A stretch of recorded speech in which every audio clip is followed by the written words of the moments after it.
Chapter 1451. Not interested. You are no different from that person. The district mayor calmed his nerves and then said calmly, giving it to you is the same as giving it to him. It wouldn't benefit the lawless lands at all. Good things should be kept to yourself, but trying to keep it without the ability to protect it is an unforgiving mistake. Ling Lan stood up from her seat and walked next to the district mayor. She then smacked him over the shoulder. When everyone in the 11th Preserve District dies, do you think the natives of lawless land would still exist after a few decades? The district mayor's expression darkened significantly. You would rather sacrifice the future of the natives of the lawless lands than to take a chance on grasping a future where your people can finally hold their heads up high. How dumb can you be? Ling Lan inched her face closer towards the district mayor. A constant smile was plastered on her face and her tone was full of mockery. The district mayor tried to turn his head, but he knew he couldn't afford to. The lives of everyone in the district were on his shoulders. He couldn't evade Ling Lan's gaze. Once he evaded, it was like evading the responsibility on his shoulders. After a short while, the district mayor finally calmed himself and asked, "If I tell you, will you let us go?" Knowing he didn't have any choice, the district mayor began grasping for straws to survive. Ling Lan shook her head and laughed. "You're too naive. No matter what you say, you will suffer the same end anyways. However, I can promise I won't slaughter the citizens in the 11th Preserve District. So, tell me the secret that would cause unrest amongst the lords. At least, your deaths would then be of more value." Ha ha ha. The district mayor suddenly laughed derisively towards the sky. After laughing, he looked at Ling Lan with an enraged look in his eyes as he spoke coldly. "If it's death either way, I would be an idiot if I told you anything. Whatever. If you want to do that, sure. Anyway, now, I won't need to make him my enemy and I could just continue to be Lord Zhen. That's not bad either." Ling Lan had a nonchalant look on her face. The district mayor started at Ling Lan to see if he could find any hints of hesitation. However, he didn't see anything but instead, he saw her becoming more confident. Maybe that was Lord Zhen's real thoughts on this issue. The mental wall of the district mayor completely collapsed. With the faith he had on the secret he held protecting them collapsing, he lifelessly flopped on his chair. "You win," said the district mayor bitterly. His right hand slowly reached towards his waist to pull out a sharp dagger. With the dagger in hand, he stabbed his own left shoulder. Blood spewed out of the wound. De, who was still catching his breath, couldn't help but gasp in surprise. Ling Lan, Luo Lang and Zhao Jun on the other hand were only watching the district mayor calmly, being totally not surprised by his sudden self-mutilation. The district mayor had always believed the citizens of the lawless lands were gifted with a heavenly physique, making them stronger than the average person, but these foreigners weren't even human. They were a bunch of abnormal beings. Although the district mayor was going through a difficult time in his mind, the hand holding the knife didn't stop at all. The knife continued to roughly cut open the flesh on his shoulder. He carved out chunks of his flesh to the point where his bones could be seen from the surface. When the bones surfaced in everyone's vision, they realized a part of his shoulder was actually made out of metal. Despite the district mayor almost carving out a few pounds of flesh, no blood leaked out of his body due to his exceptional control over his muscle, which constricted the blood vessels around his shoulder.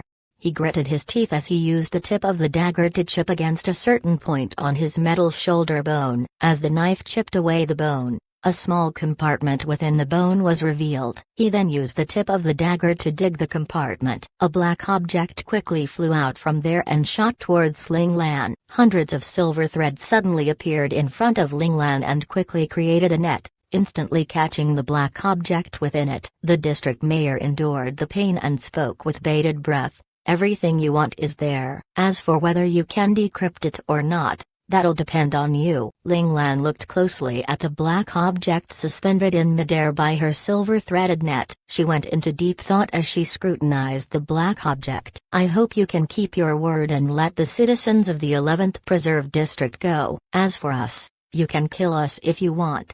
The district mayor laughed bitterly. "He also has one of these, doesn't he?" Ling Lan didn't answer. but rather asked a question instead. The district mayor's eyes narrowed. The look he gave Ling Lan was complicated. This is becoming interesting.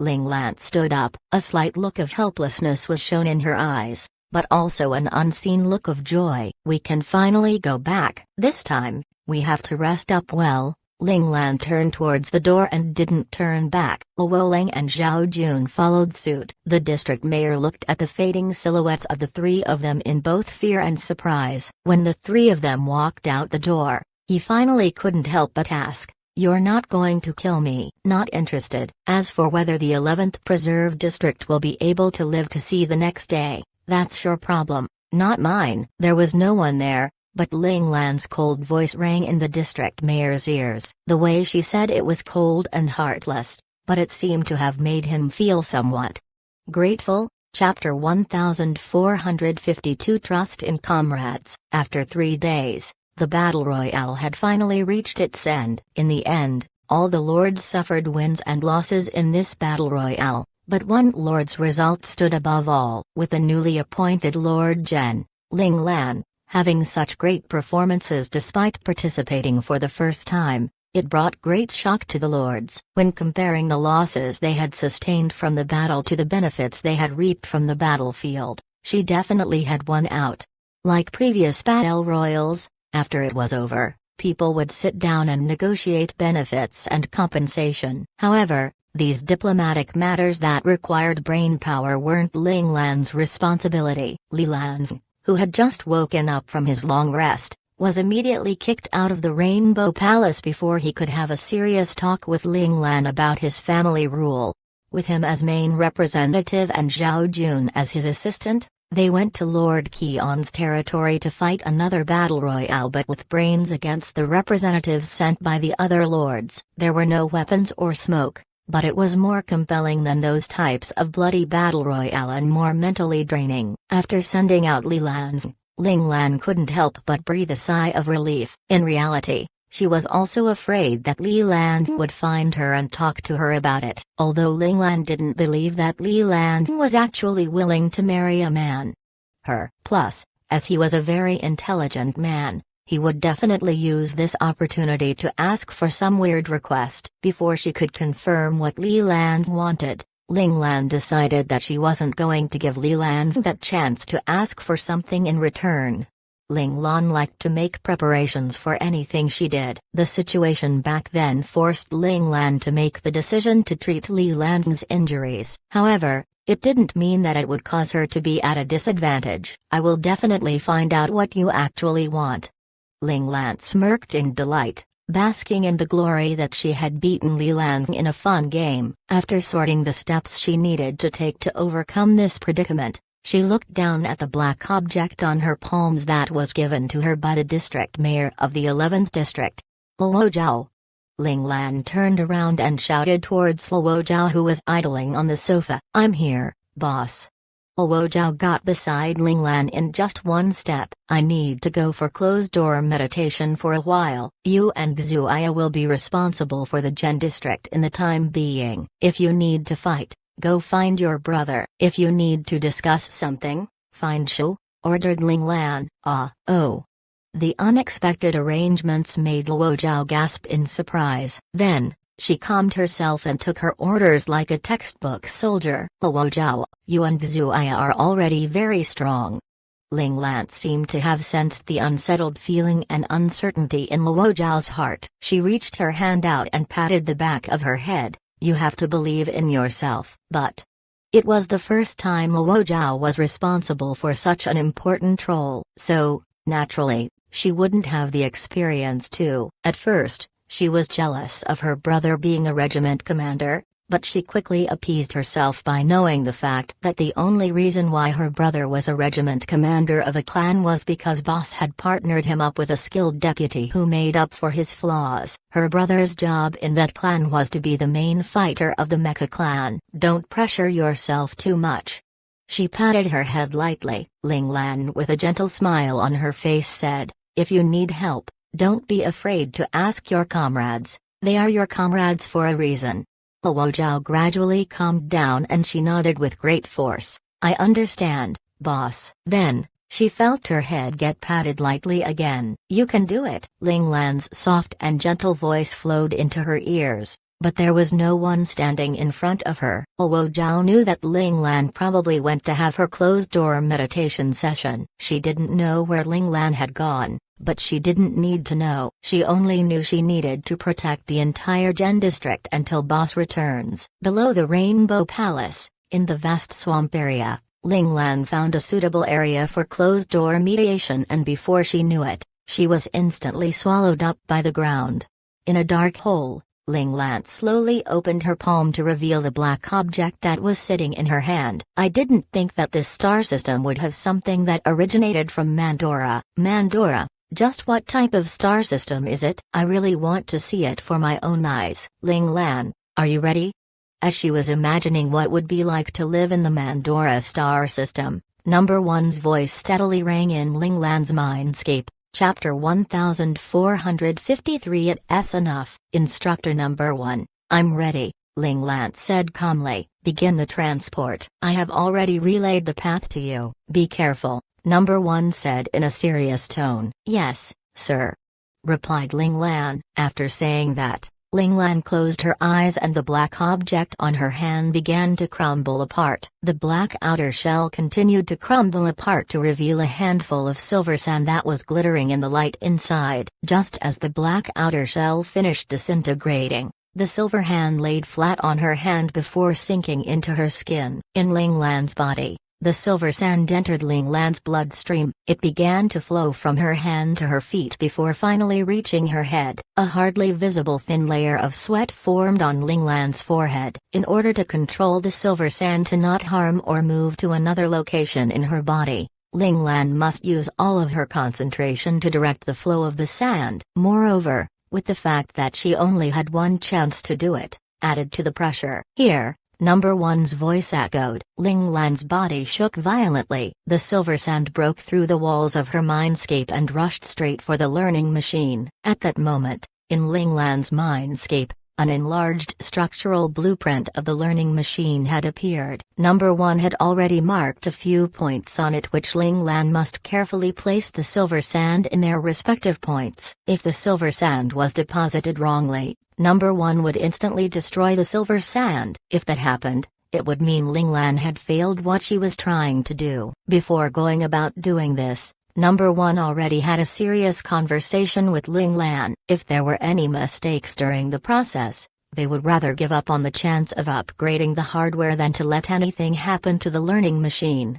It couldn't be helped. The learning machine was just too precious. Not only was there the learning machine, there were also people who Ling Lan cared about in it. For example, the instructors, Little Four, and Little Blossom, also Ling Zhao and Ziyi, who were waiting to be revived. Ling Lan couldn't gamble with their lives on the line, and she didn't want to do it either. What Ling Lan took from the district mayor of the 11th district seemed to be a data storage device in the beginning, but it was actually a rare material that would cause a giant commotion if they were in the Mandora star system. The silver sand could actually be used to upgrade the hardware of the learning machine by one level. Once Ling Lan had acquired it, Instructor Number 1 immediately sensed it. He quickly told Ling Lan to quickly go into her mindscape and prepare to upgrade the learning machine. Of course, the reason Instructor Number 1 was so quick to make such a decision was because of Little Four, who had been in a coma. When Ling Lan touched the black object,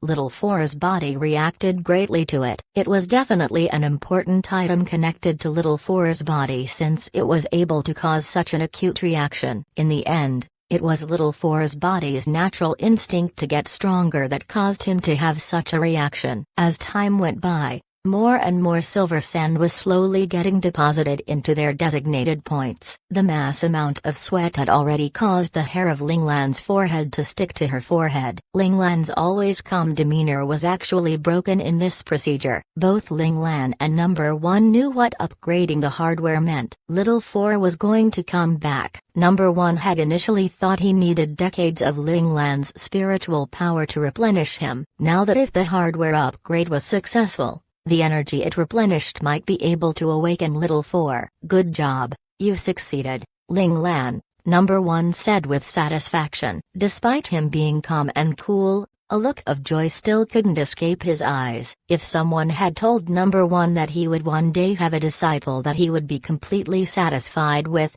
he probably would think that person was dreaming or perhaps drunk. However, now, number 1 was able to tell everyone without hesitation that Ling Lan was his favorite disciple and only disciple. Just Ling Lan was enough. 1454 Selfish person. At this moment, Ling Lan didn't relax even though the silver sand had been successfully deposited in their respective points. Instead, she prepared herself for the incoming recoil the hardware was generating. Little 4's learning device wasn't the average learning device, to begin with. Thus, the process of upgrading it wasn't also a normal process too. The recoil generated during an upgrade was enough to devastate a normal person. Only people with exceptionally strong spiritual power would be able to endure such recoil. Even so, the price they had to pay to endure such torment was not to be slighted either. However, this amount of recoil didn't put pressure on Ling Lan as she had the spiritual cultivation of the Divine Command sect which was already close to God realm.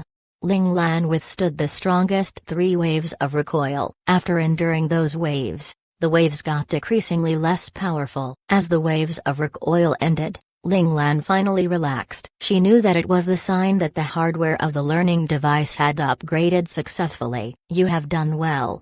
Number 1, who was guarding little 4, suddenly opened his mouth. Thank you, number 1. Ling Lan appeared behind number 1 silently and whispered. After enduring the recoil, Ling Lan hurriedly came into the learning space to inspect the effects of the upgrade had on little 4. Little 4's condition is improving. Don't worry. Number 1 knew what Ling Lan was worried about, so he gave her the answer first. Is the upgrade enough for little 4 to wake up? During this period of time when little 4 was in a coma, Ling Lan realized how important he was to her. Without little 4, her heart felt empty. She knew that little 4 might wake up after this, but the strong and confident Ling Lan suddenly felt afraid. She was scared that her expectation was set too high, that the reality would disappoint her. Even if he doesn't wake up now, it won't be long before he does, number 1 said calmly. That's good. Ling Lan's gaze turned firm. Being weak was just temporary. Being strong was eternal. Number 1, Little Blossom's situation is improving. Number 5 suddenly appeared in the room and exclaimed in surprise. Number 1 frowned. He lowered his voice and said to Ling Lan, I'll go and take a look. He disappeared with number 5 without waiting for Ling Lan's reply. Only little 4, who was hovering in midair, was left in the room, as well as Ling Lan, who was standing beside him. Ling Lan stretched her hand out. Her slender and glowing fingers gently caressed little 4's chubby cheeks. Even though he had been in a coma for such a long time, he still maintained his chubby and cute look. Little 4's whiny look whenever he did anything wrong surfaced in Ling Lan's mind. He always would hug her and call her boss in a cute manner in an attempt to flatter her. He would complain to her angrily and tell her his plans to drag Li Lan down. Little 4, I really miss you, Ling Lan said softly. There was no one else around her, so in front of little 4, the person who accompanied her for 2 lifetimes and understood her the most, she let go of herself.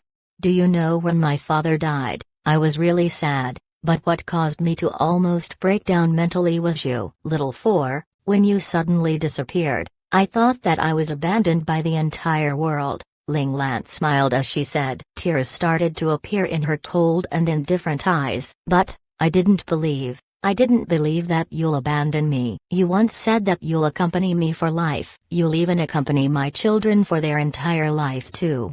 Ling Lan stroked little 4's cold cheeks softly. They didn't have the warmth that little 4 had in the past. Now, little 4 looked more like a robot. Even if he looked like a human to the naked eye. There's not many people I trust. My parents, you, the instructors, the comrades that grew up with me, and the friends that went through life and death with me. But, the only person I trust completely is you. Even my parents can't make me do that.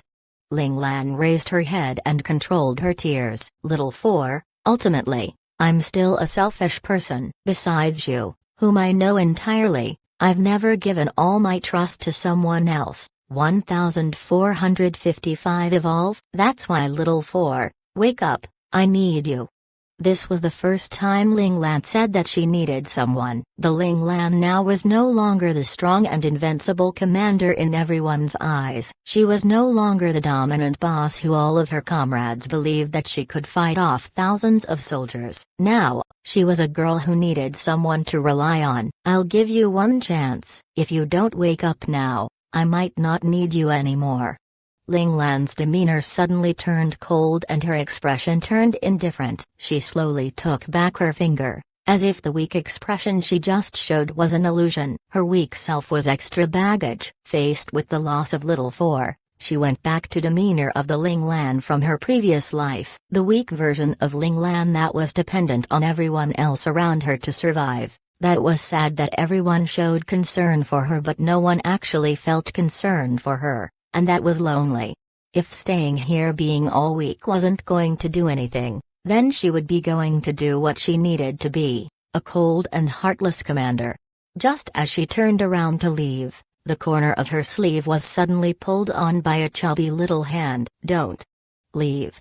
Little Four's weak voice rang from behind her. Ling Lan's body shook and her eyes instantly teared up. She rapidly blinked her eyes. The blinking immediately erased the immense joy she had along with the weakness she shouldn't have had or rather shouldn't have shown. She turned around and flicked her finger lightly. "Dumb Little Four, you finally slept enough." The Little Four hovering in midair groaned in pain. Then, he immediately jumped up and held his forehead with a look of being wronged. With a sad look on his face, he said, "Boss, I'm a patient right now, can't you be a bit more nice to me?" "Nice?"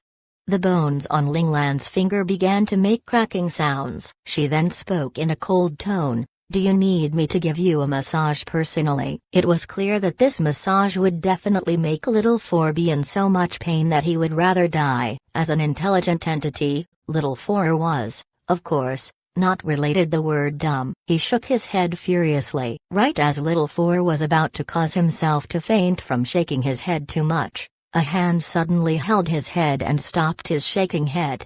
Ling Lan's head caressed Little Four's head. This sudden warmth stunned Little Four. "Boss?" Little Four raised his head in surprise. In the next second, Ling Lan used all of her might to hug him. The hug was so tight that Little Four actually felt as though he was suffocating. "Little Four, it's good that you're fine." Ling Lan's calm voice flowed into Little Four's ears. Despite it sounding cold as it had always been, Little Four still managed to hear the happiness and gratefulness in Ling Lan's heart. As the hug continued, Little Four could feel his body warming up to the point where his main CPU might overheat. "Next time, I won't allow you to take such risks again. Even if it is for Mom or Dad or even me, I won't allow it. Don't ever do that again, do you hear me?" said Ling Lan sternly. She hoped that Little Four would always exist even at her passing. Even if one day she weren't to exist anymore, she still hoped Little Four would continue to exist in this world and live without any worries. Little Four felt himself short-circuiting for a moment. The two top-level restrictions of the learning machine actually somehow went against each other, which made his circuits go haywire. The first responsibility of the learning machine was to protect the life of the host, and the second responsibility was that it couldn't go against the orders of the host. Ling Lan, who was holding Little Four, felt that Little Four's body had frozen stiff. Upon realization, she quickly and gently placed Little Four down. When she saw a sleeping Little Four again, she felt her mind was about to collapse. "Instructor number 1. Ling Lan quickly shouted. Number 1 appeared in an instant. "Instructor number 1, what's wrong with Little Four?" Why did Little Four suddenly stop responding to her? His originally bright and lively eyes actually darkened. It was as though he was a robot that suddenly lost its power. Instructor number 1 lightly pushed down on Little Four's head and frowned slightly. He actually began evolving right after he woke up. He really is a piece of work. Evolving an intelligent entity like Little Four required work to be done in advance to prepare for it. Usually, it required months of dedicated research and careful experimentation of the direction of the evolution to increase the chance of success. Otherwise, the evolution would fail easily.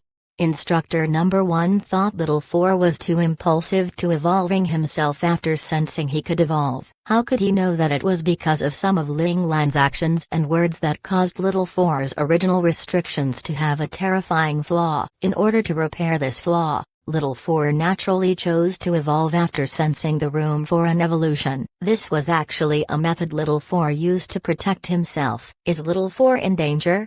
Ling Lan said worriedly. At most, he would just fail and waste this opportunity to evolve that you managed to acquire with great effort, said Instructor number 1 frustratingly. That's fine. Ling Lan was no longer worried. As long as Little 4 was fine, no matter how wasteful it was, Ling Lan wouldn't mind. Number 1 understood the meaning behind Ling Lan's words. He shook his head silently. With a host who pampers her own intelligent entity without thinking about any of the risks, Number 1 felt his head hurt. Each and every one of them weren't easy to deal with. Little 4's evolution wasn't something that could be done in just 1 or 2 days. So, after getting assured that nothing would happen to Little 4, Ling Lan left the room. She used her spiritual self to scan the entire Rainbow Palace to discover that everyone was systematically going about their work. Seeing this, Ling Lan was no longer worried. She took a deep breath before taking a step forward to arrive beside Instructor number 5. Instructor number 5 was studying Little Blossom's situation closely. After sensing Ling Lan's arrival, he said, a portion of Little 4's energy was devoured by Little Blossom. I'm not sure if Little 4 was affected or not. This was the result after Instructor number 1 and number 5 analyzed them. Otherwise,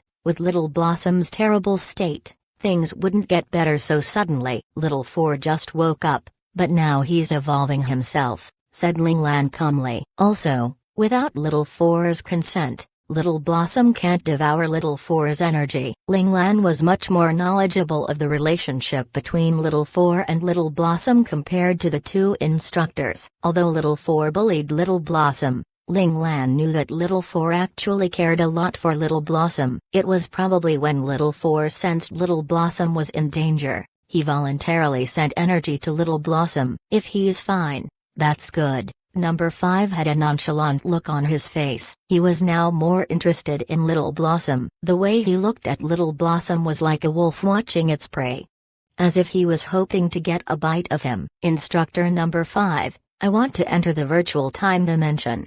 Ling Lan's words Instructor made number 5 retract his gaze. Why? Instructor number 5 had a stern look on his face. I want to find the catalyst to advance into the God realm, Ling Lan said in a serious tone. No, number 5 instantly refused. Instructor number 5, shouted Ling Lan with determination. The two of them stared at each other. After a few minutes, Instructor number 5 wiped his helpless expression with his hand and said in dismay, convince me with a good reason. Lord Keon. Ling Lan only said those 2 words. Number 5 was silent for a while, then said, you should know where your problem lies. This time, it was Ling Lan who was silent. Having been stuck at the peak of the Imperial realm for so long and not being able to touch up the God realm, she, of course, knew the reason.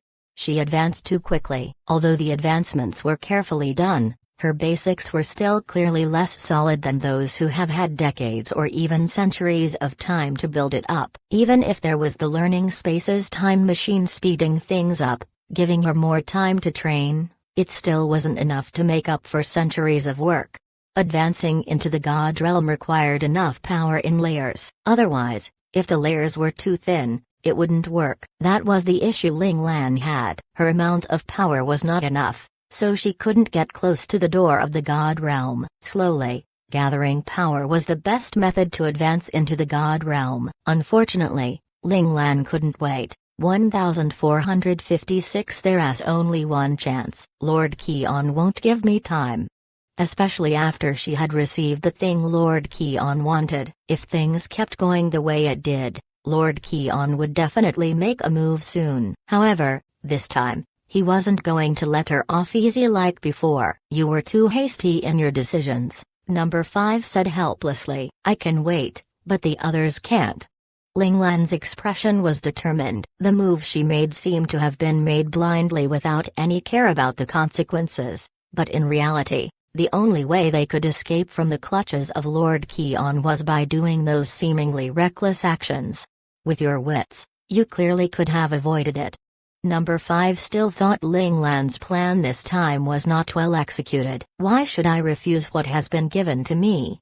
Ling Lan responded coldly. However, at the same time, you also paid the price for it in time. You clearly had time to prepare for it. Number 5, a person who disliked taking any risks, didn't like Ling Lan's extremely reckless way of doing things. What's destined to come will come eventually. Plus, what's the point of getting 1 to 2 more years? If I can't advance into the God realm, I can only be a pawn in Lord Keon's grasp, not his opponent. Ling Lan saw through it all. In that case, I would rather grasp all of the opportunities laid before me regardless of risk, and perhaps something magical might happen. For others, 1 or 2 years are indeed useless, but for you, with the virtual time dimension machine, it's not like you are helpless.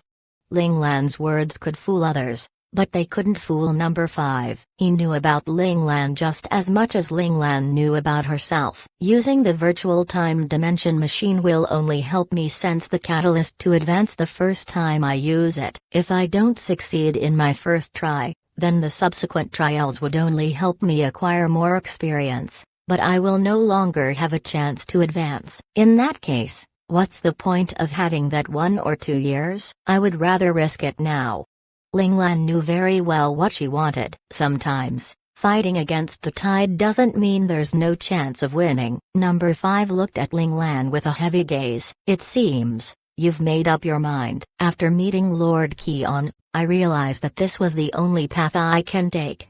Every decision Ling Lan made, although not necessarily calculated, was made through careful deliberation over the pros and cons. After deliberating over and over again, she made the conclusion that what she did was the best choice. Alright, since you've made up your mind, I'll let you go in. Just like you said, you only have 1 chance, reminded Number 5. Ling Lan nodded. Number 5's fingers slashed the air beside him lightly and a dimensional tear slowly opened up. It gradually got wider and wider until it was wide enough for a person to fit through. Ling Lan nodded gratefully towards Number 5 and walked into the dimensional tear without looking back. Boom! The dimensional tear crackled the moment Ling Lan went in. It was then the dimensional tear started to swirl, gradually getting smaller and smaller with each turn before disappearing in a pop. The next second, a slender figure appeared beside Number 5. Why didn't you try to stop her?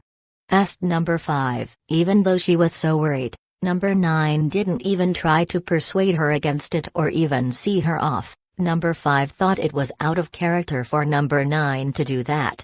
No one can stop Ling Lan from doing what she wants. Even Number 1 can't do that. The time Number 9 spent with Ling Lan was the longest out of all the instructors. Her feelings for Ling Lan had already surpassed the love for a disciple. It could even be said that she had already thought of Ling Lan as her child. When Number 9 realized her motherly feelings for Ling Lan, she no longer gave Ling Lan any instructions or suggestions. That was because she knew her feelings would affect her judgment, and without proper judgment, she wasn't qualified to be an instructor for Ling Lan. The only thing she could do now was to trust in Ling Lan. Even if she was worried and desperately not wishing for her to go, she couldn't come out and affect Ling Lan's decision. Number 9, the rule of the dimension states that you shouldn't have feelings for the host, reminded Number 5. Then you can enforce that rule right now. Number 9 glared at Number 5 as she replied. Number 5 smiled sweetly after hearing those words. Why should I enforce it? This place isn't Mandora. There isn't that annoying disciplinary committee too. If there really was a disciplinary committee, you would have gone there long ago, I'm sure. Number 9 didn't leave any face for Number 5 and spoke out his true intentions. Expected of the person who understands me the most. Number 5's smile became even sweeter. Even his eyes were smiling. The originally cold smile actually looked beautiful at that moment. It was like a flower blooming in the harsh cold winter. It's already been so long, but I still don't understand you. Number 9 looked at Number 5 with disdain and then disappeared in the next second. Number 5 sighed softly after Number 9 left. Yeah, It's been so long already, but why don't you understand what I want? 1457 Her choice. Ling Lan stood on top of an iceberg and looked at the endless white snowy landscape before her. If it wasn't for the fact that there was a red setting sun in the west, Ling Lan perhaps thought she was going blind. She didn't know how many sunrises and sunsets she had seen since she had been in here, and she didn't know how many world-ending apocalypses she had experienced either. The power of nature made Ling Lan, who was halfway into the god realm, felt as though she was an insignificant ant in this giant world. She softly spoke, "Is it still not enough?" Ling Lan's cold and sharp eyes darkened significantly. Teetering between life and death was usually the easiest way to improve oneself. However, facing death time and time again didn't give Ling Lan what she wanted. "Did I not dive deep enough? Even though the catalyst is in front of me, I can't reach it?" A bitter smile formed on Ling Lan's face. As days, months, years gone by, Ling Lan knew her chance to enter the god realm was getting slimmer and slimmer. "I am unwilling to just give up like this." Ling Lan's expression turned icy cold. She knew very well what the outcome would be if she didn't advance into the god realm. "I have said it before, I won't allow myself to be helpless ever again."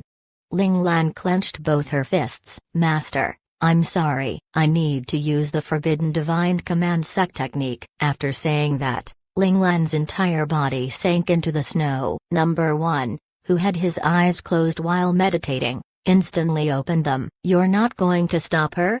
Number 1's shadow suddenly spoke in a cold voice. It was Number 2. Number 1's eyes flickered slightly before slowly closing them. "This is her choice. Advancing to God realm is still too difficult for the present, Ling Lan." Number 2 didn't think it was a good idea. If she doesn't force it, she would only have a few more days to live anyways. Dying now or later is all the same, so might as well risk it all. A charming voice rang from the other side of the dimension. A dimensional door opened up and Number 4 walked out while striking many different poses. "Even you can't sit still anymore?" Number 2 sneered. "Our fates are tied with Ling Lan. If she doesn't advance to God realm, would it benefit us?" Number 4 smiled lightly. Number 2 was speechless. He didn't want to speak with these intelligent entities who already had their own agendas. He quickly disappeared from Number 1's shadow. He ran away pretty quick. Number 4 sneered coldly. "That's because you are being unrealistic, so he didn't want to speak with you anymore." Number 5's voice echoed from behind Number 4. "How am I not being realistic?" Number 4 ruthlessly stared down Number 5. "If Ling Lan were to die, we would at most return to the drawing board and wait until Majesty 4 awakens to find the next host and start again." Number 5 pointed out the specialty of their learning machine. "Yeah, right. If Majesty 4 didn't evolve and create a connection with Ling Lan, what you said might be true. However, now, if Majesty 4 were to wake up and find out that Ling Lan had died, he definitely would choose to destroy himself. Then we'll all die," Number 4 rebutted. "You forgot the meaning of our existence again, haven't you?" Number 5 responded helplessly. Number 4 was speechless and couldn't find the words to refute him. She could only look towards Number 1 angrily. "Number 1, are you thinking of using your final authority if that happens?" Number 1 slowly opened his eyes. All of the instructors had already come into his dimension unbeknownst to him. It seemed that Ling Lan's situation worried every instructor. Looking at them standing there with hopeful eyes, Number 1 snorted coldly and said, "Everyone go back to where you came from now." "Alright, fine, I'll go back. Staying here won't do any good anyway." Number 5 smiled with an indifferent look on his face. Looking at that irritating face, Number 9 couldn't control her urge as she released a furious kick towards his knee. After kicking Number 5, she quickly disappeared, without turning back to see what the outcome of her kick was. Number 5 gritted his teeth and rubbed his kicked knee. While limping, he walked forward and similarly disappeared from the dimension. "If there's nothing fun happening here, then I'll be leaving too." Number 3 yawned like he didn't have care in the world. Before he finished his sentence, he had already left. "You men are all so stubborn and so boring." Number 4 flicked her wavy long hair and walked out of the dimension the same way she came in. The other instructors slowly disappeared after Number 1 ordered them to leave. In the end, Number 1's shadow also became lighter before finally disappearing in a flash as well. The entire dimension returned to its peaceful state. Then, Number 1 slowly closed his eyes. "No, I won't." Number 1's lips moved slightly. "Ow, ow, ow."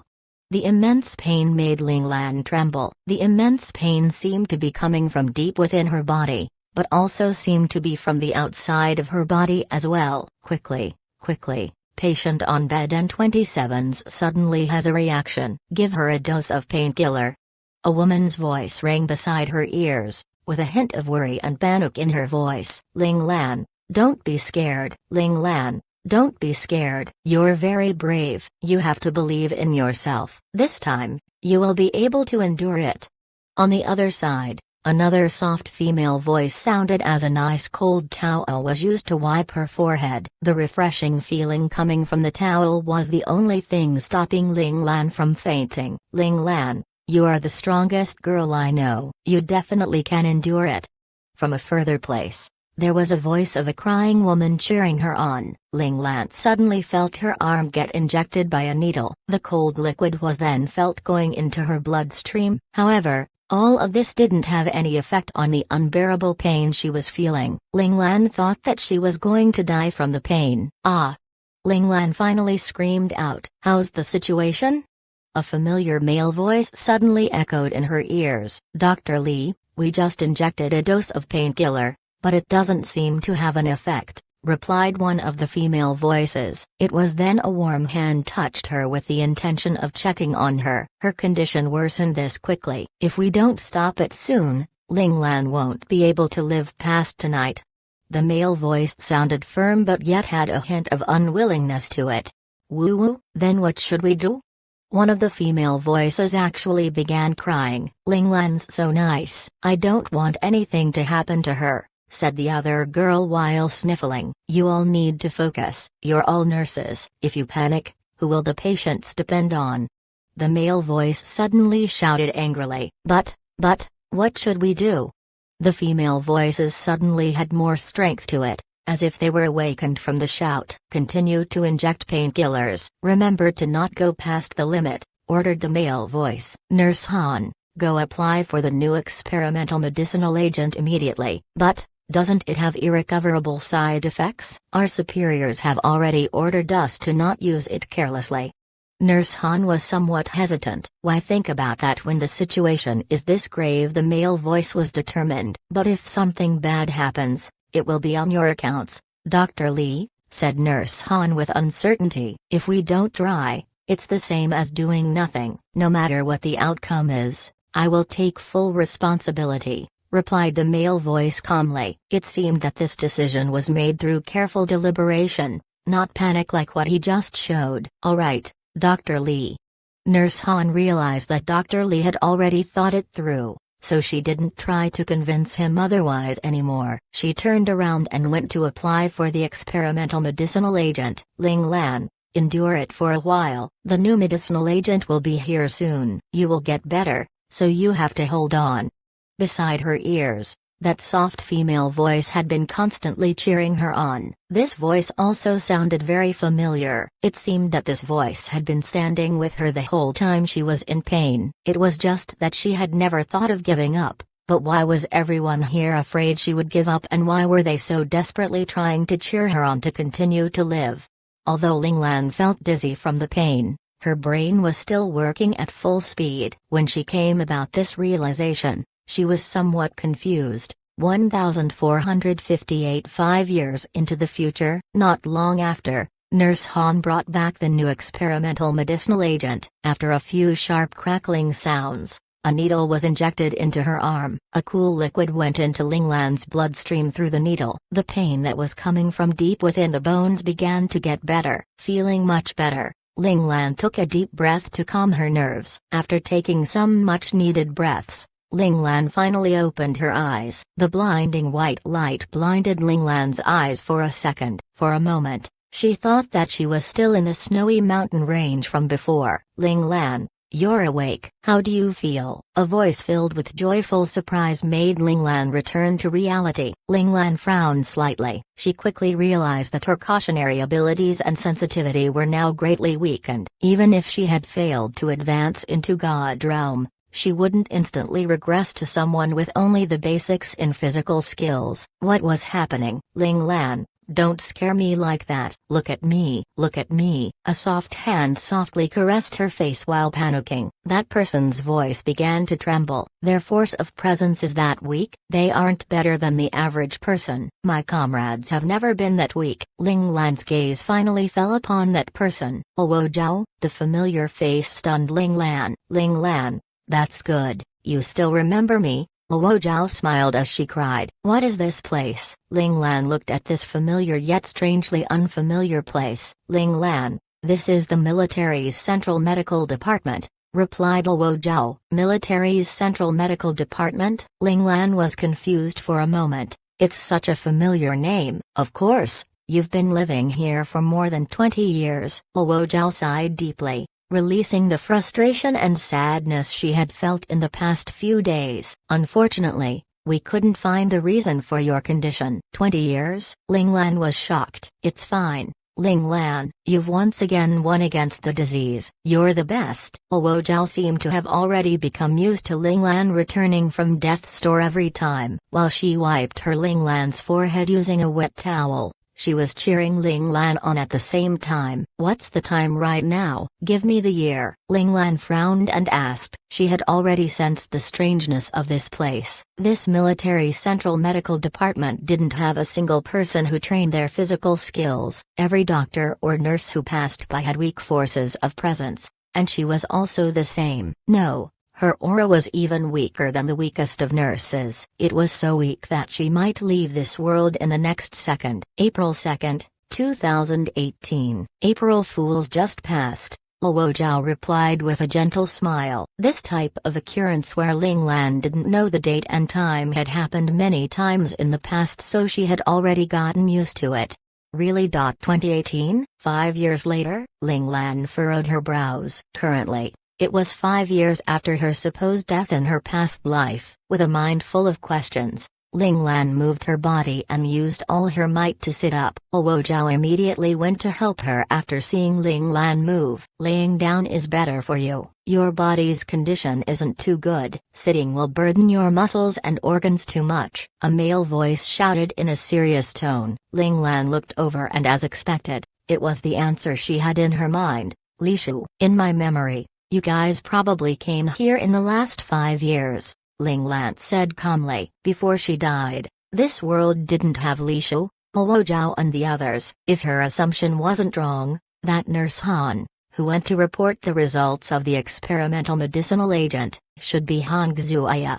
Yeah, 5 years ago, you were in grave danger. Everyone thought you weren't able to live. I even heard that you had stopped breathing and your heart had stopped beating. Luckily, Dr. Li was in the military Central Medical Department giving a seminar then. When he heard of your condition, he decisively chose to help. After months of intensive care, you finally showed signs of improving. It was then when Dr. Li took over your case, and since we are Dr. Li's assistant, we followed Dr. Li here." Luo Zhao carefully recounted what happened in the last 5 years. She explained slowly while making sure Linglan was doing okay. The 5 years they have been together, they had already thought of Linglan as their own sister. "I'm not sure how much time Dr. Li has invested into researching your disease for you, but, if you want to repay us, then don't let this disease defeat you." A familiar female voice suddenly rang from the door. Linglan looked over. As expected,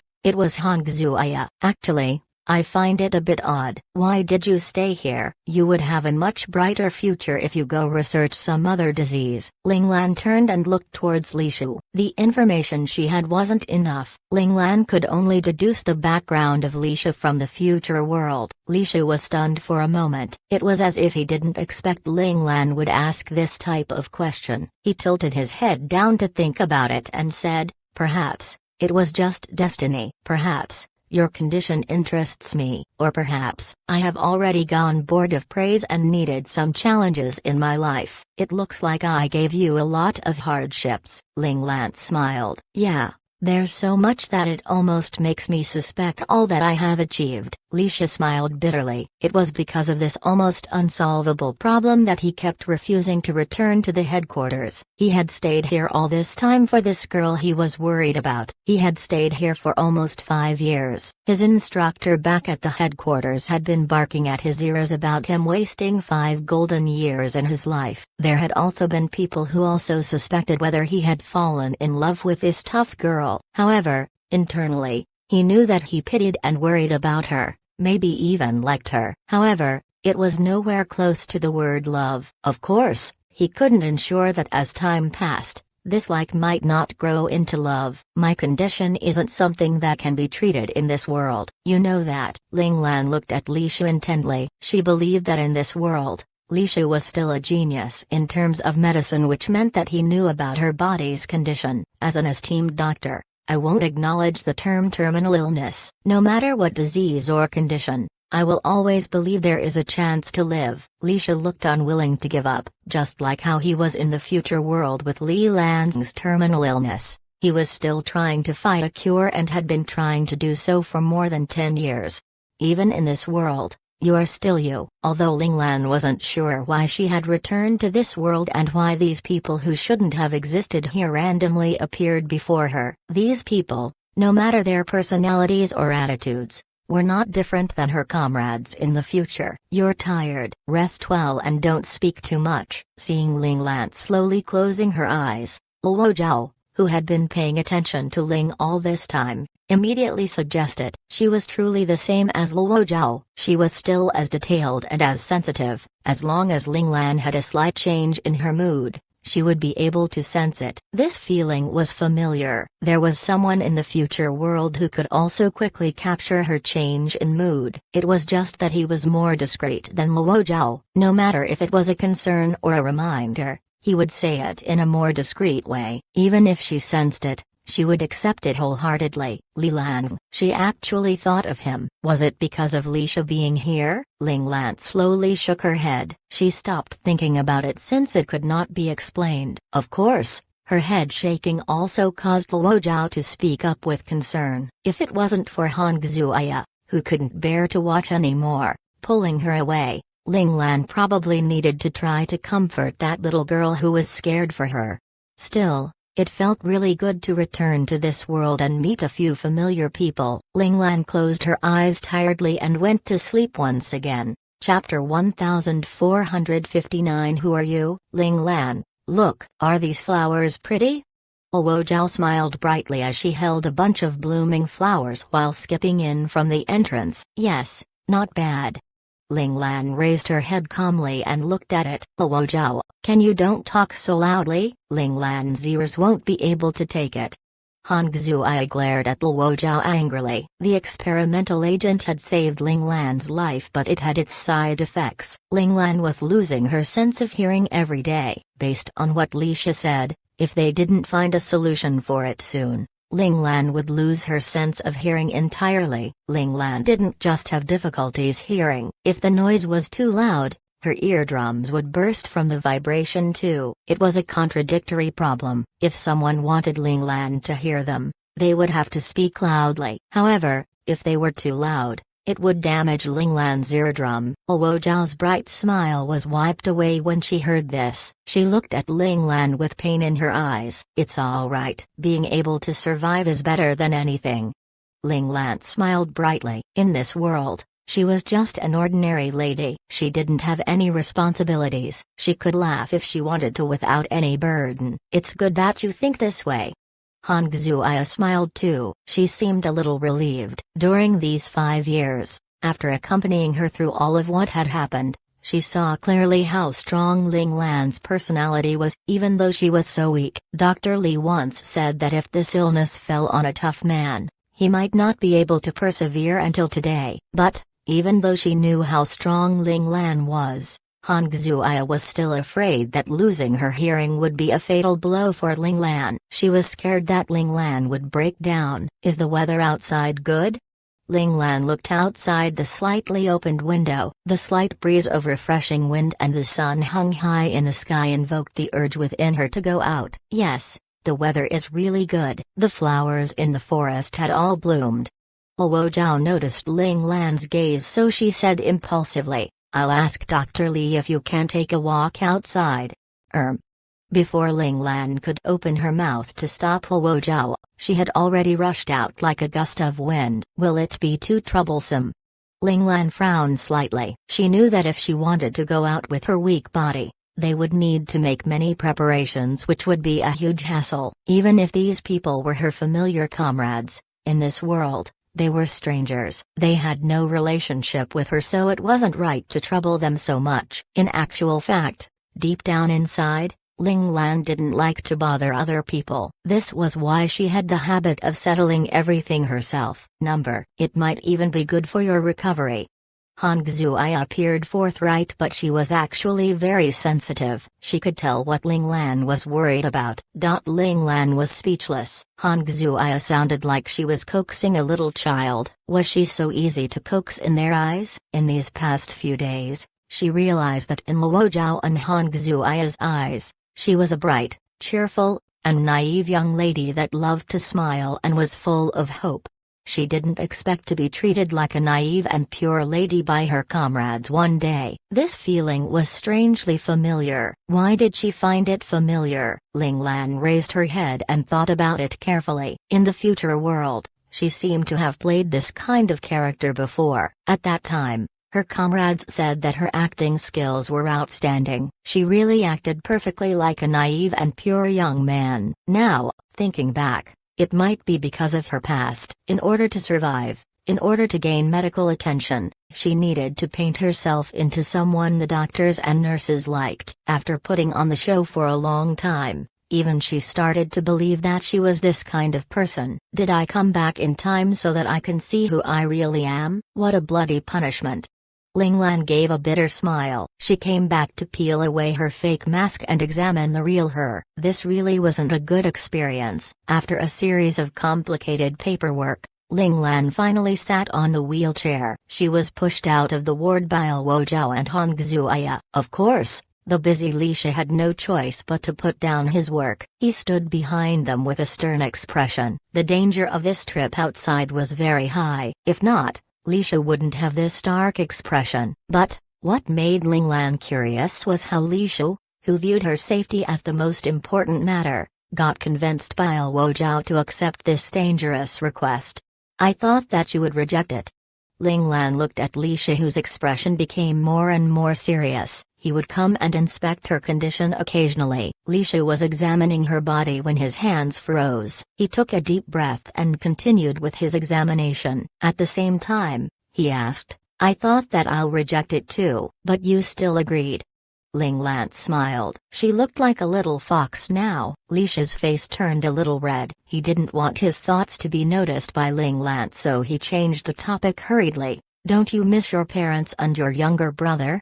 Ling Lan asked him back. They hadn't visited me for quite a while, right? She went to the gates of hell and came back, but the three closest people in this world never came to visit her. If Li Shi didn't mention them, she had almost forgotten that they existed. The three people turned silent at her question. It has been very long, right? So long that they had already forgotten that they still have a daughter, Ling Lan said calmly. When she advanced to the Imperial realm, she had already broken the ties with her past life. Now, these three people were just strangers to her. She had no feelings towards them. Her expression caused a misunderstanding to form among the three people. They all thought that Ling Lan was hurt by the actions of her family. Han Xuai held the handles of the wheelchair tightly and said sincerely, Ling Lan, you still have us. That's right. We'll accompany you and you will overcome your illness. Luo Zhao bent down and looked up at Ling Lan earnestly. She used her gaze to tell Ling Lan that even if the entire world didn't want her, they would stay beside her. Is it good to be so emotional? Ling Lan patted Luo Zhao's head and laughed silently. Also, do you really understand me? Luo Zhao looked at Ling Lan in confusion. She didn't know why Ling Lan said this. Ever since you woke up, You never mentioned your parents or your younger brother, Lisha suddenly said. Ling Lan turned around and smiled at him. She signaled for him to continue. Actually, before you went into a coma, you would ask about them once a month, and the way you ask about them is always different. Dr. Li's gaze turned deep. Hong Xuya and Luo Zhao started feeling sad for Ling Lan. There was a tinge of anger in their eyes too. They were feeling hurt and wronged for this young lady who got abandoned by her family secretly. At that time, no matter how you tried to hide it, you can't hide how much you miss them. It's in your eyes. But now, when you mentioned them, you don't have any emotions anymore. The things that Lisha noticed were more than the two ladies. Once your pain accumulates until a certain degree, it will die, Ling Lan said calmly. As a doctor, you should understand this more than me. The pain in Luo Zhao and Hong Xuya's eyes got stronger. But, the time for that is too short. Also, you seem to have forgotten a lot of things. Especially during these past 5 years.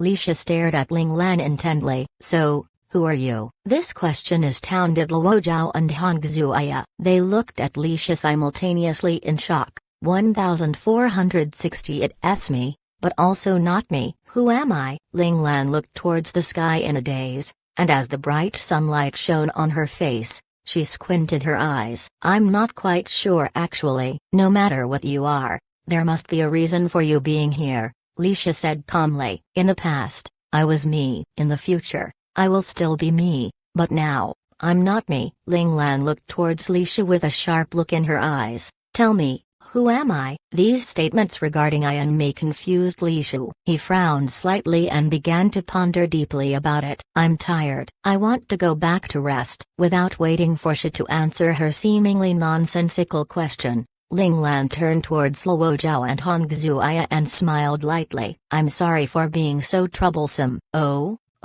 it's fine. It's fine. Hong Xuya was surprised by those words and didn't say anything else. Although there were a bunch of questions she wanted to ask Ling Lan, she just calmly pushed Ling Lan back into her room. Luo Zhao looked towards Lisha, who was still in deep thought. Her mouth moved, but in the end, she didn't make a sound. Instead, she followed behind Hong Xuya and went back with Ling Lan. Ding, ding, ding. A tune was suddenly played from Lisha's pocket. Hearing the tone, Lisha awakened from his deep ponderment. He looked around and realized that there was no one around him. He straightened the look on his face and reached his hand into his pocket. He took out a cell phone and took the call unconsciously. Yes. Who is this? You need something, elder brother. Lisha, who was still daydreaming, heard a familiar voice and was instantly alert. Hearing the voice, his expression instantly relaxed and even his eyes were filled with smiles. Grandpa wants me to go back home? Not interested. Lisha's expression suddenly became cold before returning to being warm again. Elder brother, how is your body recently? That's good that there's nothing wrong. When I have time, I will come and examine you, Lisha said sternly. If you feel something wrong with your body, you definitely have to contact me. Huh? I was thinking about something just now and was not in the right state of mind. The person on the other side of the call seemed to have discovered Lisha's dazed state earlier. It's actually nothing really. It's just that there is one thing that worries me. Yes, it's related to medicine somewhat, but could also have no connection to it at all. This thing is a bit unexplainable. Lisha didn't know how to explain it to the person on the other end of the call. It's not that I don't want to tell you, elder brother.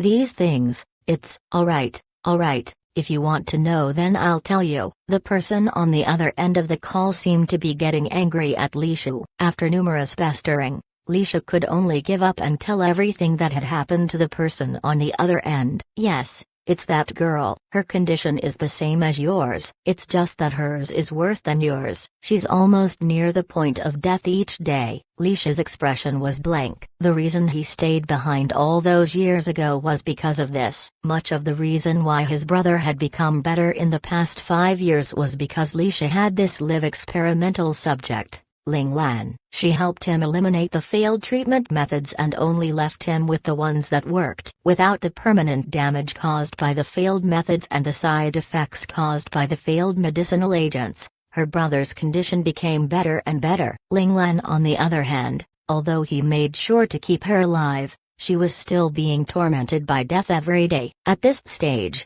Lisha didn't know whether he was being grateful or hateful towards her. Speak to her? The suggestion given by the person on the other end of the call seemed to have surprised Lisha. No. Why do you need to tell her about your situation? Equivalent exchange? Lisha's expression showed that he didn't understand. My motive? Is it that unbelievable? But Grandpa won't allow your situation to be exposed to the public. Suddenly, Lisha laughed. Elder brother, you know me best. Elder brother, you're right. Trust should be the basic thing to have between people. But, are we actually going to tell her everything about her father, mother and younger brother? Will she be able to handle it if we tell her? Alright, elder brother, I can't convince you. I will have a serious talk with her. I hope it can be just like you said. Hopefully, she can give me an answer. Lisha sighed and said, otherwise, I will actually not be able to eat or sleep. Lisha arrived at Ling Lan's room. He knocked on the door and walked in after opening it. Ling Lan was half lying in bed. Hong Xuya and Luo Zhao were sitting on the sides of the bed and were talking to her. After they saw him walk in, the fiery atmosphere instantly became ice cold. In the past, they had always looked at him with warm looks in their eyes. Now, those looks actually became somewhat cold. But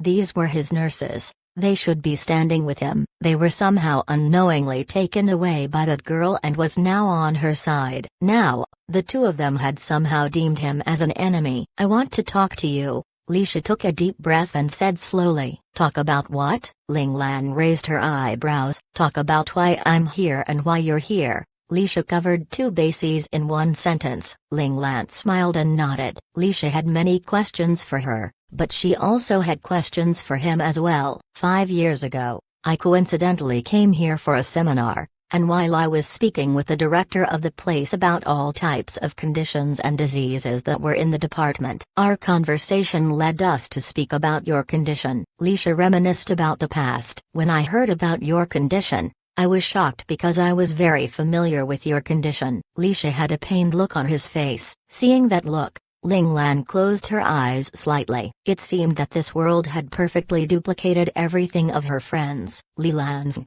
oh, it should be Ling Lan, also existed in this world. Then, it would perfectly explain why Lisha would take it upon himself to save her. So, I'm just a lab rat. Ling Lan just deduced a bit of the information she had and knew what role she played in this world. Ling Lan's words stunned Lisha to the core. He had only begun explaining and she had already guessed the truth. He's the most important person to you, right? Ling Lan didn't find it strange. If the Li Lan in the future could fool Lisha and make him do his bidding, then the Li Lan of this world would also have this ability.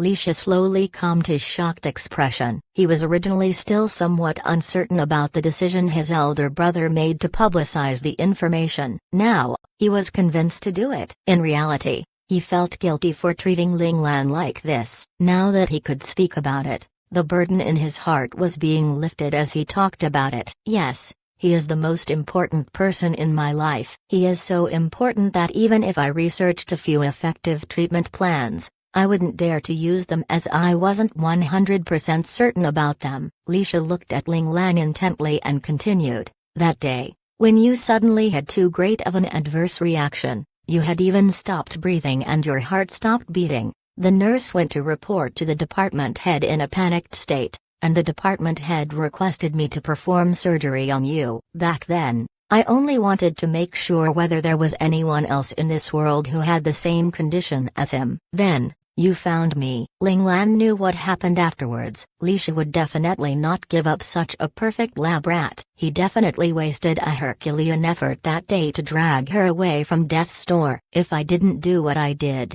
you would have actually died that day, Lisha said sternly. Okay, I understand, replied Ling Lan. Otherwise, she wouldn't have time traveled to the future and find her new family, friends and lover. Ugh.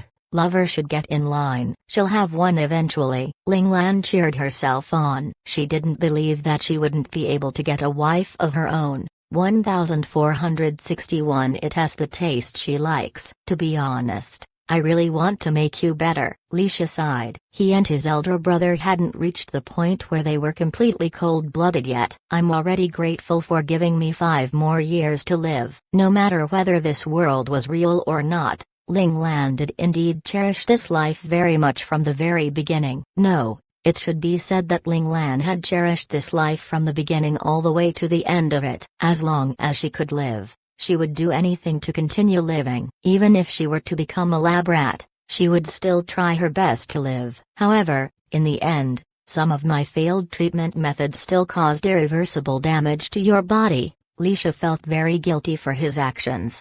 "But aren't I still alive?" Ling Lan knew very well what price had to be paid. In Ling Lan's mind, living was the most important and nothing else mattered. "You have such a forward perspective about life and death." Leisha had a look of admiration in his eyes. In the beginning, he had indeed treated Ling Lan as a lab rat. However, as time passed, perhaps he had already thought of Ling Lan as his friend. "However, in terms of your family, why can't you be the same?" Leisha sighed again. Everyone had their own weak spots. Ling Lan was great in everything, but cared about her family too much that until now she couldn't come out of that rut.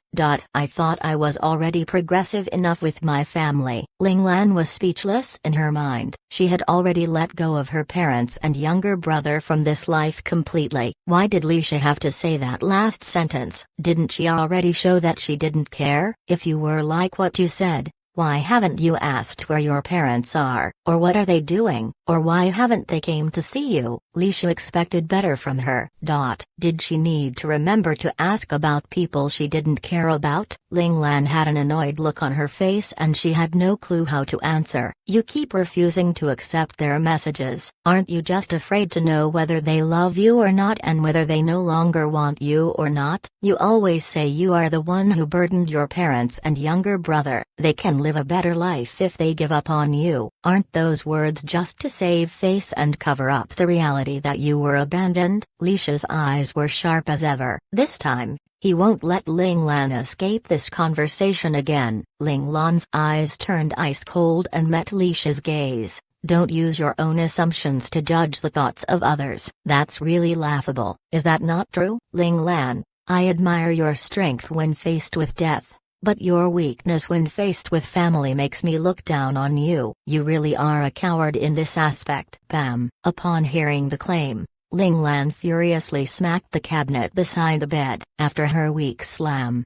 the muscles in her arm tore up, and soon her patient gown was soaked in blood. Wo Zhao and Hong Zhuai couldn't help gasp at the sight of a blood-soaked Ling Lan. However, seeing the two of them look at each other with killing intent, they actually didn't dare to get any closer. Ling Lan closed her eyes and calmed the anger in her heart. Then, she opened her eyes and said coldly, "All right, I'll give that chance." "Where are my parents and younger brother? What are they doing? Why haven't they come and see me? Tell me." Leisha didn't say anything else and only took out a cell phone from his pocket. He handed it to Ling Lan. "Everything is on there. The folder name is Ling Lan. Take a look." Ling Lan grabbed the phone and clicked on the folder icon. There was actually only one file folder in there, and it was hers. She opened the folder to see many videos and pictures in it. Ling Lan randomly tapped one of the videos. The video played and it showed her parents from her previous life. It was probably made a few years ago,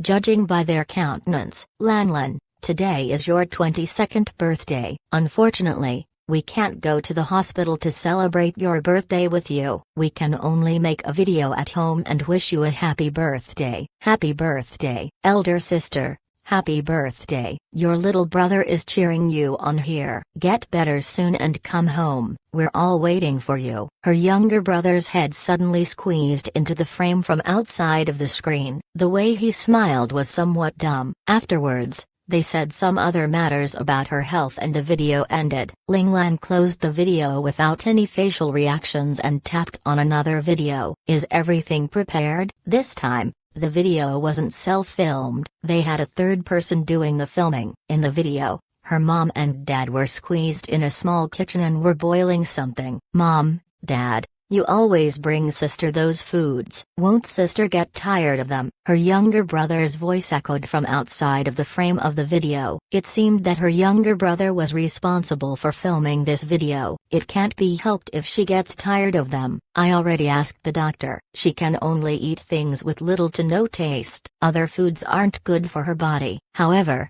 it's fine. I will focus on the timing, and the taste will definitely be the one Lanlan likes. Her mom carefully opened a parchment paper and took out a few 50-year-old ginseng. Then, she carefully placed them on a balancing scale, afraid that the precious ingredient would break and lose all of its nutritious value. Looking at the weight of the ginseng on the scale, she shook her head and eagerly took another ginseng out and cut it in half. After that, she placed that cut piece on the scale as well. After discovering that it was the right amount, she put away the rest within the parchment paper and placed it back into a wooden cupboard. She then gingerly cut off the roots of the ginseng with a pair of scissors before tossing them into the creamy white fish soup that had stewed for 12 hours.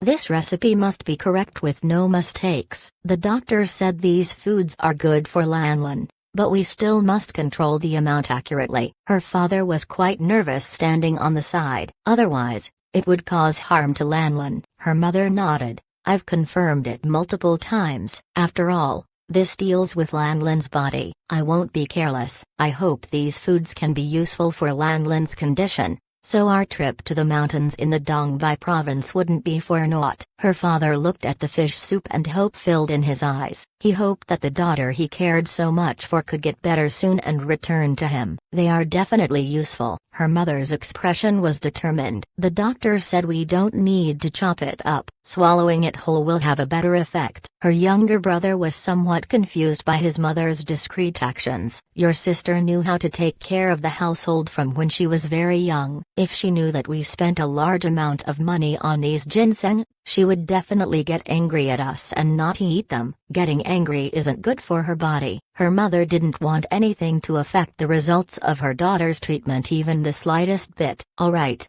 when she gets better and comes back, I will show her these videos.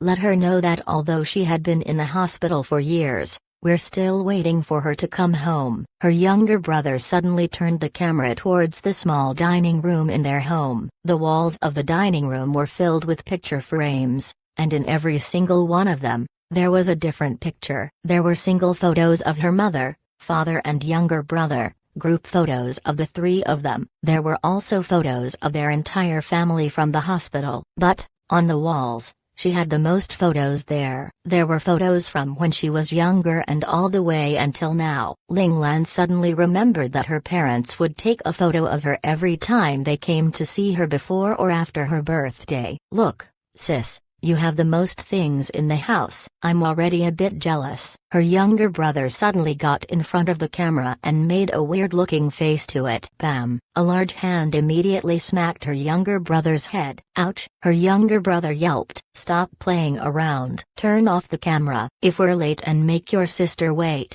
I'll skin you alive, her mom said loudly. Okay, okay. As the voice trailed, the video also ended. Ling Lan looked at the cell phone blankly. It turns out, her parents from her previous life knew that she had already gotten tired of the food they gave her. It was just that she couldn't eat anything else. They could only make it constantly for her day after day and year after year. However, every time, the taste wasn't bad. It was just as her mother had said, it was the taste that she liked. 1462 The Real Self. For a short while, Ling Lan continued to tap open videos and watch them. They were all videos of daily life made by her younger brother. Some had something to do with her and some didn't. However, no matter what it was, her dad, mom and younger brother would always mention Ling Lan in the videos. They sincerely hoped that Ling Lan could get better and return home. Ling Lan quickly scrolled through everything. Suddenly,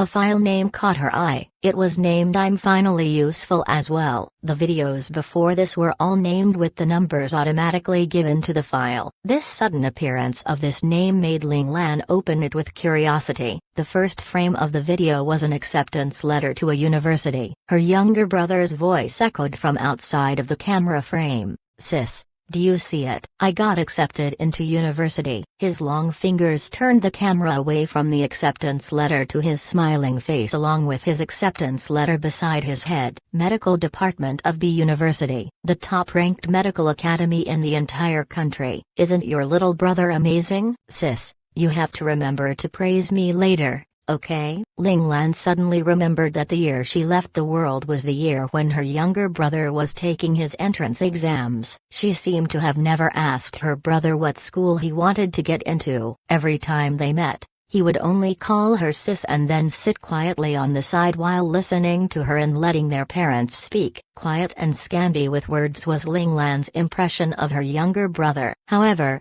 in the videos, he was so lively. Ling Lan had thought that this younger brother of hers, who she would not see more than twice in a year, would have little to no feelings for her. They had never had any deep talks with each other. Ling Lan felt it was already enough that her younger brother didn't look down on her for being a burden to the entire family, so she didn't dare to hope for more. However, now, Ling Lan seemed to not be so certain of her own thoughts. Her younger brother originally smiled brightly, but it slowly became forced. He put his head down and rubbed his eyes with his hands. Then, he raised his head as his expression returned to the radiant one from before, but his eyes were still red. There were still tears on the corner of his eyes that hadn't been wiped off. That's why, sis, you have to keep holding on. Wait 7 years and I will make you better. Her younger brother's expression was stern. It was as though Ling Lan was sitting on the end of the video camera. Ling Lan was shocked for a moment. Her younger brother from her previous life was actually like Li Shu. He walked the path of becoming a doctor for her. Where have they been all this time? Ling Lan raised her head and looked at Li Shu coldly. Oh, you finally want to know? Li Shu leaned against the wall with his arms crossed in front of his chest as he spoke plainly. Ling Lan closed her eyes to calm herself down. Her emotions were fluctuating too much. Usually,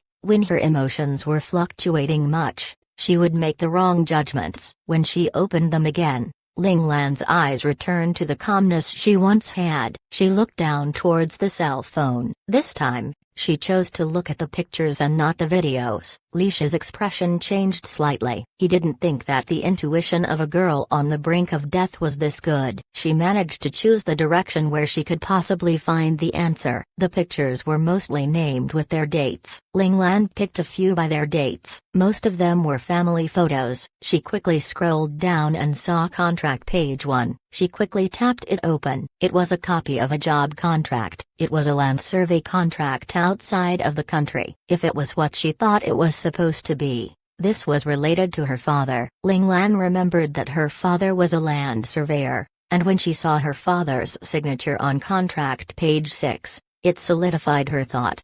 Did my parents leave the country while my younger brother is studying at B University? Asked Ling Lan. The salary outside of the country is relatively high. They asked me about your condition. I told them that even if it could be cured, the recovery afterwards would still cost a fortune. It was a bottomless pit. They had also thought about it for a long time before deciding to go out of the country to earn more money. Li Shu said calmly. As for your younger brother, his first 3 years were indeed spent at B University, but now he's not there. He was too good in his studies, so he was sent to Country M to further his studies. That's good. Ling Lan finally felt relieved when he knew her family was doing well without her. As for meeting them, she was no longer the Ling Lan from the previous life, so she wasn't tied down by her past life. She didn't care about it anymore. That's why they haven't been here to see you. Wait a few more years and you'll be able to see them. Don't misunderstand him anymore. Li Shu's voice echoed softly. Ling Lan's eyes narrowed instantly. Her hands were clenched so tightly that the cell phone in her hand made a few cracking sounds. She slowly put her head down and gazed upon the screen of the cell phone once again. She chose to use time to organize all the files. The most recent videos and pictures were from 3 years ago. Ling Lan's fingers trembled slightly as she tapped on the latest video. Sis,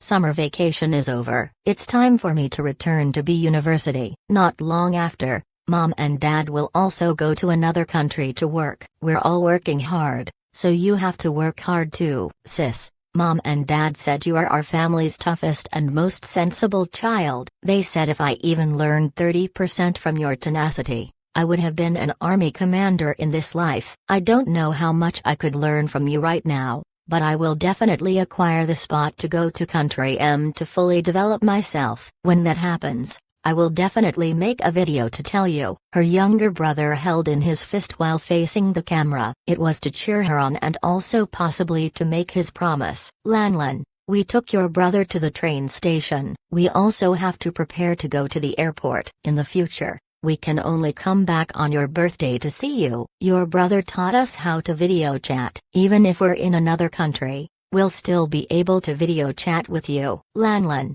no matter how far apart we are, you will always be our most treasured and loved daughter. Her mother's kind smiling face appeared in the video. Her father was sitting on the side. When he saw the camera looking his way, he moved his head away slightly. However, after her mother used her elbow to nudge him, her father could only face the camera. The serious look on his face slowly melted into a smile that was deemed to be warm by him. He then nodded his head at the camera. It was just like how it was in the past. Her father in her past life never liked to show his feelings. He wasn't like her other father, Ling Zhao, who liked to show his love for his daughter and wouldn't let her neglect him. He would even get jealous of her mother if the two of them got too close. Although Ling Lan didn't know whether Ling Zhao was jealous of her mother or of her. Although they had different ways of expressing their love for her, the love both of her fathers had for her were genuine. Ling Lan had tears form in the corner of her eyes as they slowly trickled down her face, from quietly sobbing,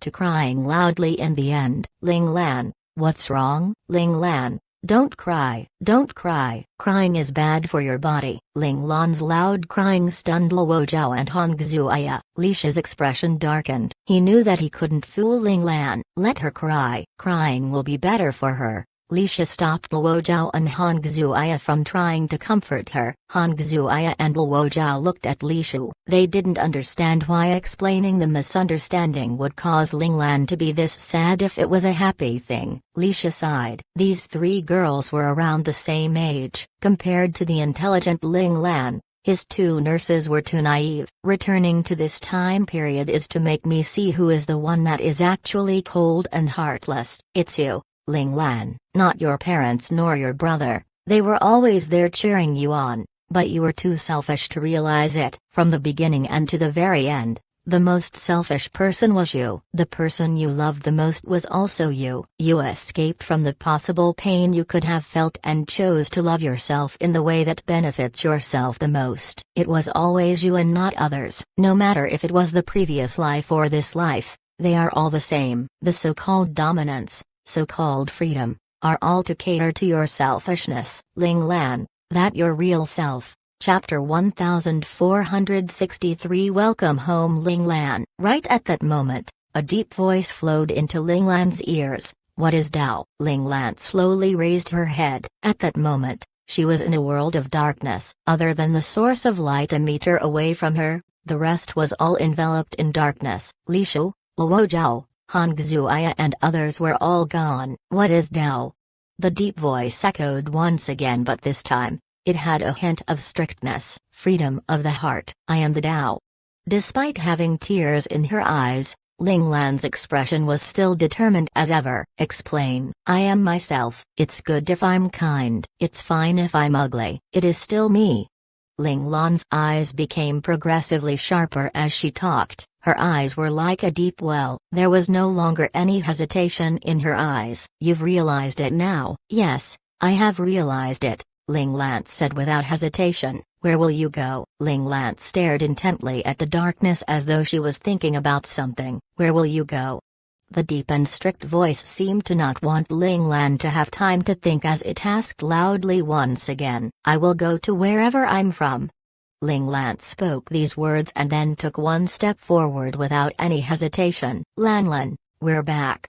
A familiar voice came from behind her. Sis, where are you going? I've finished studying and came back. I will definitely make you better. Our family will be able to be together again. In the darkness behind her, The silhouettes of Ling Lan's parents and younger brother from her previous life actually appeared. They looked towards Ling Lan with looks of panic. Ling Lan didn't seem to be fazed by their appearance. She lifted up her other foot and continued to walk forward. Lan, are you really going to abandon us? Are we really not worth your love? Her mother from her previous life began to weep loudly. She had a look of despair. It was as though she was abandoned by the person she loved the most, and now had no reason to live. Lan, come back, we're all waiting for you. Her father, who didn't always express his emotions, finally spoke up to call for the daughter he loved. Sis, are we just not that important to you, sis? Her younger brother also shouted out loud. We worked hard our entire lives for you, but in the end, you still abandoned us. Sis, you're so cruel. I hate you. Hate you. Ling Lan's foot trembled slightly. She raised her head and closed her eyes. In the end, she still took the third step. Lan, where did we go wrong? Lan, why didn't explain anything to us? It was like that in the past and it's the same now. Why won't you speak with me about it? Shouted her mother in agony. The me in the past life was perhaps mistaken. The truth I believe may have been a misunderstanding. It made me miss out on so many things and lose so many things. It caused me to lose faith in my family until I reached the end of my days. However, even so, even if I missed out, I can't go back. Ling Lan instantly opened her eyes. A cold and sharp look appeared in her eyes. In this world, hard work does indeed help a person get back things that they have missed. However, there is no turning back and dealing with old regrets. There is no longer a chance to restart. If I lose something, then it is lost forever. No matter if it was because of someone else or myself, I can't go back. You guys are great, but no longer belong to me. My future is in another world. That place has parents and friends who I love. I need to take responsibility for them. Ling Lan began to smile, but tears silently trickled down her face. I've finally seen through myself. The selfish and cold person that I was actually made to be loving and warm by those people. All in all, it is still because I'm too cold-blooded. That's why I chose them, who treated me better, and chose to abandon you. Mom, Dad, and little bro. This is the last time I will call you by these names. It really will be the last time. From now onwards, this world will no longer have the Ling Lan from the previous life. It will only have the Ling Lan from this life. I, Ling Lan, am Ling Zhao's daughter, Lan Luofeng's daughter. I am Lingshan Army's commander, the lawless land's Lord Zhen, and lastly a God Realm Master. My Tao is a selfish Tao. It is an uninhibited Tao. It is a Tao of freedom. I will name it, Dominance Tao. As she spoke the sentence, from the beginning of Tao of freedom, the voice from her younger self mixed with her current voice. The mixture of her young and mature voices actually caused the entire dimension to shake. Finally, the darkness was shattered and light appeared in front of her. At the end of the light, Instructor number 1 was looking at her with a joyous look on his face. Ling Lan, welcome home. Instructor number 1's originally cold and sharp tone actually felt warm and kind in Ling Lan's ears. Ling Lan smiled. It was a different smile than the bitter smile she had when facing away from her family from her previous life. Her smile now was filled with happiness and warmth. Yes, Instructor, I've come home. Chapter 1464 The Highest Kill Order. Ling Lan's smile suddenly dissipated as her entire body quickly moved backwards. Bang! A loud explosion resounded through the entire dimension. The entire ground began to split open, making it look like a scene from the apocalypse. Ling Lan stepped on the dirt and rocks flying in the air with great agility. She was in midair as she calmly looked towards Instructor number 1. Instructor number 1 reached out with one hand and clenched it towards her direction. A black square suddenly appeared in front of Ling Lan. It stretched out infinitely and instantly cut the space between her and Instructor number 1. However, it was useless as a large hand easily pierced through the separated space between them. It continued towards Ling Lan with unstoppable momentum before crashing down towards Ling Lan's head. An ice mirror immediately formed above Linglan's head to block that large hand. Bang! The immense shockwave shook the entire dimension once again. It made Linglan feel as if she was in a tornado greater than Category 20. Bang! Bang! Bang! The large hand started to slam against the ice mirror below it with great force. After going against each other for a short while, the ice mirror finally couldn't handle any more battering. It actually began to show a few small cracks. Sensing the cracks, Linglan raised her head and looked at the ice mirror. Her eyes suddenly turned pitch black as her pupils began to swirl like whirlpools. If someone were to look at them closely, they would find Linglan's eyes actually had the symbol of yin and yang spinning within them. If someone couldn't follow the speed of the spin, they would just see Linglan's being dyed in all black. As her eyes became like that, the ice mirror suddenly stopped cracking and began to repair itself. In the end, it returned to its original appearance with no cracks in it. A short while afterwards, the large hand was pushed back and in the end, disappeared in front of Linglan. Instructor number 1 raised his eyebrow slightly after seeing what had happened. He put his hand down. At the same time, Linglan had also stopped exerting her powers and the entire dimension that they were in returned to normal. I was afraid the foundation of your power wouldn't be steady. Now it seems, it won't be too big of a problem. Instructor number 1 was afraid Linglan might further destabilize her foundation by advancing. It was by sheer luck. Luckily, with the dimension's help, I was able to somewhat fill the gap. The years she spent in the time dimension to train wasn't all for naught. The time spent there showed the benefits she had reaped when she advanced. However, this type of fight is useless for you now. If you actually wanted to ensure your God Realm status and control it, you still need to go through a battle of life or death.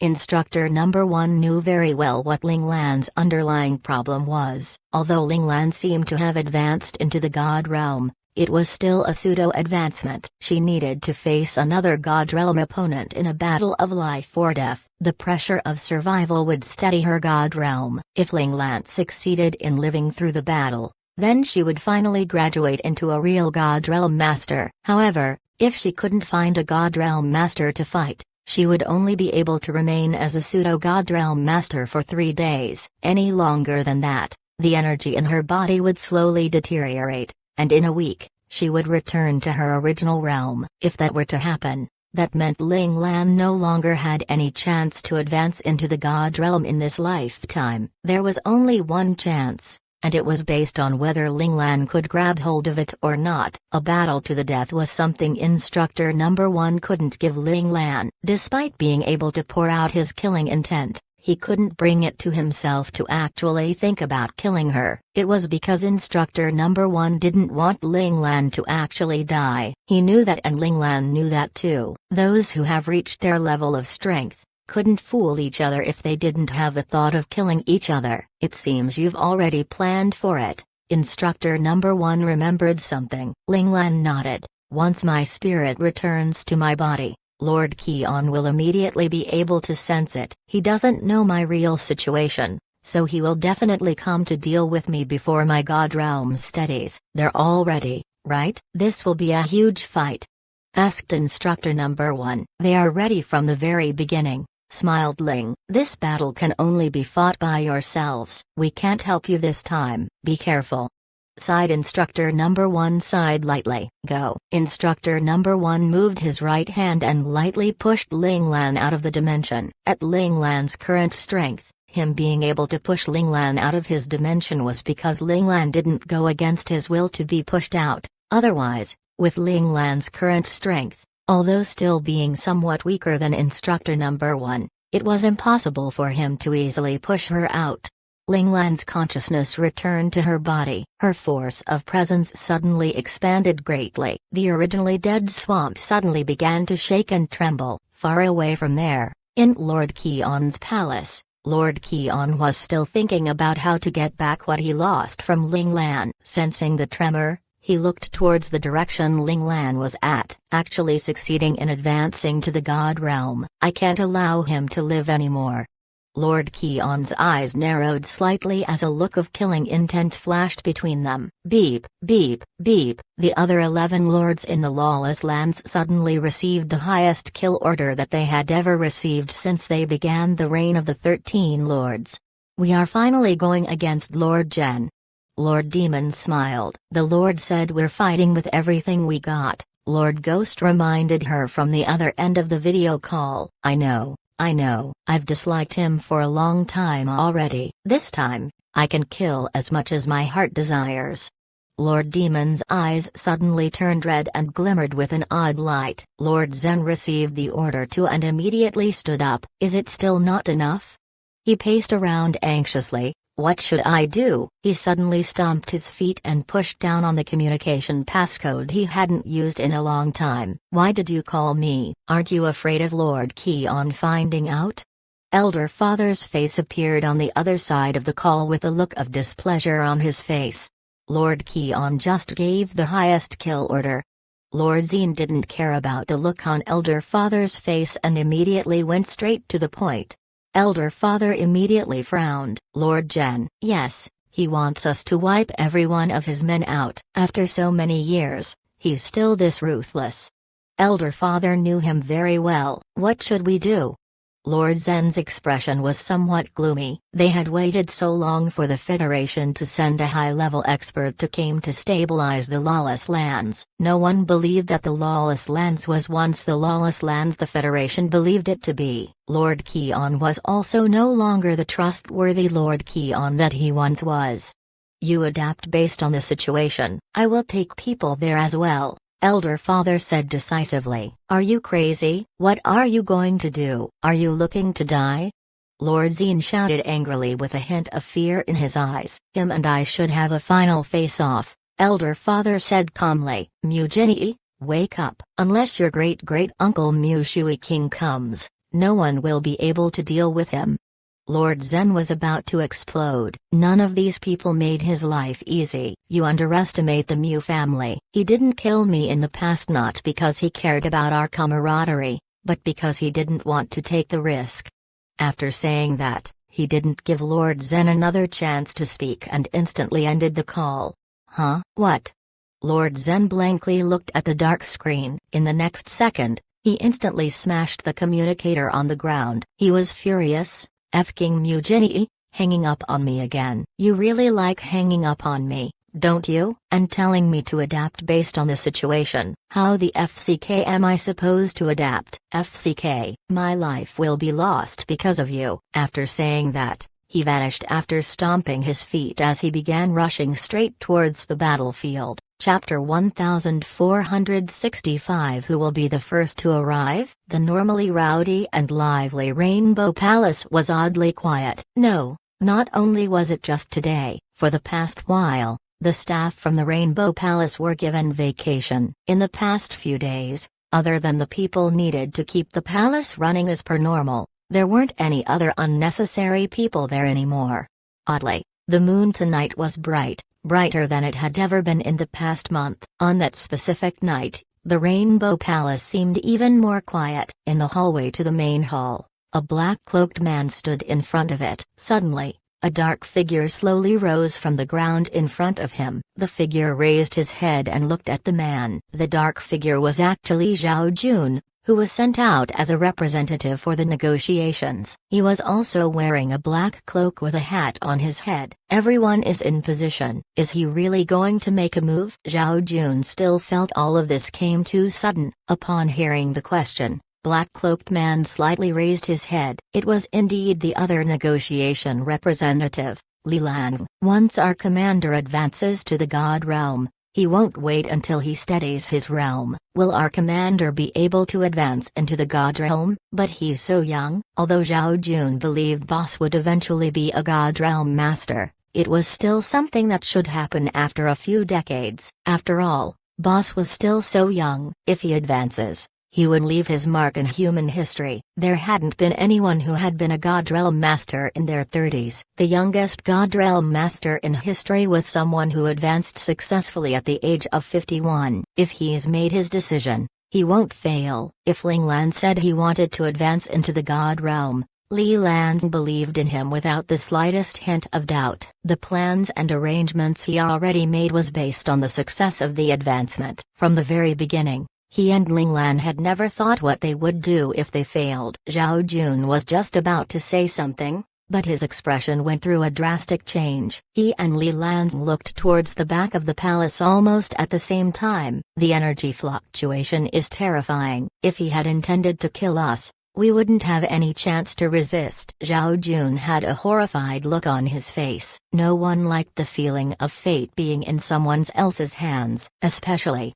those people who were at current strength would hate it even more. Li Lan's expression wavered for a moment before breaking into a happy smile. He succeeded. Boss succeeded. Zhao Jun also realized it. The timing is really good. Li Lan looked towards the bright night sky. Sometimes, no matter how much someone tried to plan ahead, they still wouldn't be able to factor in destiny. Destiny, I will believe in you this one time, Li Lan said softly. What? His voice was so soft that Zhao Jun didn't hear what Li Lan had said. I said, I hope everyone won't disappoint our commander. Li Lan smiled with immense amount of hope. Zhao Jun tilted his head to the side. From the tiny bit he heard just now, he knew Li Lan wasn't telling the truth. However, if Li Lan didn't want to tell him, then he wouldn't ask for any further detail. This type of mutual understanding was something only friends had with one another. Who do you think will be the first to arrive? How about we bet on it? Zhao Jun was bored from waiting,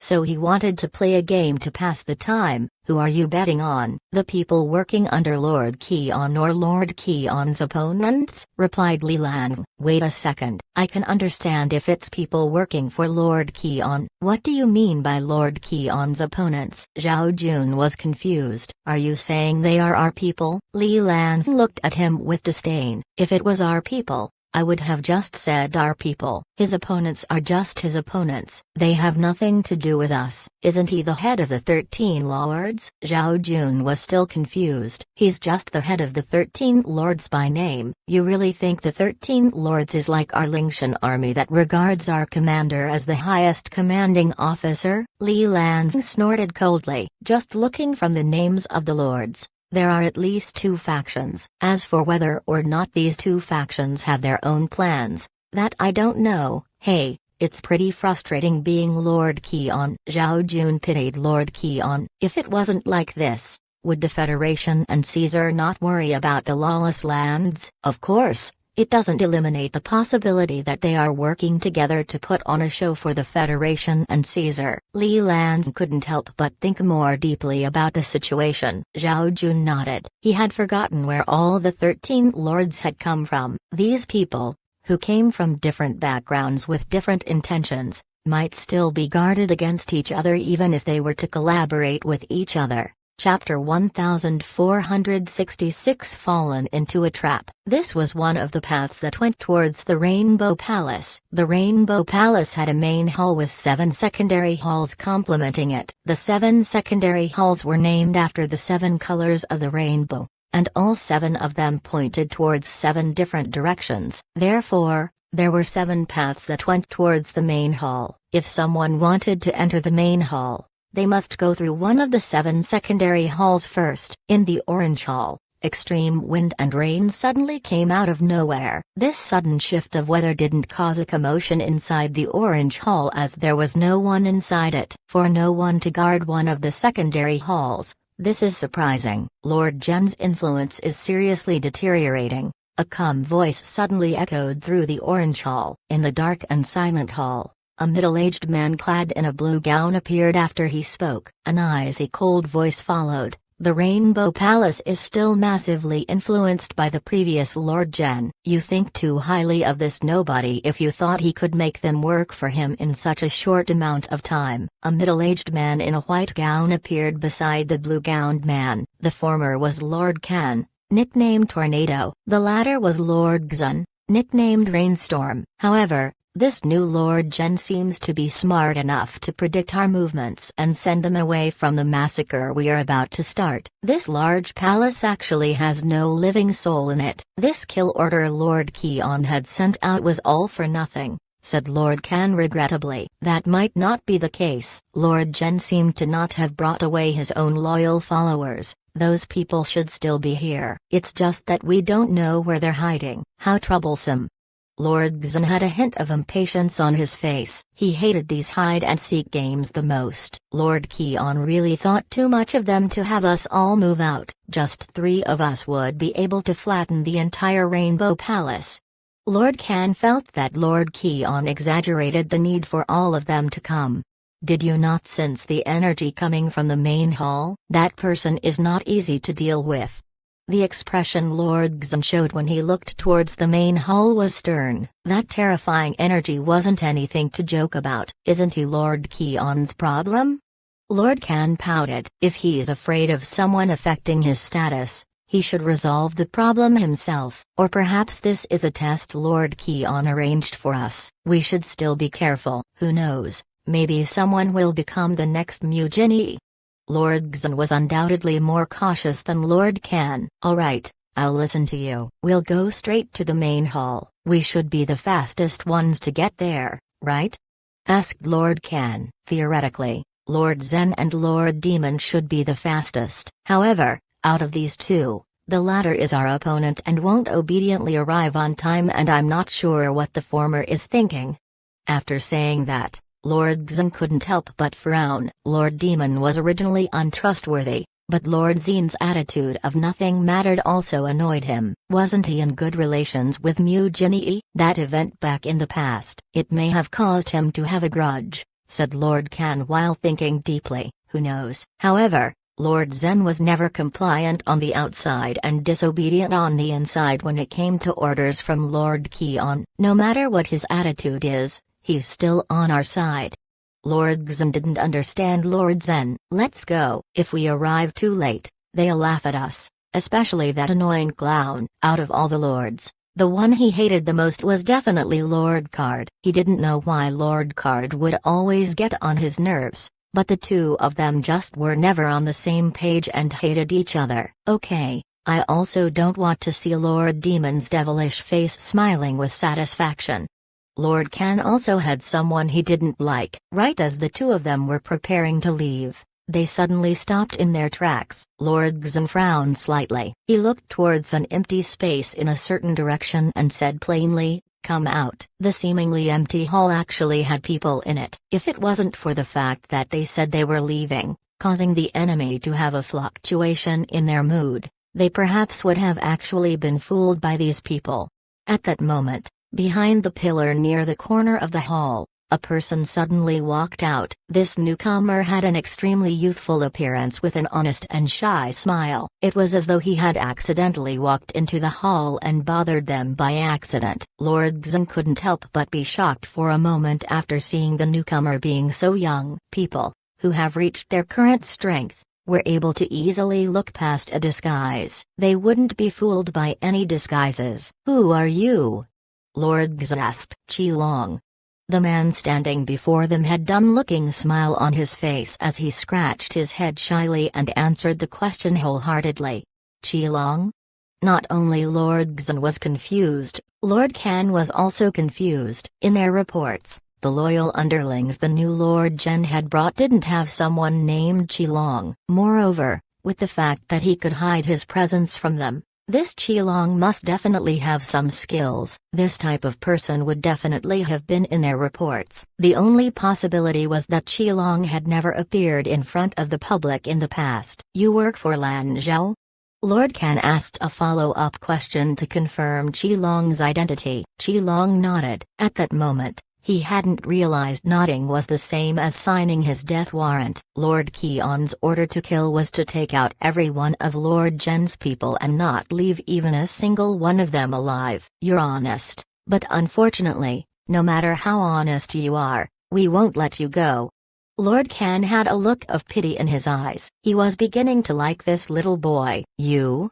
Lord Xun turned and asked Lord Can. Lord Can nodded and said, "I'll do it." After saying that, a visible whirlwind suddenly appeared beside him and it went towards Qilong in an indomitable fashion. Just as the whirlwind was about to crush Qilong into pieces, Qilong suddenly vanished. In the next second, he appeared behind Lord Kan and ruthlessly hit the back of his head. Bang!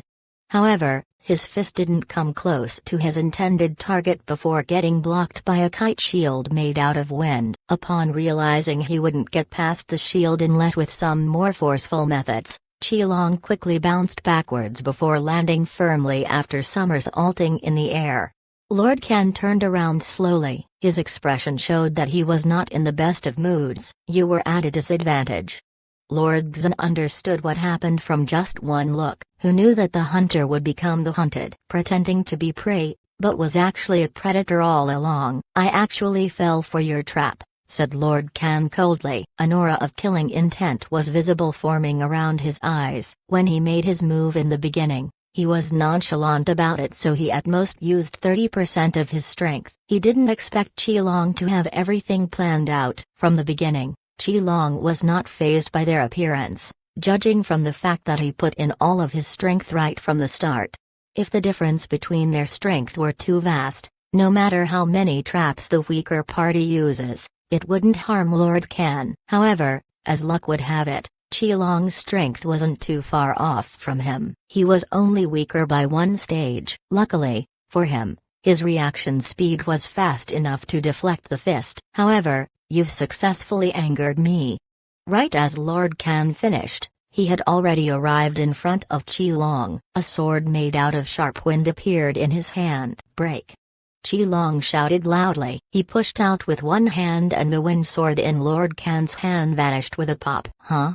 Lord Xin was confused by what just happened. However, it didn't faze him for too long, as the next second, a water whip appeared in his palm. He whipped it towards Qilong, who was fighting with Lord Kan. Bang! Then a loud explosion was heard. A glimmer of silver light brightened the entire hall. Two long whips shot out and slashed against the stone's flooring, leaving two whip-like scars. At that moment, a beautiful young man with a slim and scrawny physique appeared in the hall. Both Lord Kan and Lord Xin knew who this person was. It was Lord Zhen's most competent follower, Luo Lang. Chapter 1467. Lord Demon. Didn't think you two would be placed to guard this hall, said Lord Xin. Not so much placed. It's just we drew straws and got this hall, Luo Lang said nonchalantly. He didn't want to be with Qilong, but unfortunately, the outcome from drawing straws always had surprising effects. In reality, he and Qilong being grouped together wasn't the best setup. Among the companions who work under boss Qilong, him, Li Lang and Zhao Jun were considered to be the strongest patch. Li Yingji was somewhat weaker than them. Han Zhijian and Lin Zonking were then weaker than Li Yingji by one stage. It would perhaps have been more logical for him and Qilong to bring someone weaker with them instead. However, at their current stage, drawing straws wasn't only just a matter of luck, it also had some sort of destiny involved in it. Thus, even if he and Qilong mentioned that they wanted to split up, everyone else rejected the idea. Now, it seemed that it was very lucky that they didn't split apart. No matter who they would have brought with them, it might probably bring about their death. The two people standing before them were probably the Tornado, Lord Xin, and Rainstorm, Lord Kan from the 13 Lords. Although their strength among the 13 Lords weren't ranked the top, they were still in the middle of the pack. If Qilong hadn't managed to fool Lord Kan, causing him to fall for the trap, it was possible that he and Qilong would have a difficult battle on their hands. As expected, this time, it was just as boss had predicted. The 13 Lords all moved out. Luo Lang couldn't help but worry about his other friends. On the two large pillars outside the doorway of the Purple Hall, there were two people, each leaning beside one pillar. One of them looked towards the night sky. The starry sky was oddly closer than the one they could see in the Federation. It gave the illusion that he could put his hand out and pick those stars. However, the star inside his heart seemed to be moving further and further away from him. Do you ever regret it? Suddenly the other person leaning on the other pillar. Regret what? The person looking at the starry sky attracted his gaze and asked confusedly. Coming here to find what we had regretted in the past. Unfortunately, it is only our own regrets. He doesn't even care about us. No matter how dark it was, one can tell that he had a crestfallen expression on his face. That is our own problem. No, they were indeed Tang Ninu and Mu Karen, who didn't mind coming all this way to disguise their identities in order to find an answer they were looking for.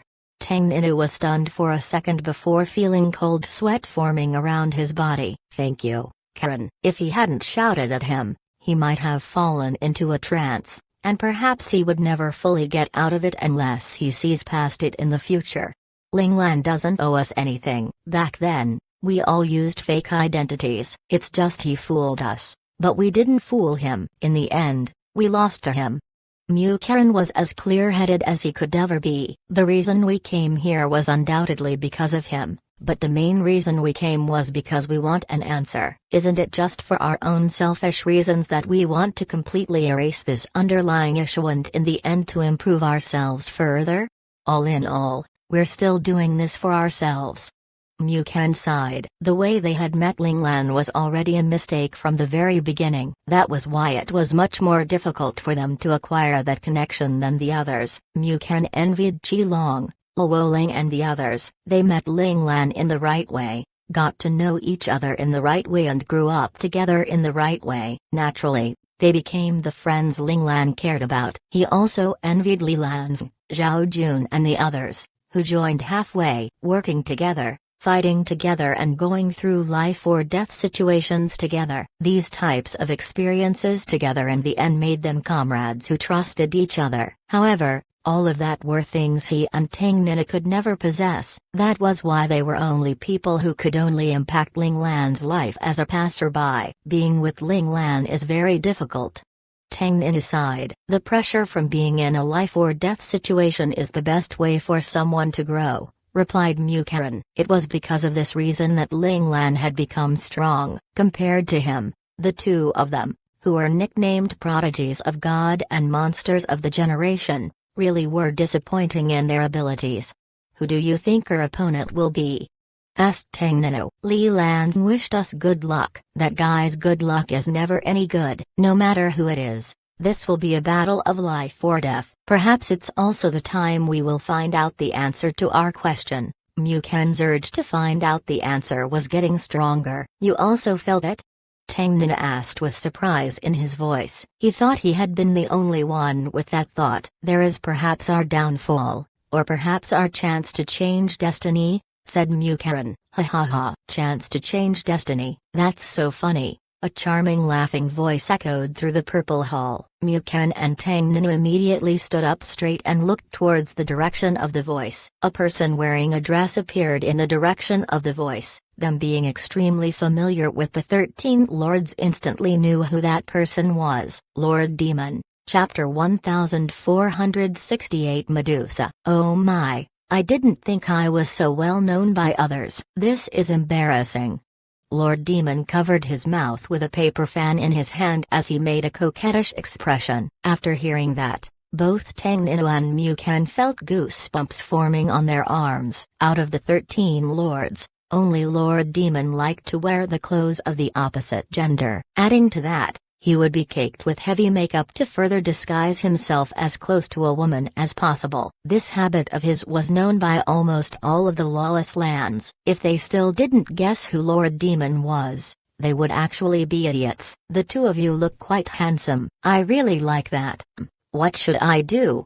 Lord Demon's eyes glanced at them with reluctance. It had been a long time since he had encountered such high-quality men, and he was really tempted to have a taste of them. "But Lord Keon told me to kill everyone." HMPH. It is so difficult. Lord Demon's feverish gaze towards Tang Ninu and Mu Karen sent a chill down their spines. They quickly remembered an interesting fact about Lord Demon. He was someone who frequently toys and plays with men. "How about we play for a while?" Lord Demon got into a jubilant mood after seeing some handsome prey. He was initially thinking about joining the raid of the Rainbow Palace just for some entertainment, but it seemed he found some good entertainment of his own. After he had had his fun and got bored of them, he would immediately kill the men that way. He wouldn't be late to the real show. Immediately thinking about the fun he could have, he quickly appeared beside Tang Ninu and his long-powered finger caressed Tang Ninu's cold and stern face. Bang! Before the finger could caress his face any further, Tang Ninu immediately slapped away the finger before retreating back many steps. The coordination between Mu Karen and Tang Ninu had been slowly growing ever since they first started working together, and now they were like a well-oiled machine. While Tang Ninu was backing away, Mu Karen also backed up as well, staying in sync with Tang Ninu. Lord Demon gingerly sniffed his finger and smiled sweetly. Such a fresh smell. It has been so long since I've smelled a man with such a nice smell. I love it so much. Tang Ninu's veins popped out of his forehead. He was trying his best to push back the puke he could feel coming up his stomach in order to maintain his composure. However, his clenched fists proved that Tang Ninu wasn't as calm as he put himself out to be. I really don't want to kill you. How about this? If you continue to follow your Lord Gen, you all will eventually die. So, you should go back with me and I'll make sure you stay alive. Lord Demon felt that he should give them an olive branch in their time of need. Hey! Tang Ninu snorted coldly. How about you think about how you're going to be able to leave here alive, huh? Lord Demon frowned at the unexpected arrogance coming from one of his toys. He was enraged that his kindness was rejected by them. You really don't know your place. In the next second, a spectral claw appeared on top of Tang Ninu's shoulder. With the claws bared, it ruthlessly went towards Tang Ninu's shoulder blades. Bzzz. Purple lightning shined brightly along with a deafening thunder. Tang Ninu's entire body was enveloped by lightning, which in turn destroyed the spectral claw that was coming towards him. Lightning. Lord Demon's eyes narrowed. He quickly disappeared from his position in the next second. Bang! A fire dragon suddenly emerged from the ground from where he was previously standing. Bzzz. Lightning and thunder appeared everywhere in the hall. Almost at the same time, a purple lightning dragon suddenly came crashing down from the sky and rushed towards a place where there was no one standing there. Did the dragon miss? Suddenly, a human figure appeared out of the location where the lightning dragon had struck. It was indeed Lord Demon, who had evaded Mu Karen's fire dragon. The position he chose to evade towards was indeed the position the lightning dragon was rushing towards. Tang Ninu made the correct judgment in an instant. Bang! The purple lightning dragon fearlessly bit down on Lord Demon. Ah! A deafening cry was heard. The lightning dragon, that was originally shining brightly with purple lightning all over its body, was suddenly devoured by a heap of darkness. In the end, it could no longer give off any purple lightning before getting completely dissipated. The ground began to tremor. The darkness suddenly split apart into countless black threads. No, they weren't threads. They were more like tentacles. No, they weren't tentacles either. It was because at the end of the tentacles, there were slithering snake heads with blood-red fork-like tongues. Medusa. Tang Ninu and Mu Karen's eyes widened slightly. This was something from Western mythology. Legend said that she was the witch who represented death. They didn't think they could actually see it for their own eyes. Chapter 1469 Fire of the Blue Lotus. Annoying. A large spectral female head formed behind Lord Demon. The head with snakes for hair slowly opened its eyes. The creepy floating head filled Tang Ninu and Mu Karen's vision. Although the head was spectral, those slithering snakes she had for hair were real energy entities. You really are taking my kindness for granted. If I don't show you who's boss, you won't know how to show respect.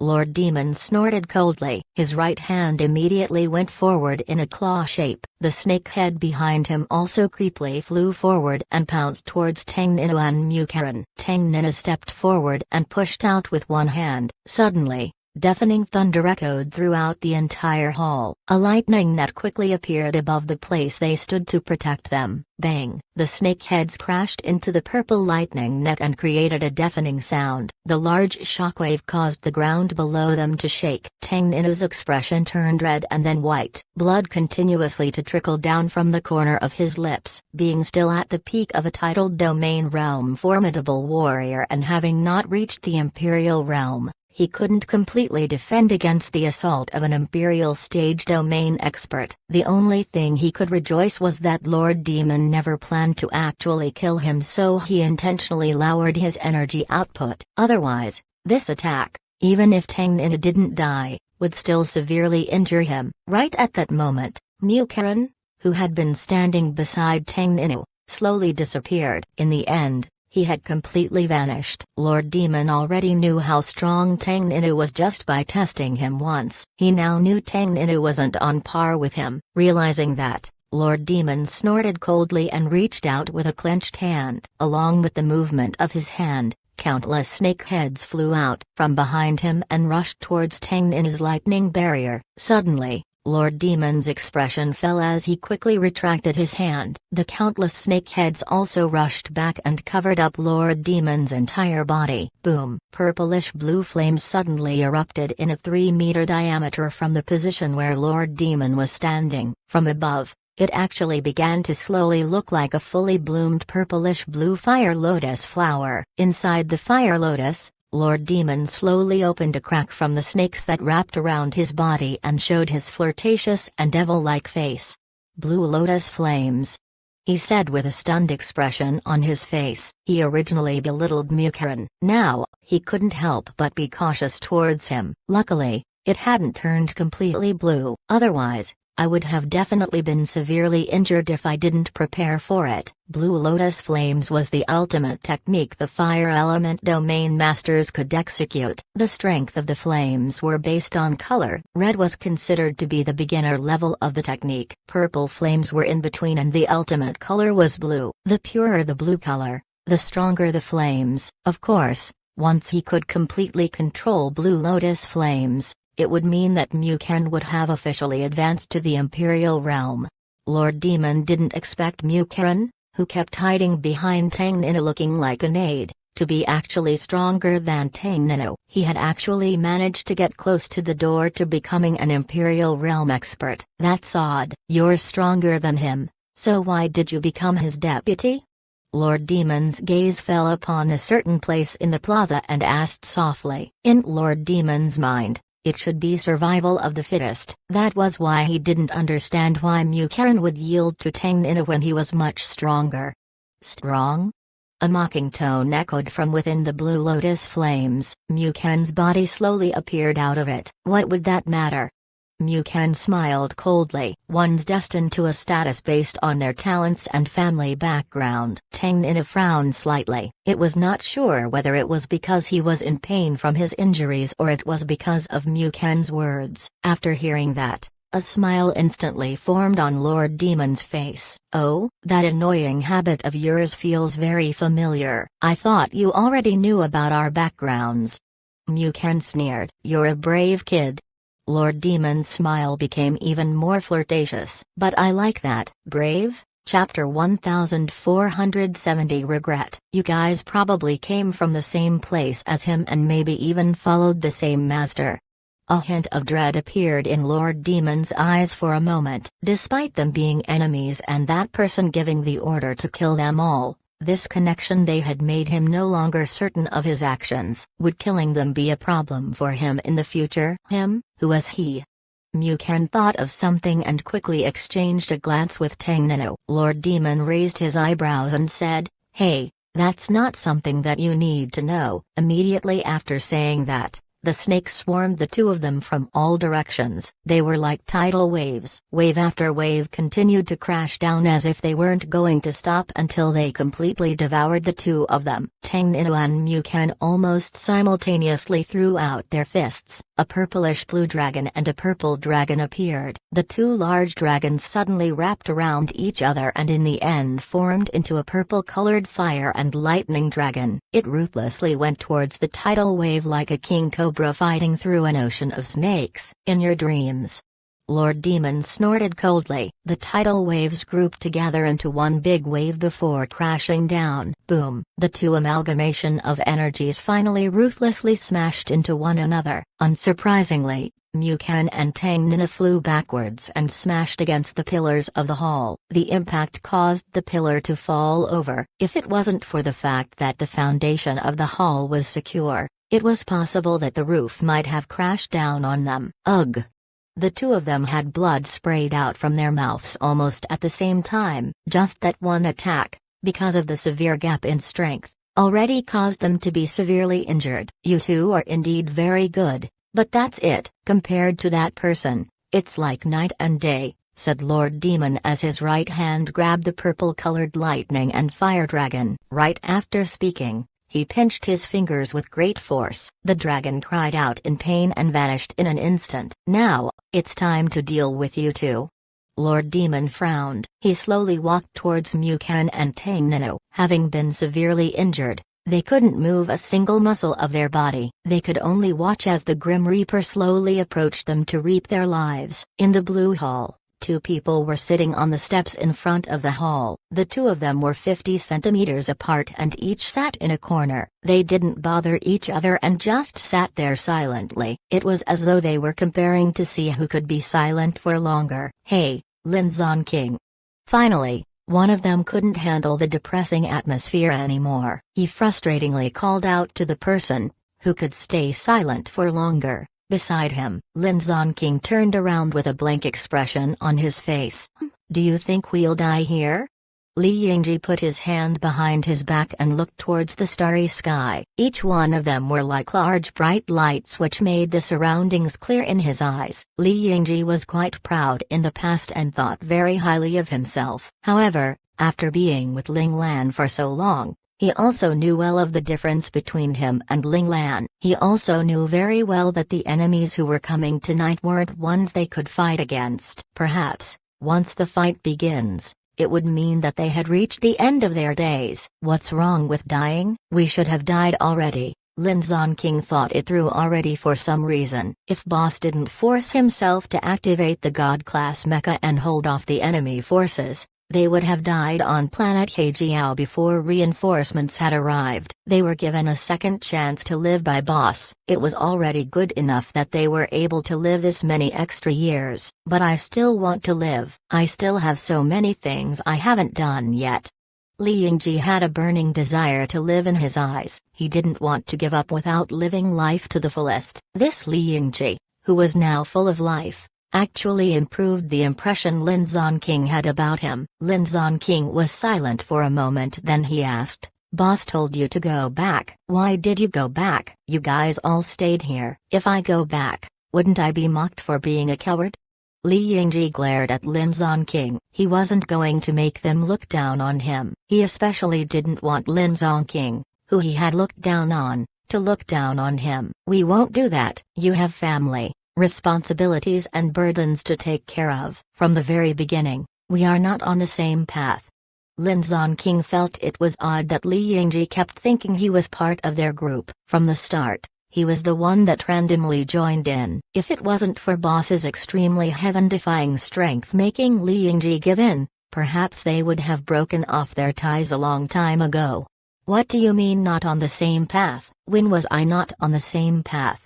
said Li Yingji angrily. This kind of attitude annoyed him greatly. It made it seem as though he was never a member of their group, as though he had never been considered a peer by Lin Zon King. This pure disregard of his existence made him extremely angry and at the same time invoked a feeling of failure. "Isn't your dream to inherit the Li family and become the family head?" Lin Zon King still remembered Li Yingji's grand ambition. "Becoming the family head and being on the same path as you guys have zero connections, alright?" Li Yingji, of course, hadn't given up on his goals. However, that didn't mean he wasn't part of their group. Lin Zon King thought for a moment and felt Li Yingji wasn't wrong. "Alright, but shouldn't you try your best to stay alive to go back to inherit the family and become the family head? If that was the case, then why stay here and give up his life?" Lin Zon King didn't understand. In the past, Lin Zon King felt that he knew Li Yingji very well. However, in the past few years, he felt that the image he had of Li Yingji in mind was straying further from reality. Moreover, there were too many people above Li Yingji if he stayed in Lingshan. Being under Boss's command, he acquired many military merits and climbed the ranks like a rocket. However, no matter how fast he did it, there were always a few people who climbed even faster than him. That made Li Yingji seem not that outstanding when compared to those people. If he had gone to an army arranged by the Li family,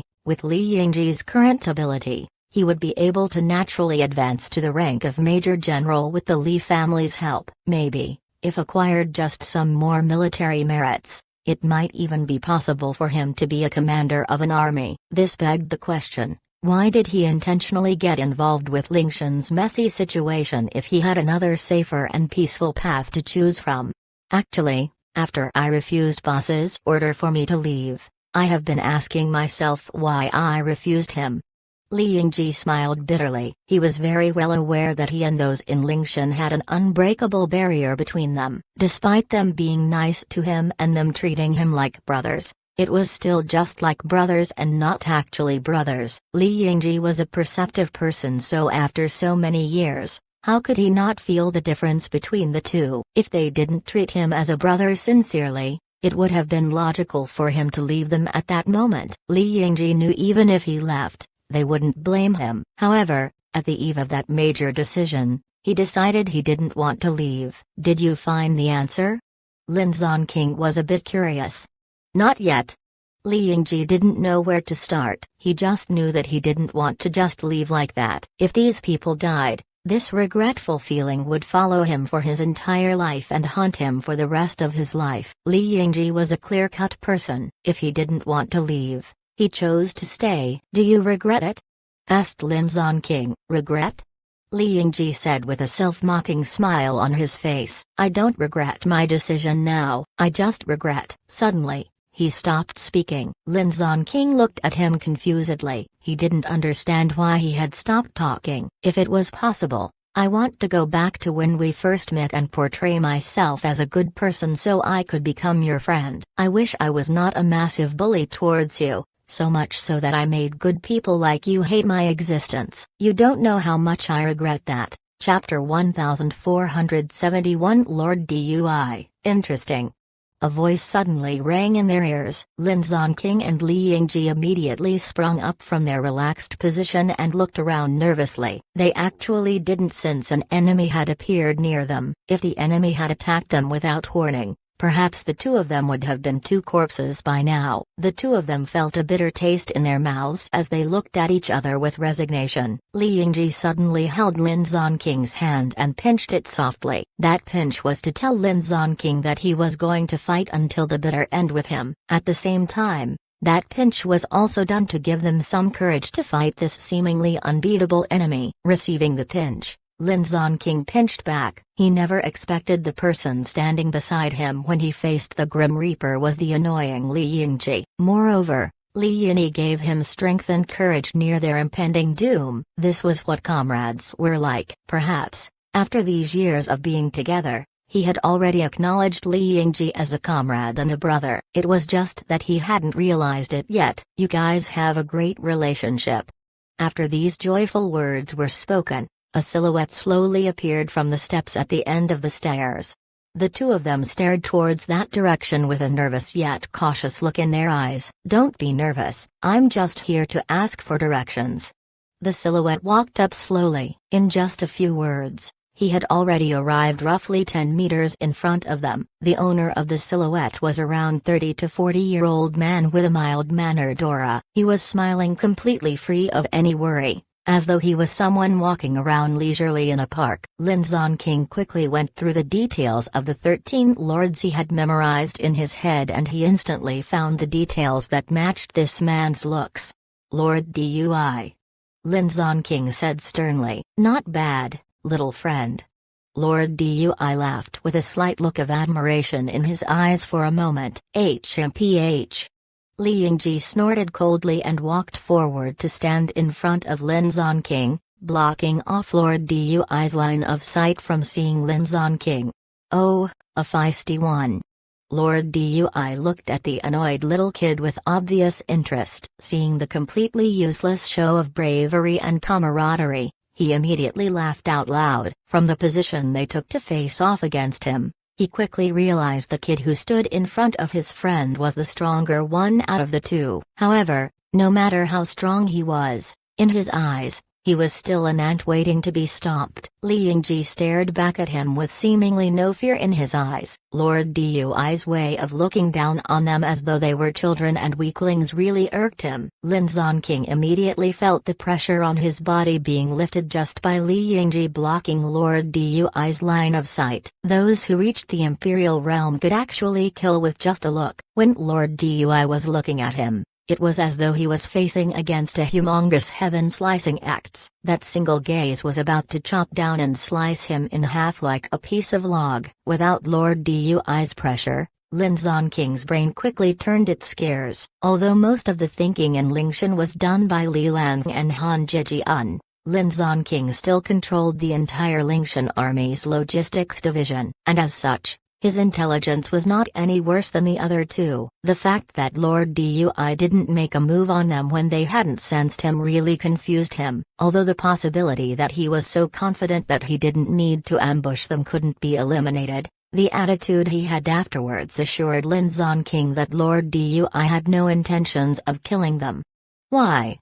Lin Zonking stepped forward and stood side by side with Li Yingji. He asked with a side-tilted head. Li Yingji sent a worried glance at Lin Zonking. He wanted to tell Lin Zonking to move back, but in the end, he didn't make a sound. Ha ha ha, very good, very good. Lord Qion's kill order still has its worth it seems. Lord Dui suddenly laughed maniacally towards the sky. Lin Zonking and Li Yingji were completely confused by Lord Dui's behavior. Wasn't this person here to kill them? Why did he just laugh? What is that guy trying to do?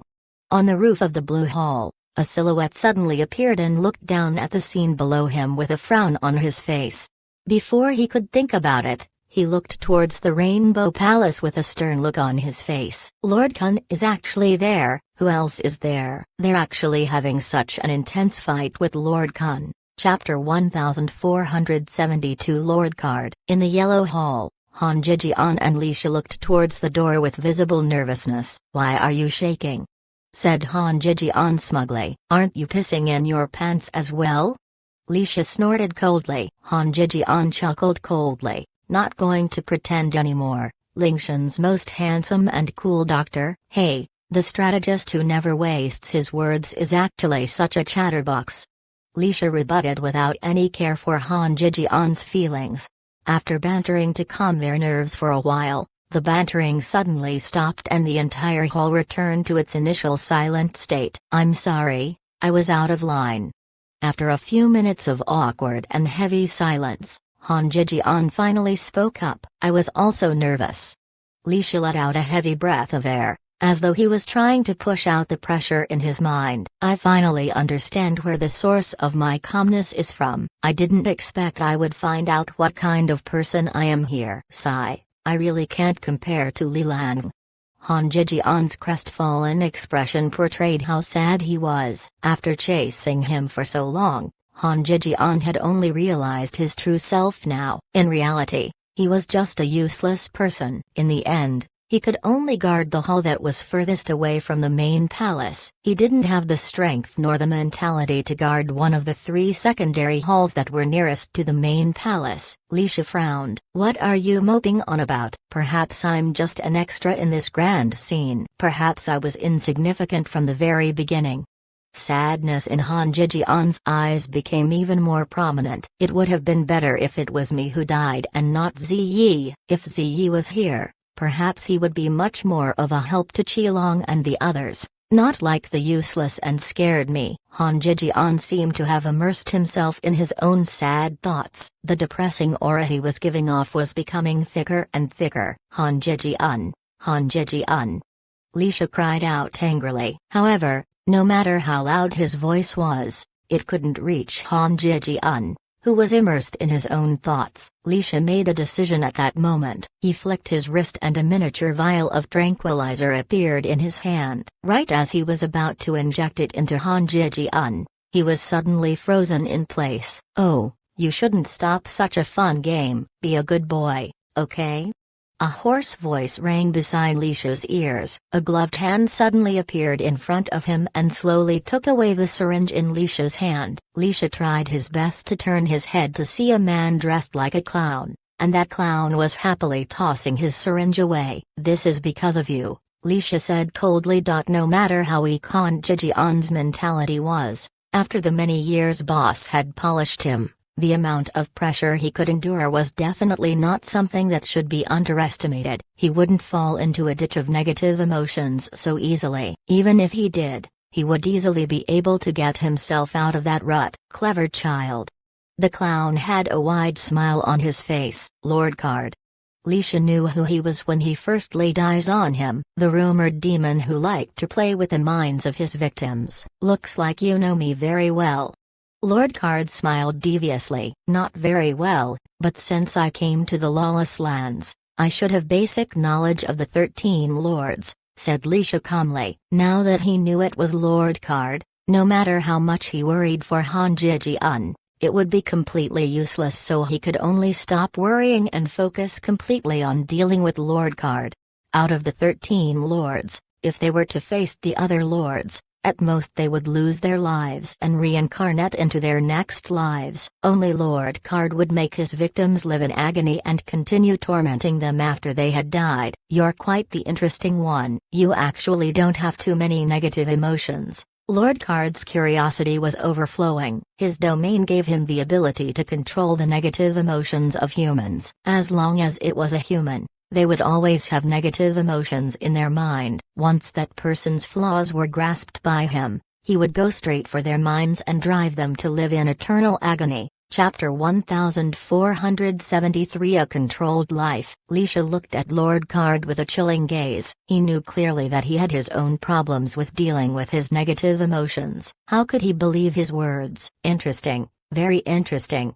Lord Card turned his wrist and another paper card appeared in between his index and middle finger. Vigilance started to be obvious in Lisha's gaze. Suddenly, Lord Card flicked his wrist lightly and the card flew out of his fingers. It flew towards Lisha at lightning speed. Lisha moved his body to dodge, but he realized that this piece of paper card kept following behind him. No matter where he moved, he wasn't able to get rid of it. At a single instant, the paper card was seemingly given a speed boost as it instantly flew past him and hovered right in front of him. With it being in front of him, Lisha immediately stopped in his tracks and stared vigilantly at the paper card that was unfolding itself, and slowly a figure of a woman, who was smiling amiably, appeared in front of Lisha.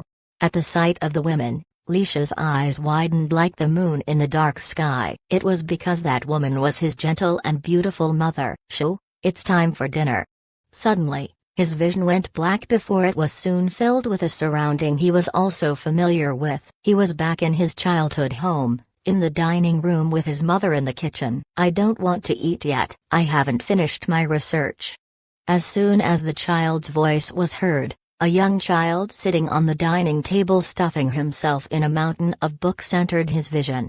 Lisha saw a stubborn young version of himself lowering his head into piles and piles of research reports on the dinner table. He was so focused in reading the reports that he didn't notice the disappointment in his mother's eyes when he rejected her. "Don't starve yourself, Shu. Eat properly. You can read all you want after you eat." A gentle hand covered the book. Little Shu wanted to continue reading. "Mom, don't disturb me, okay? I'll eat when I'm hungry."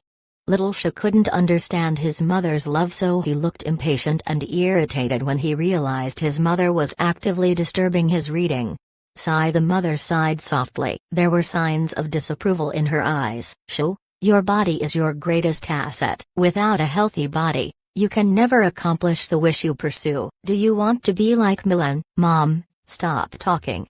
Upon hearing his eldest cousin brother's name, Little Shu immediately flared up and slammed the table. To him, his eldest cousin brother's health had always been a thorn in his heart. He didn't expect his beloved mother to use it as a negative example. Little Shu couldn't control the boiling rage and overflowing disappointment that was about to explode from him, so instead of lashing out at his mother, he pushed his mother away and ran out the dining room.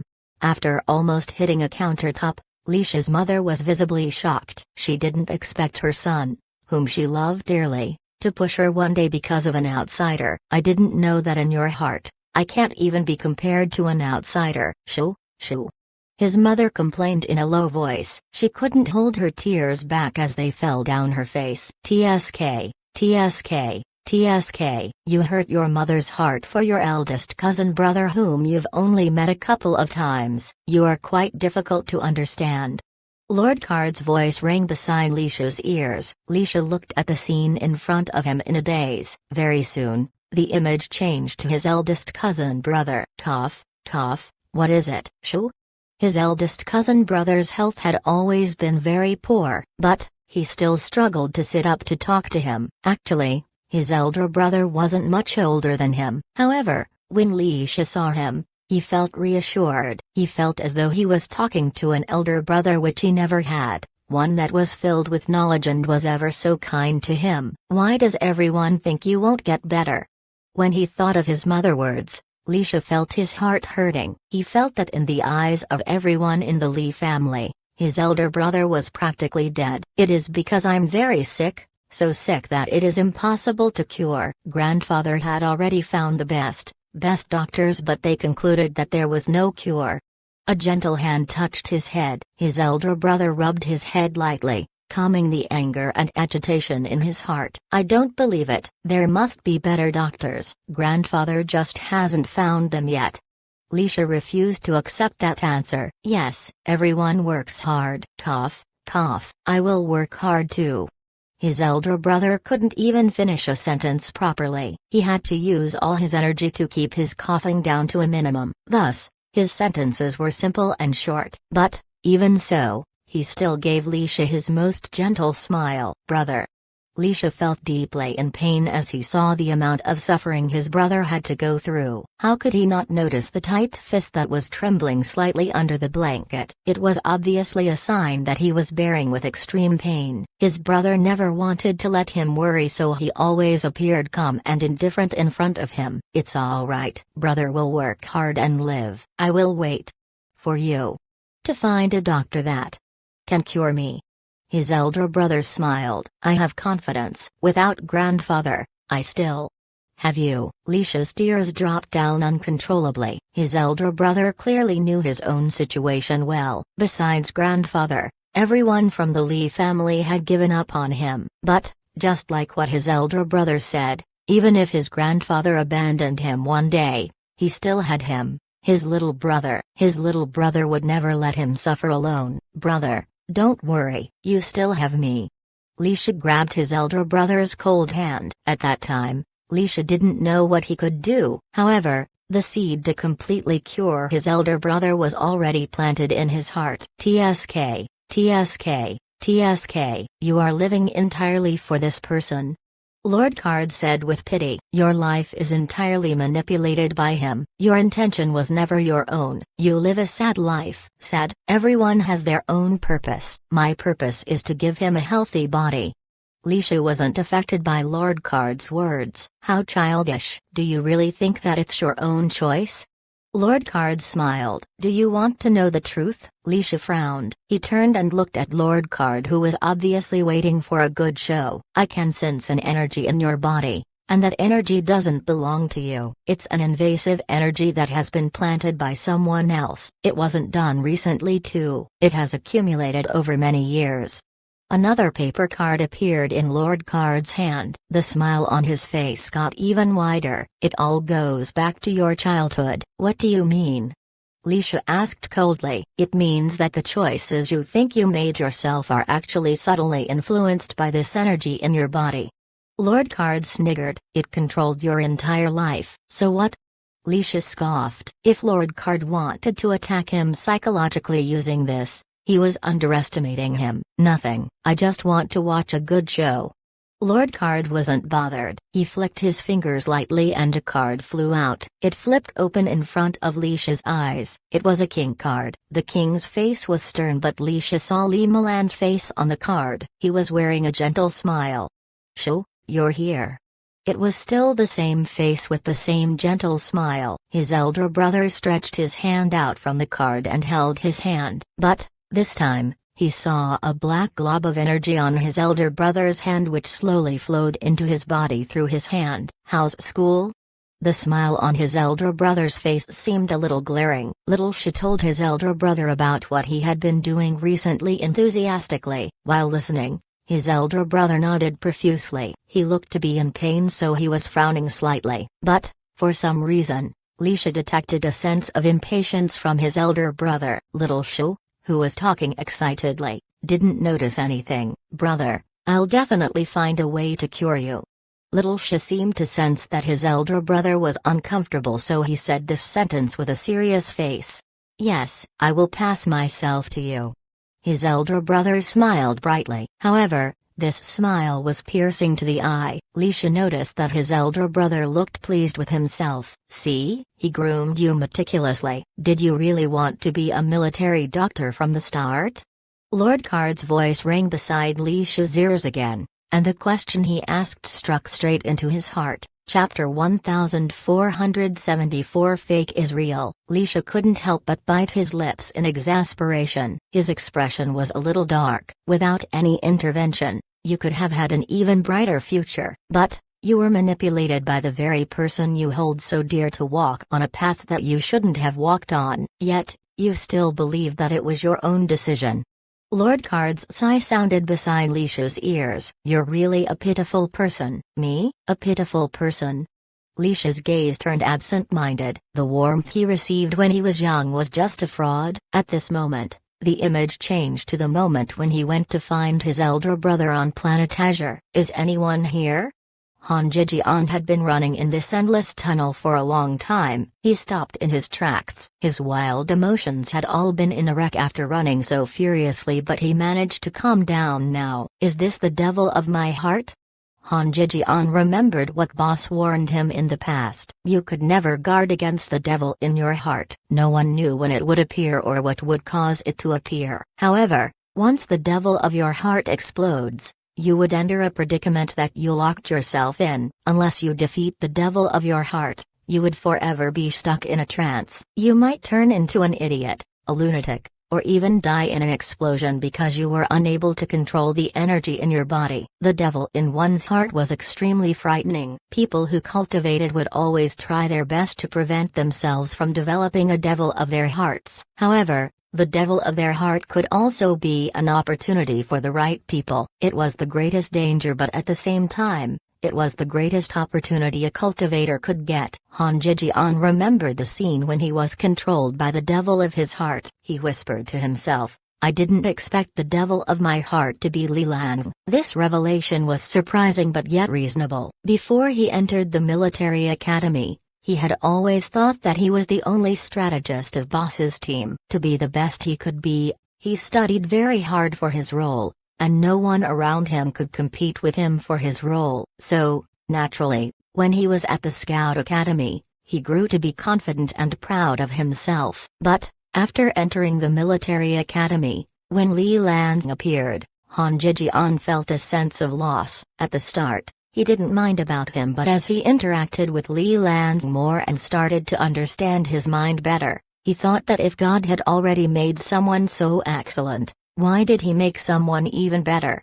Li Lan would do anything to gain victory, even resorting to more unscrupulous means. Han Jijian was full of respect for his resolve but also filled with contempt. This contradictory feeling was slowly chipping away his idea of a great strategist. In reality, he looked down on Li Lan when he could not think of more upright means to resolve the problems he faced, but when he constantly outperformed him time and time again through those devilish means, he couldn't deny his existence anymore. In the depths of his heart, he felt that Li Lan might be a better strategist than him. It was a feeling he couldn't ignore. This was the first time Li Lan made Han Jijian felt defeated. The second time he felt defeated was when they were on planet Heijiao. In the face of a life-or-death situation, Li Lan was much more decisive and ruthless than him. As for him, he hesitated and cowered in fear during that time. 2 clear defeats made him feel useless. Although he managed to adjust his emotions with the help of Boss and his brothers and managed to find his own position, in the depths of his heart, Li Lan was still a thorn that couldn't be taken out of his heart. That person constantly reminded him of his failures. Han Jijian laughed at himself mockingly. I actually felt that should already be the case. It looks like my heart is more honest than me. It was time to destroy the devil of his heart. When Han Jijian made that decision in his heart, his gaze turned cold. At this moment, he became a confident person who had no weaknesses. Suddenly, the tunnel collapsed around him. The dark corridor turned bright in an instant. Han Jijian was very calm at this sudden change. He raised his head and looked at his surroundings to realize that he was now in a huge hall. His vision was blurry. Han Jijian could only faintly see that there was someone sitting on a high throne far away looking down on him. "You're here?" The person on the throne had a familiar voice. Following the sound, the blurry vision cleared up and the face of the person appeared in front of Han Jijian. "Li Lan." Han Jijian said firmly. Even if he knew that the person in front of him was fake, he knew that with the devil of his heart around, fake is real. Chapter 1475 Irresolute and hesitant. "I've been waiting for you for a long time." Li Lan, who was the devil of Han Jijian's heart, seemed to be waiting for this day to come. "That's why I'm here now," Han Jijian replied calmly. "Do you have the confidence to beat me now?" Li Lan smiled slightly. It was a gentle smile, but to Han Jijian, it was glaring. "Actually, you're not that strong." Han Jijian emphasized every single word he said. "Actually, you're not as confident as you think." Li Lan was calm. Han Jijian's expression changed slightly. He suddenly realized that the Li Lan produced by the devil of his heart understood him better than the real Li Lan. "Is that weird?" Li Lan smiled. Han Jijian looked at him silently. He didn't want to be led on by Li Lan's words. "You've forgotten." Li Lan suddenly disappeared in front of him. The next second,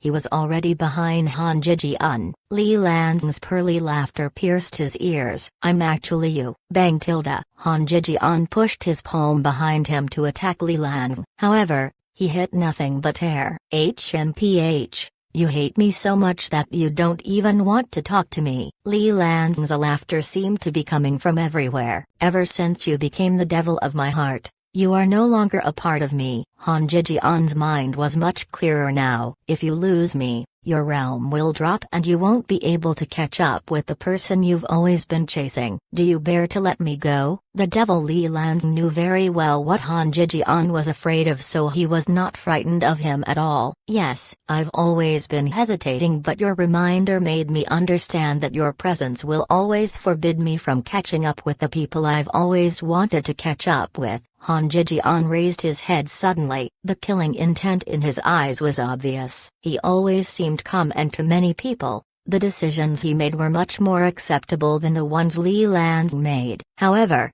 Han Jijian knew that among everyone around Boss, he was the most irresolute and hesitant. He couldn't be like Li Lan, who put Boss's benefit at the top of his priority. All the decisions he made were the ones that benefit Boss the most. Hence, when he needed to sacrifice someone, he wouldn't show any mercy. He couldn't be like Qi Long, who remained firmly loyal to Boss and never had any thoughts of backing out once he made the decision to follow Boss. He wasn't as pure as Luo Lang, who would give his entire heart to someone once he decided to trust the person. He was willing to go through any thick or thin with Boss. He wasn't as decisive as Lin Zongqing, who would immediately fill in the empty slots in their team without caring about the price he had to pay. He didn't have Ziyi's big heart. As long as he was given space, he was able to grow up strongly on his own. He didn't have Lisha's devotion. Once he was needed, he would sacrifice anything to help others. He wasn't like Chang Xinyuan, who would repay a casual favor with his life. He gave his entire life to Boss, who gave him a second chance in life. He wasn't like his two little sisters, who admired Boss and treated him like the center of their world. He followed Boss because he couldn't bear to part with their close relationship. He couldn't bear to leave behind the friendship he had with his companions. Yes, he couldn't bear to give them up. It wasn't because he couldn't give them up. The decisions he made seemed more tolerable than Li Lan's and felt fairer, but he knew that he had his own selfish motives. He was afraid of losing his place in the team, becoming another weaker copy of Li Lan. He was just used to using righteous reasons to cover up his selfish intentions. He convinced many people,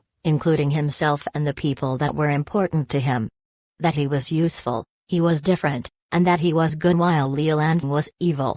Ling Lan's glaring eyes suddenly appeared in front of his eyes. Han Jijian felt cold sweat coming out of his body. He had never lied to boss before. Han Jijian suddenly had a realization. TSK, TSK, TSK, you're so scared that your clothes are drenched right from the inside. The devil Li Lan suddenly mocked him. Chapter 1476 Sneaky. By now, Han Jijian had realized his fears were nothing to worry about, so in front of Li Lan, he just laughed confidently. Yes, I'm scared, but I was never afraid of you. Surprisingly, Li Lan actually smiled and nodded. I know. I've already said it before, the person who knows you best is me. In your mind, there has always been an existence you are extremely terrified of. Despite him being your boss and helping you through your entire journey, you are still afraid of him. The Li Lan created from his inner demons was like the real Li Lan. He could see through everything and hit him where it hurts. Yeah, how could we not be afraid? The secrets hidden deep within our hearts that we don't want anyone to know. There is always someone near us that could easily see through us.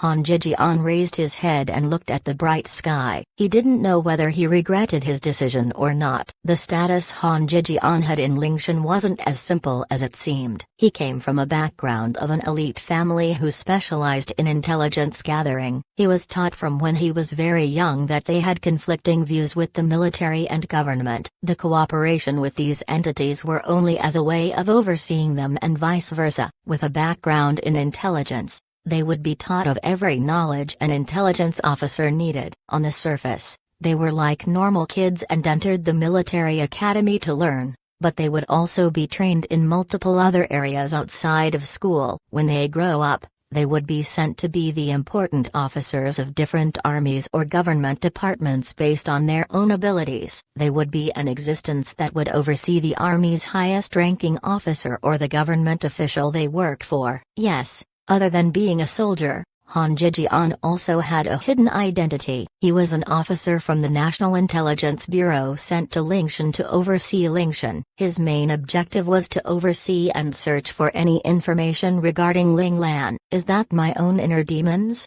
Han Jijian smiled. Tears uncontrollably trickled down his face. No one could reject their own backgrounds. From the moment he was born, his fate had already been decided. It was just he didn't expect he would put forth so much emotion and feelings towards his comrades, friends and the boss that he loved, feared and admired. Unable to cut off these emotional ties and unable to refuse the pressure his family was giving him, this conflict of interest caused him to feel guilty of his actions, making him doubt whether what he said or did in the past was genuine. He couldn't find a balance of the two in his heart. In the end, this conflict of interest grew into his inner demon. Jijian, if you need anything, you can always come find me. Suddenly, memories of Ling Lan surfaced in his mind. Ling Lan stared at him with a sharp look in his eyes. His words were slow, but clear. Jijian, sometimes you think too much. Ling Lan's calm stare had a look of understanding, but mostly helplessness. Han Jijian remembered everything related to Ling Lan, and suddenly realized, Boss, why didn't find me and make it clear? Han Jijian suddenly shouted out angrily. Was watching him struggle by himself funny? You hate him. Hate the fact that he watched coldly while you struggled and was in pain. He didn't care about you. If you want to crush him beneath you, follow your heart and accept me. The Li Lan created from his inner demons was like a devil trying to tempt humans to do nefarious things. Yes, I hate him. I hate him so much. Han Jijian opened his eyes and a look of hate burned in his pupils. This look of hate actually made the inner demon feel somewhat afraid. Then, let go of your heart. Let me become one with you to become a stronger version of yourself. The devil in his heart continued to tempt him. Come. Han Jijian no longer resisted and let his inner demon move towards him to become one entity. Right at that moment, The situation suddenly changed. Han Jijian suddenly reached out with his hand and grabbed the head of his inner demon. Earth-shattering energy suddenly shot through his hand. Ah! The inner demon began to struggle and wanted to escape Han Jijian's grasp. It wanted to run from Han Jijian, who was attempting to erase it from existence. Why?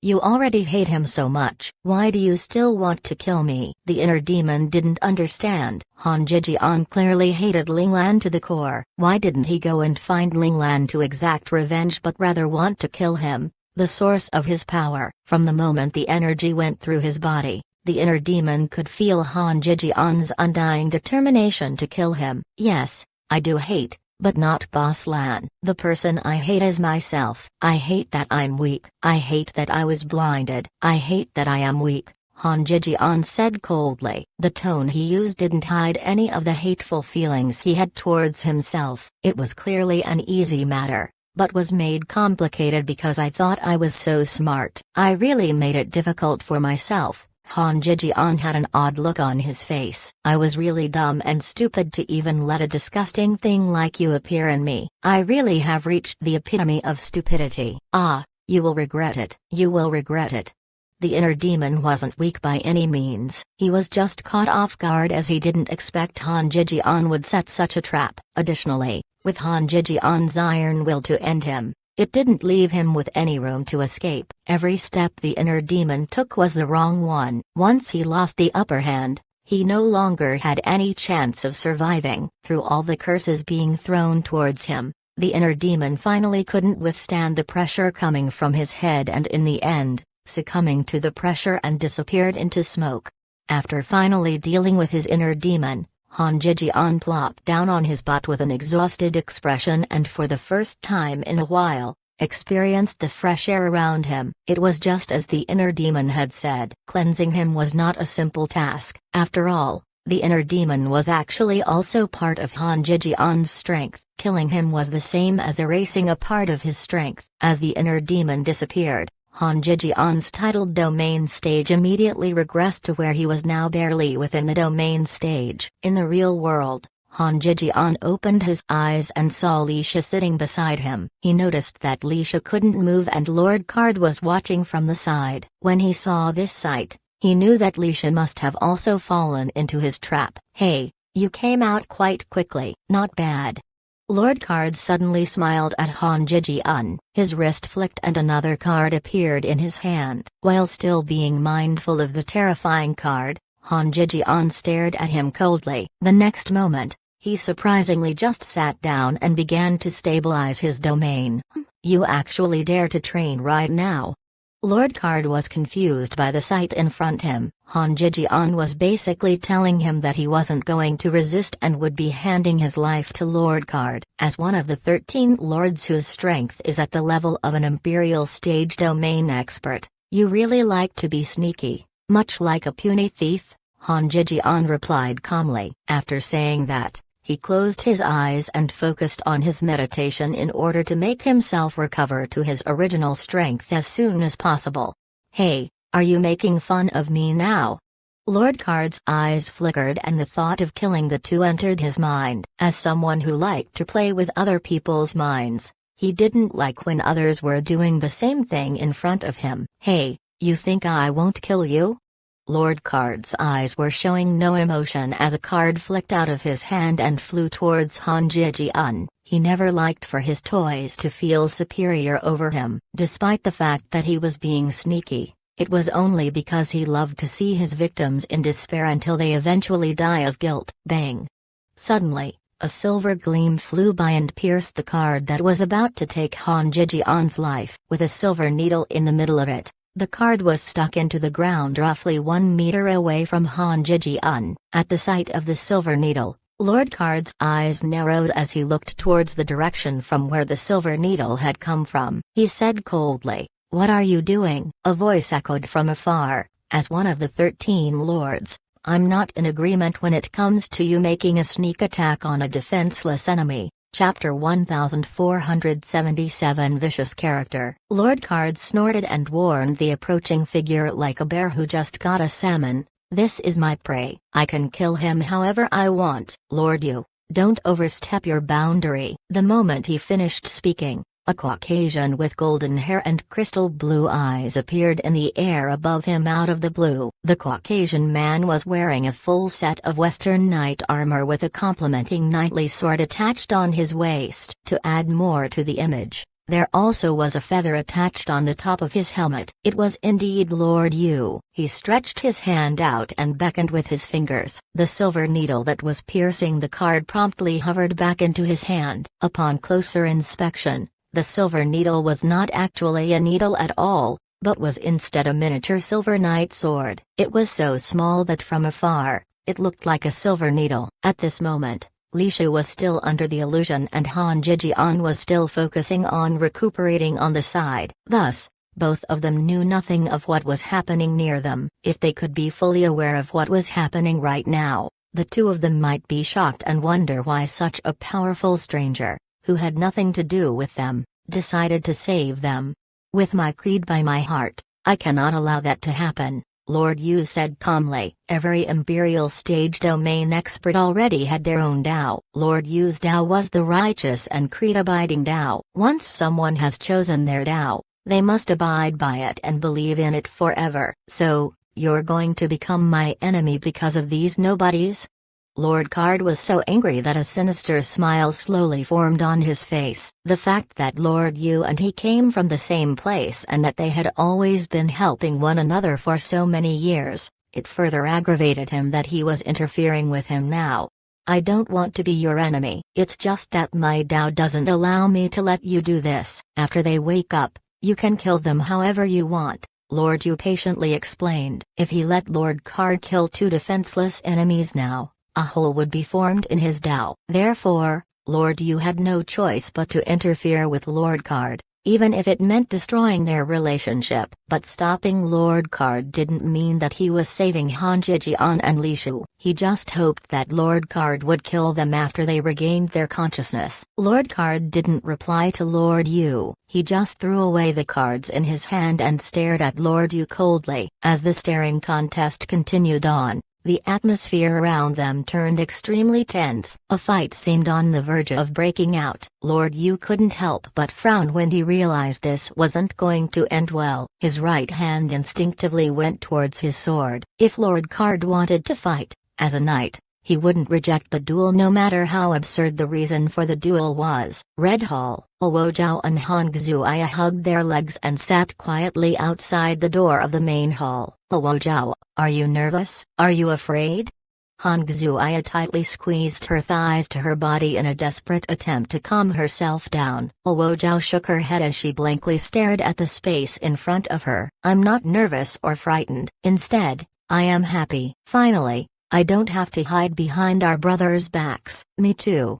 Excitement and nervousness were written across Han Xuya's face. What she did just now was to calm down her excitement. Boss said that I'm stuck at the doors of the titled domain realm. I only need to go through a life or death battle to advance, so this might be my chance to finally be a titled domain realm master. Unfortunately for Luo Zhao, even though she had arguably worked as hard as her elder brothers, the natural weakness of being a lady caused her advancement to the titled domain realm to be 100 times harder, or maybe even more. I just want to be stronger so I can help boss.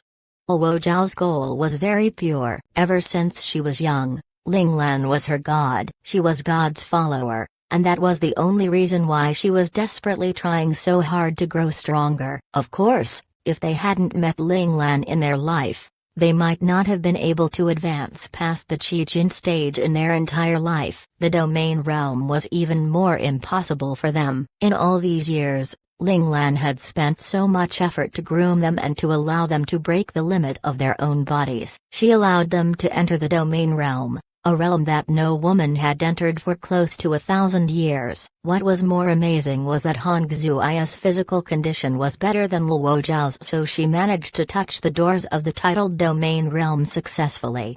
We must survive. Han Xuya slowly held Luo Zhao's hand and gripped it tightly as she cheered for both of them. Yes.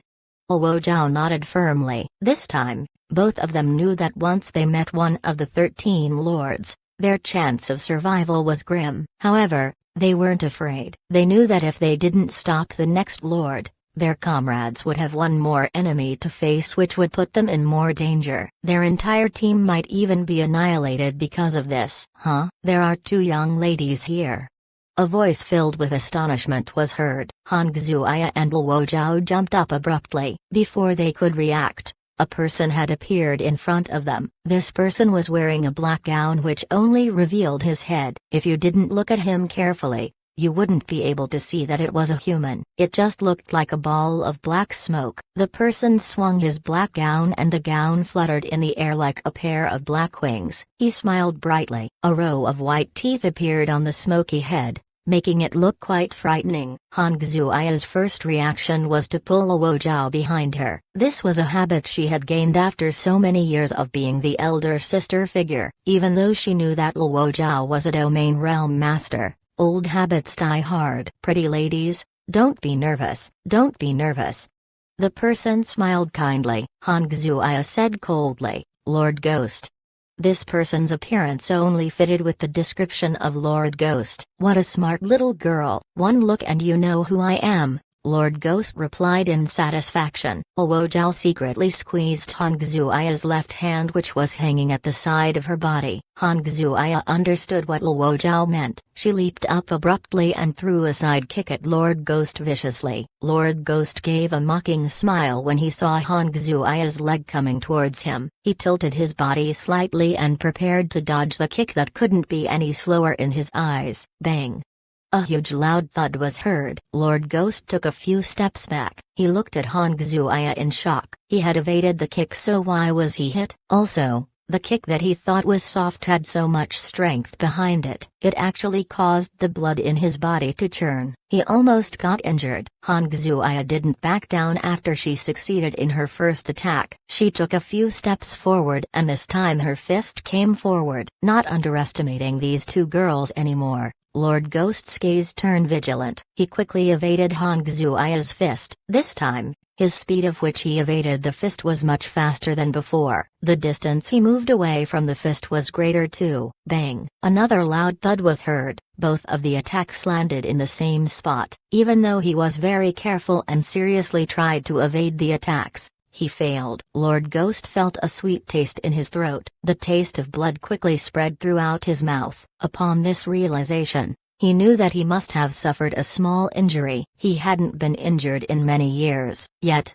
now, in this insignificant hall, he got injured by the ladies he looked down on. This was definitely one of the most humiliating moments of his life. Lord Ghost was infuriated. He howled into the air like a crazed tiger. Han Xuya and Luo Zhao could feel their eardrums popping. They were completely disorientated by the frightening howl. While pushing through the piercing pain, the two quickly plugged their ears with their fingers to keep this tormenting noise out of their ears.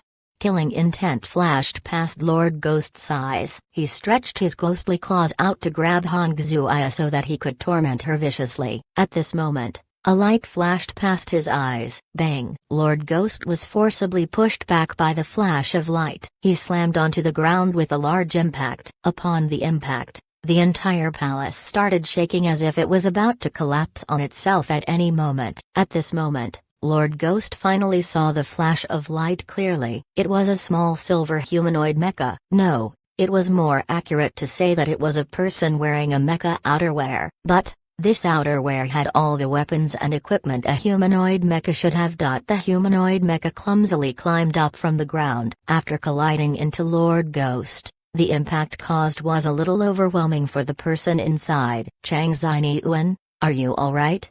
Luo Zhao asked nervously. She had already come beside the humanoid mecha. The humanoid mecha waved his hand. I'm alright. My new experiment is finally put to use. Unfortunately, it's still in its testing phase. If not, that crash just now should have seriously injured Lord Ghost even if it didn't kill him, Chang Xinyuan said with pity. The force behind his new invention was still not enough to fight with Imperial stage domain experts. It was still not as powerful as the big-sized Imperial mechas, but, to make it portable and convenient, he had to sacrifice on the bulky exterior of the big-sized mechas. But, because of that, the strength and explosive power of this mecha were greatly reduced too. On the other side, Hongzuaya had already started attacking Lord Ghost, who still hadn't gotten up from the ground, with immense fury. She really wanted to kill Lord Ghost when he was still down. However, instead of invoking awe in Chang Xinyuan's heart, this ruthless and scary image instead caused Chang Xinyuan's heart to pump furiously. On the other hand, Luo Zhao was looking at Hongzuaya calmly as if this was something natural. She is truly boss's younger sister. They are all vicious characters. Chang Xinyuan felt that he was smart to stay inside his laboratory. He heard that his younger sisters often found men for duels. Sadly, none of his companions who were on equal strength as them managed to escape their evil claws. Chapter 1478 Luo Zhao's ability. Hongzuaya used up all the energy she had available in her tank to unleash about close to 100 raining fists on Lord Ghost. But, as time went by, she felt that the spot her fist was hitting wasn't flesh but was instead a hard skeleton. Hongzuaya suppressed her curiosity and struck her fist down forcefully. Bang! This time, however, she felt that the rebound was much greater than before. She was prepared for it, but she still had to take some steps back because of the huge rebound. Her raining fist was instantly stopped. As Hongzuaya tried her best to stabilize her body, she finally noticed that a huge pair of black wings was protecting Lord Ghost. The pair of wings encased Lord Ghost, protecting him from her fist. What Hongzuaya was hitting towards the end should be this pair of wings. Flap! The black wings suddenly stretched open until it was about 10 meters long. It directly covered half of the red hall, causing the entire plaza to turn dark. Lord Ghost laughed in a shrill voice. "You've really made me angry. I want to kill all of you." Lord Ghost's eyes were blood red. Along with the huge pair of black wings, he looked like a giant bat. Luo Zhao and Hongzuaya remembered Lord Ghost's nickname, Poison Bat. Looking at such a sight, they immediately knew where this nickname came from. "Be careful," Luo Zhao reminded Hongzuaya, who was standing in front of them. In this fight, Hongzuaya was the main fighting force of their team. Hongzuaya gritted her pretty white teeth. Her body shot out like a cannonball and she waved her fist again. "Go and die." The 5 fingernails on Lord Ghost's left hand suddenly extended in length. There was a layer black goop shining on his thin and sharp fingernails. He clawed at Hongzuaya's face ruthlessly. He no longer showed mercy on her because she was a lady. Lord Ghost's claw came really quickly. When Hongzuaya saw the claw coming towards her, she instinctively wanted to move away, but she realized she couldn't move. Realm suppression. These 2 words appeared in Hongzuaya's mind immediately. She was about to get clawed by Lord Ghost, but there was no sign of fear on her face. Picturing ruining the face of a pretty girl, a devilish smile formed on Lord Ghost's face. However, the next second, his smile froze. Hongzuaya got suppressed by him, so by right, she couldn't move. Yet, she went against expectation and forcibly shifted half a meter towards her left. This half a meter shift allowed her to escape from his poisonous claws. Of course, these actions were done in a blink of an eye. Hongzuaya broke free from Lord Ghost's suppression and jumped backward. She came to Chang Xinyuan's side. Lord Ghost retracted his claws slowly. His gaze shifted away from Hongzuaya and finally landed on Luo Zhao. "Your domain is very interesting. You can actually control her body." How could Hongzuaya's strange actions escape from Lord Ghost's eyes? Even if he didn't notice it at the start, by now, he had already understood everything. Lord Ghost also understood why when he clearly had evaded Hongzuaya's attack at the start, but she was still able to hit him. This wasn't Hongzuaya's ability. It was that sweet and delicate lady's ability. Luo Zhao didn't reply to him. She only looked at Lord Ghost indifferently. She knew that she couldn't fool Lord Ghost for long. It was just that she didn't expect him to see through it so quickly. This was the caliber of the 13 lords. None of them were simple. The difference between their abilities was too stark. It should be a spiritual domain concept. It's very special. I've never seen it before. Lord Ghost was very interested in Luo Zhao's ability. The first thing that came to his mind was that this ability was very useful to him. Thus, The strong killing intent in him subsided a little. They responded to Lord Keon's order to kill everyone not because they were afraid of him, it was because they were too bored. They wanted to move their bodies and see some blood. But, ultimately, they were the ones who would decide whether they wanted to kill these people or not. If he was able to gain this ability, the loophole in his domain could be patched up. That meant that God Realm wasn't impossible anymore. Greed seeped out of Lord Ghost's eyes. Once he thought of this possibility, his heart started pounding furiously. Chapter 1479 Protect. Everyone from Lingshan who could fight had already met up with their respective opponents. Everyone was putting their lives on the line to complete their given mission, because they knew what price they would have to pay if they couldn't. If their lives were needed to save the lives of their comrades, they wouldn't even flinch when accepting the deal. In their minds, their own lives didn't really worth much to them, but the precious lives of their comrades must be protected. The fights in every hall were all fought with maximum intensity. However, one of the halls stood out as the fight there had reached a crucial turning point. Lord Kun, who had easily jumped past the Green Hall and went straight into the main hall, was stopped by Li Lang and Zhao Jun who were guarding it. The past majestic and picturesque main hall was now half destroyed, with the marble floors being pulverized to bits and the walls collapsing on itself. When Lord Kun first went into the main hall, there was always this glaring smile he had on his face, but now, his appearance was reduced to that of a crippled beggar. He even had his left arm torn off from his shoulder. What was worse was that although he wasn't bleeding out profusely, there was this thin layer of dark energy that was enveloping his entire left shoulder.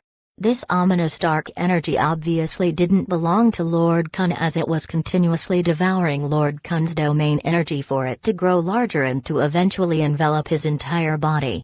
Lord Kun endured the pain that was like thousands of fire ants biting his shoulder and flipped his right hand. A layer of green life energy slowly started to rise from his right hand. With that life energy in hand, he pressed on his left shoulder, and as the green life energy touched his shoulder, it started fighting off the dark energy.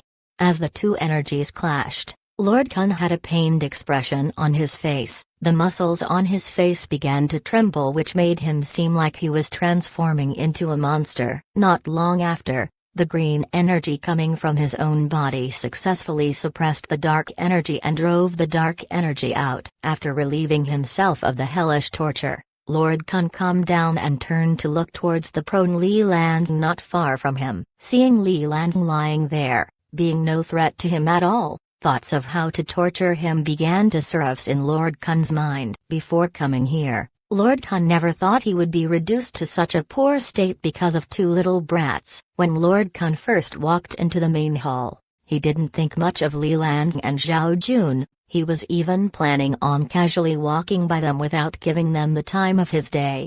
Noticing his indifference, how could a scheming person like Li Lang give up on such a good opportunity? In an instant, plans on how to exploit such opportunity began to surface in his mind. His final plan was to have Zhao Jun be the primary attacker, with him being the secondary, as to give Lord Kun a false impression of their strength.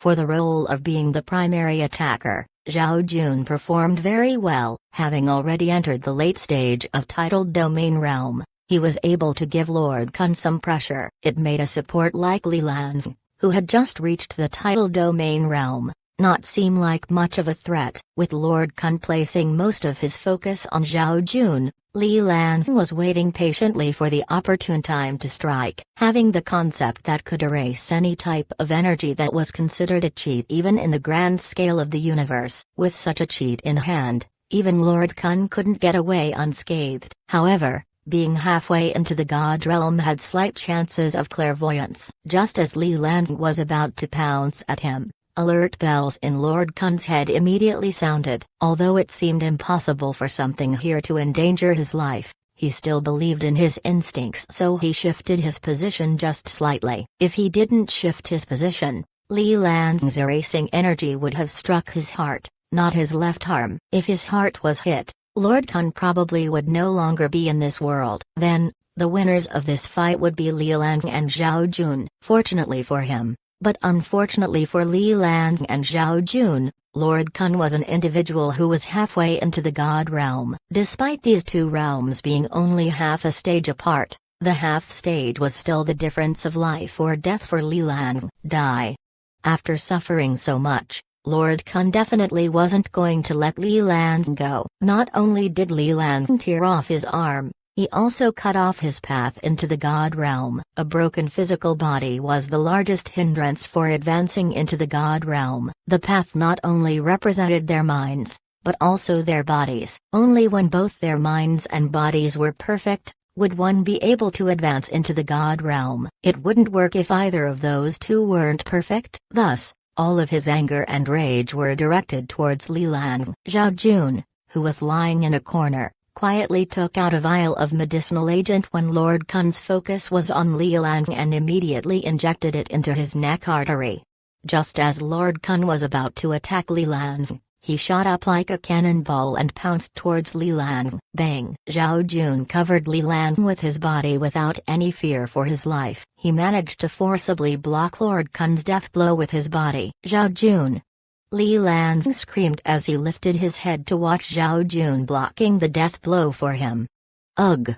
Blood poured out from Zhao Jun's mouth. He used all his might to turn around and smile. He then moved his mouth. Zhao Jun! Li Lan stared blankly as tears rushed down his face uncontrollably. It was nice knowing you, Lan. Boom. After he said that, Zhao Jun's strong and muscular body immediately went limp and landed heavily onto the ground. Blood quickly spilled out from his body onto the floor. It was just like what they said, they would protect their comrades, even if it meant giving up their own lives. Chapter 1480 Dao. Ling Lan waited in the swamp, deep within the Rainbow Palace with her eyes closed. She opened her eyes the instant Zhao Jun fell to the ground after saving Li Lan. Her eyes looked dark and depressed, but there was no fluctuation in them. It was as though that person who had just fallen had nothing to do with her. I didn't expect that you to be so heartless to this extent. It's no wonder that you could reach the God realm at such a young age. However, do you think the price you paid for advancing is worth it?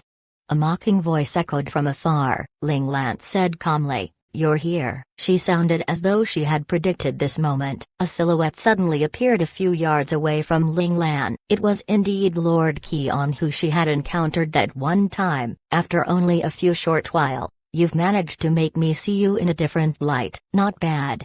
Lord Qian gave a scrutinizing gaze as he was studying Ling Lan from head to toe. It was all due to your hospitality, Ling Lan said in a tone that was just as fierce. If it wasn't for the pressure Lord Qian had given her, she wouldn't have gone to extreme lengths to get to this realm. Before coming here, I had thought that you would care about your subordinates. Now it seems that I've underestimated you yet again.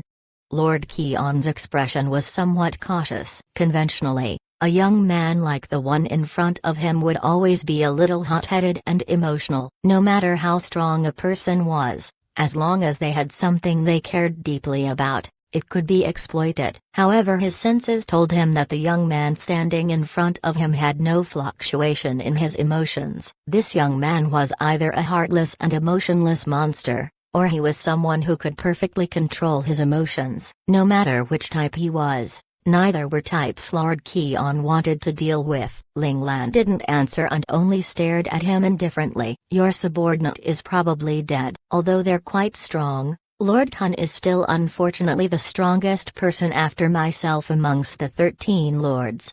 Lord Qian turned towards the direction of the main hall. With a pitiful tone, he was clearly attempting to affect Ling Lan's emotions. Since they chose to enter the battlefield, death is unavoidable. Plus, dying in battle is the most honorable death for a soldier. Lord Qian, don't you think so? Ling Lan said as she raised her eyebrows. Lord Qian was surprised by how noble Ling Lan's words portrayed her indifference to be. Aren't those just sweet words used to trick the average soldier into giving up their lives for a useless cause? You actually don't understand, it seems. Lord Qian couldn't help but shake his head in disappointment. Isn't the meaning of one's life existence itself? Why would it matter whether the meaning of those words are good or bad, real or fake? Ling Lan said calmly. As long as they believe it to be worth it, then it is worth it. Ling Lan's Tao was one of freedom, calling for one to do what their hearts desired. She gave it the name Dominance Tao not because she wanted others to follow her, but rather it was because all of the Tao in the world could become her Tao. That was what the Dominance Tao meant in her case. So you just watch as they go on the wrong path, and to not give them any hints. Lord Keon was somewhat surprised. When training, helping others was also a way of forging one's own path. It was something that every cultivator needed to do, unless the cultivator walked on the path of the legendary evil heartless Tao. Could it be that this young man was walking on this forbidden path? Lord Keon didn't want to believe it because no one had ever been able to successfully walk down that path, as it totally went against human logic and emotions. It was a path that defied even the heavens. If that was the case, once that person entered into the domain realm, they would be punished by the heavens and instantly implode, completely disappearing from this world. A hint? He has his own path to walk. Will your experience be suitable for him? Ling Lan suddenly looked at Lord Keon with a cold yet sharp look. Or perhaps, the path you walked was wrong from the start. The so-called hint you give will make him walk down the wrong path instead. After hearing that, Lord Keon felt anger rushing up his head. As one of the two only God Realm experts, known by the world, a little brat actually suspected he walked the wrong path. It was the worst insult someone could say towards him. If his Tao was wrong, how could he have advanced into the God Realm? The killing intent inside Lord Keon became more and more pronounced. He wanted to instantly erase this annoying punk right then and there. Chapter 1481 Chosen by God. With overwhelming anger and killing intent fogging his mind, Lord Keon wasn't going to be as lenient as before. Before, he only put forth enough force to make Ling Lan understand the difference in their power. This time, he instantly went for the kill. The moment he attacked, the entire dimly lit swamp lost all sources of light and became completely dark. However, for domain realm masters and above, the effect of light on them could more or less be neglected. Even if it was so dark that they couldn't see their own hands in front of them, Lord Keon and Ling Lan would still be able to see each other clearly. Suddenly, in the dark sky above Lord Keon, a round moon made its appearance known to the fighters. Ling Lan looked at Lord Keon coldly as her pupils suddenly began to rotate. In the end, her pupils became the yin-yang symbol. Lord Keon slowly put up his right hand and his index finger pointed towards Ling Lan. Ling Lan saw the moon above Lord Keon suddenly split apart to become thousands of blades of light. They all aligned in the air and rushed towards her. Not only were these blades of light able to instantly destroy all beings under the God Realm, the light it shined also burned Ling Lan's eyes. The yin and yang symbol in Ling Lan's eyes quickly spun and devoured the glaring light that was piercing her eyes. Then, she reached out her right hand towards those blades of light before clenching her fist tightly. Break! The blades of light suddenly stopped in midair as though they were facing a brick wall, no longer moving any closer towards Ling Lan. Seeing this, Lord Keon frowned slightly. His index finger pushed towards Ling Lan's direction once again. The thousands of blades seemed to have received the order as they began to shake crazily. The blades were like blood-sucking locusts shaking their bodies in tandem, trying desperately to get past the barrier stopping them from devouring everything.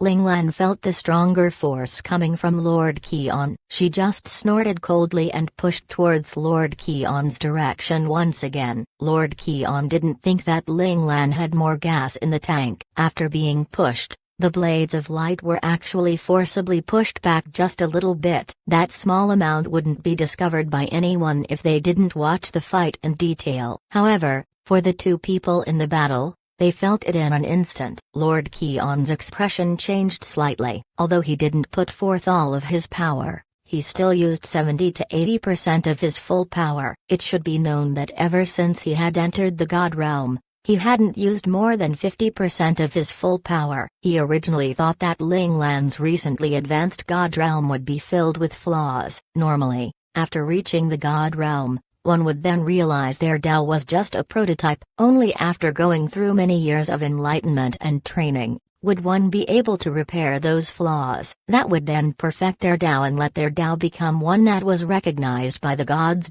Training never stops. Before arriving, Lord Qian, who reached the God realm more than a decade ago, was confident that the completion of his Dao was much higher than Ling Lan, who had just reached the God realm. Killing Ling Lan might take time and effort, but wasn't supposed to be a difficult thing to do. This was why he didn't put forth all of his power and only used 70 to 80% of it. Of course, he also wanted to use this battle with Ling Lan to reach a new epiphany and perfect his Dao even further. It should be known that people who have reached this realm could only improve when fighting against others in the same realm. However, out of the people in the galaxy who had reached the God realm, he and Mu Shui King were the only two out there. Mu Shui King had advanced into the God realm long before him. Just the legends about Mu Shui King already worried him, not to mention the fact that he couldn't leave the lawless lands. He truly didn't dare to provoke Mu Shui King. Thus,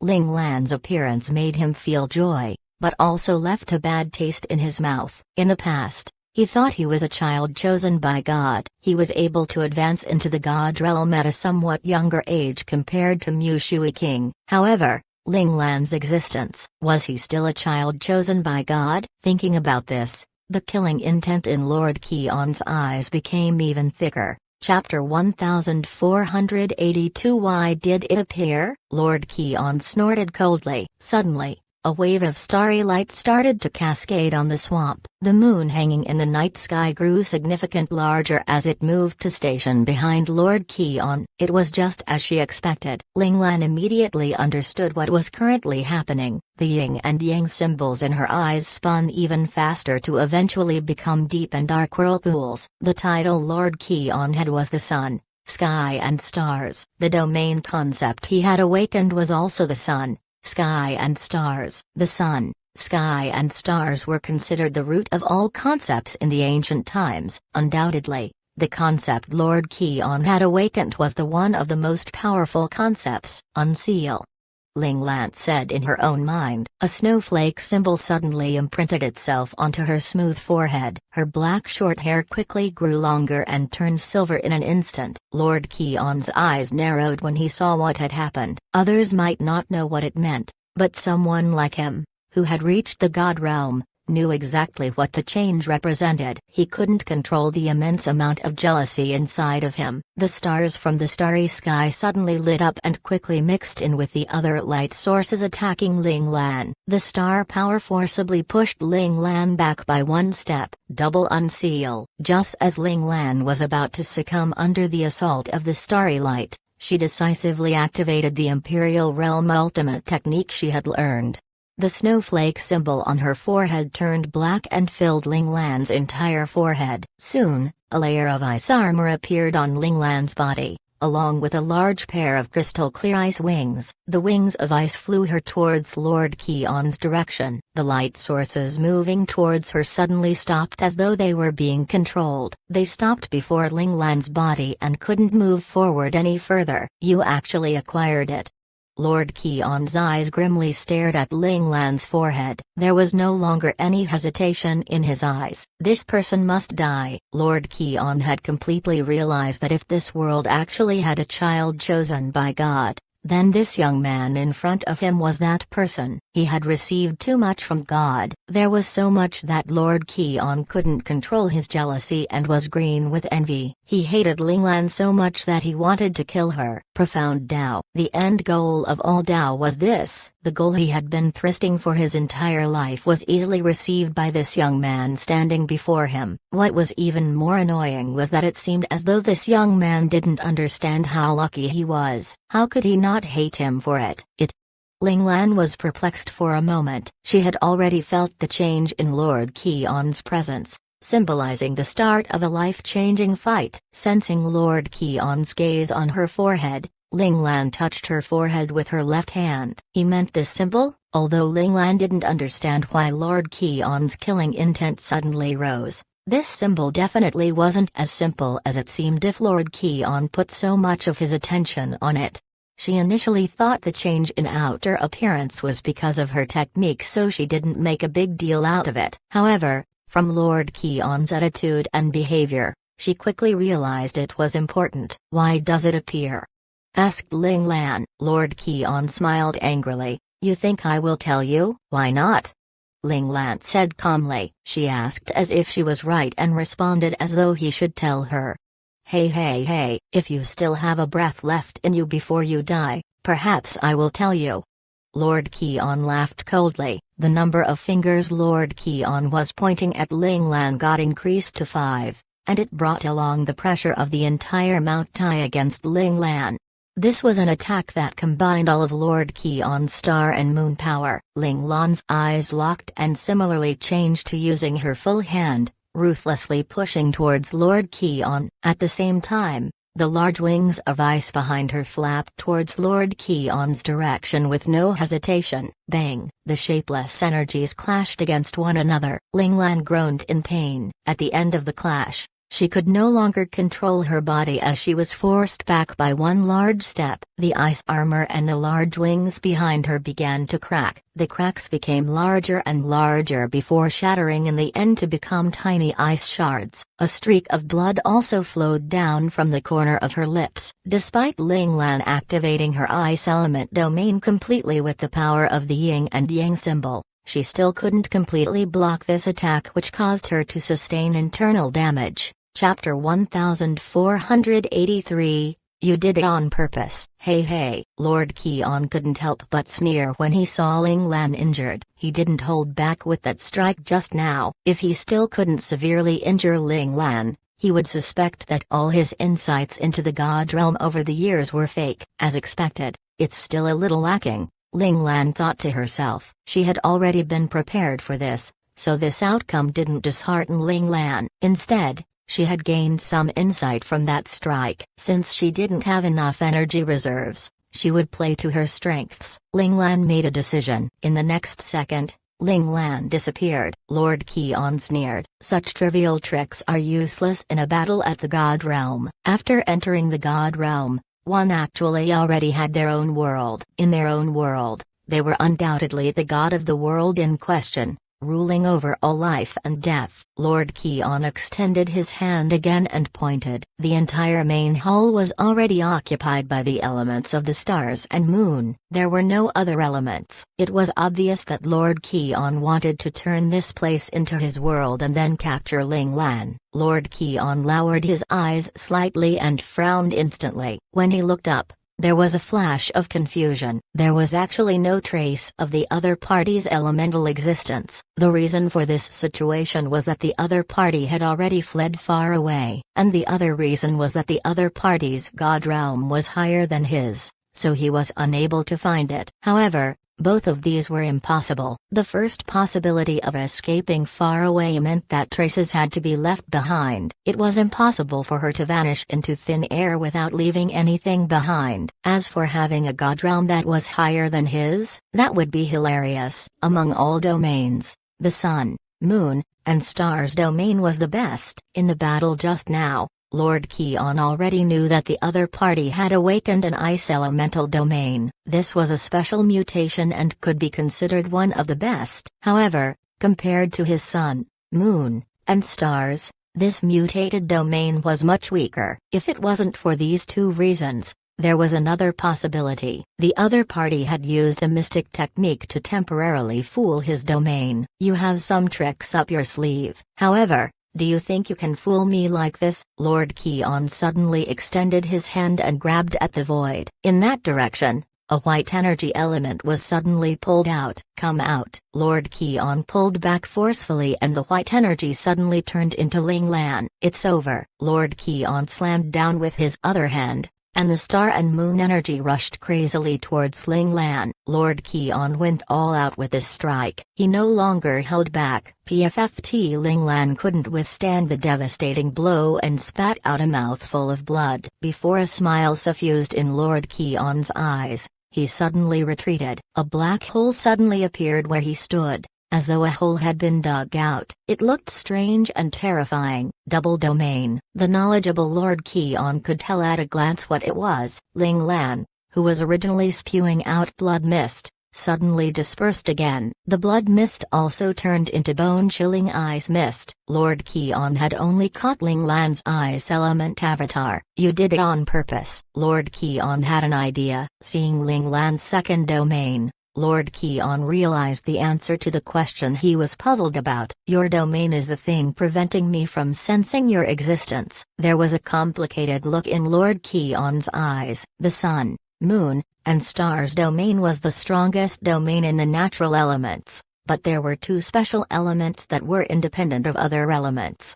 In the history of human development, there had been a few people who had entered the domain, but that was all. This was because this element was too domineering and violent. Those who had awakened this element couldn't control it and were eventually devoured by the spatial element, becoming its nutrients. The lesson of blood made many people who had awakened spatial elements choose to develop it conservatively and use it as a reserve. They didn't dare to take risks easily. As for time, there had never been such an awakened talent in human history. Perhaps there had been one, but it had been deliberately erased. However, no matter what, these two elements were the most special existences in the entirety of human awakening. Lord Keon had never seen anyone use spatial elements so skillfully. The elements were so stable that there was no possibility of a backlash. I didn't expect you to still have it. For the first time, Lord Keon revealed a serious expression. You're very impressive too. You actually noticed this. With this shout, the hole that had been dug out slowly formed a human figure. It was Ling Lan herself. She casually extended her hand and a black triangular blade appeared in her right hand. At the same time, a crystalline short blade appeared in her left hand. Lord Keon was stunned when he saw this. Before he could figure out what was happening, Ling Lan had already arrived in front of him. The triangular blade in her right hand was already stabbing towards his face. Lord Keon retreated quickly and dodged Ling Lan's unexpected attack. Ling Lan was already prepared. Her figure rushed forward, but the triangular blade and Lord Keon maintained a distance of a few millimeters. How dare you! Lord Keon extended his right hand and grabbed the triangular blade that was about to stab into his face. Not good. Godfather held the triangular blade and felt the problem break. Lord Keon crazily released the stars and moon energy. Bang! Huge forces collided, sending Ling Lan flying. Ling Lan somersaulted in the air and landed firmly on the ground. It didn't seem to affect her, but the hand she used to hold the triangular blade was already mangled. A stream of blood flowed uncontrollably from the corner of her tightly shut mouth. However, Lord Keon, who had been in control of the entire situation all this time, was now in a sorry state. His hand was also mangled. In order to protect his hand, he had paid the price of being injured. I must kill you. The killing intent in Lord Keon's eyes was no longer concealed. You never wanted me to live, Ling Lan said coldly. If not for that, why would she force herself to enter the God realm with a dying heart to fight for this possible chance of survival? Chapter 1484. Setup. The two of them knew what the outcome of this battle would be. Ling Lan didn't have any intention of getting lucky from the start, and Lord Keon also had no possibility of stopping. In a battle at the God realm, there was actually no chance of using tricks. It was a manifestation of the strength of the two's control over their respective domain. Originally, Ling Lan had just entered the God realm, so her control and energy of the God realm's domain concepts were definitely not as good as Lord Keon's. The battle would ultimately end with her dying from exhaustion. It was just that she didn't know how long she could last. However, it just so happened that her magical second domain allowed her to successfully dodge the laws of Lord Keon's domain, giving her a fighting chance.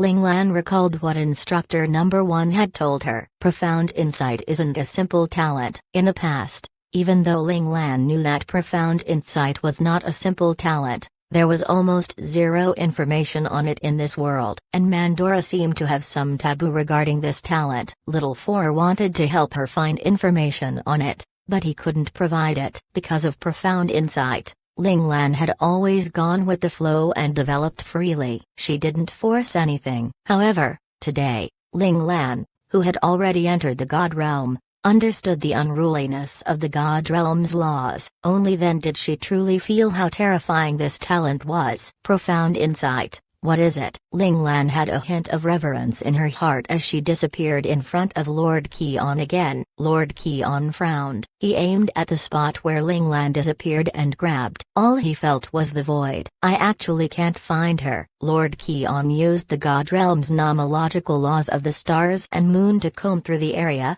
only to have his frown deepened. Why is this happening? Lord Keon didn't understand. Logically speaking, Ling Lan's comprehension of the God Realm laws definitely wasn't as deep as his. Even if they were at the same level, she couldn't be so flawless. Are you trying to trick me again? Sensing the faint trace of an ice element in his domain, Lord Keon snorted at the seemingly invisible ice element, but he didn't attack. The ice element slowly drifted to his side. Without any hesitation, he waved his hand and wiped it out with stars and moon elements. Those who could enter the God Realm were sly old foxes. Even if they found something supposedly harmless suspicious, they would carefully clean it up in advance without leaving any possibility of danger. As expected, the ice element was only an ice element. It was easy to kill it, but it was useless. This was because Ling Lan had deliberately exposed it to Lord Keon as bait. Soon, the ice element came out again. This time, it wasn't just a sliver. There were many of them as they floated towards Lord Keon. You want to use these trivial tricks to expend my nomological energy? Are you underestimating me, or have you failed to understand the profundity of the laws?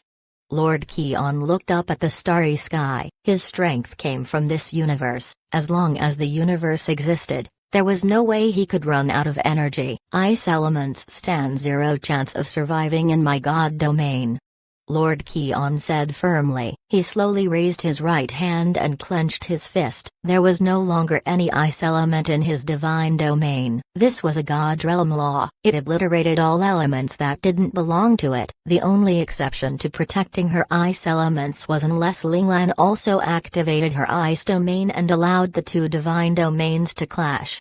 Spatial elements aren't really impossible to find. Suddenly, Lord Keon dispelled his divine domain. Right here. A cold smile appeared on Lord Keon's lips. He instantly activated his divine domain and struck out with his palm. This was an attack that contained all the power of the stars and moon law. It was an attack that determined victory. Bang! PFFT. Ling Lan couldn't hide anymore and spat out a mouthful of blood. How is that possible? A look of surprise appeared on Ling Lan's face, as if she hadn't expected to be discovered. Nothing is impossible.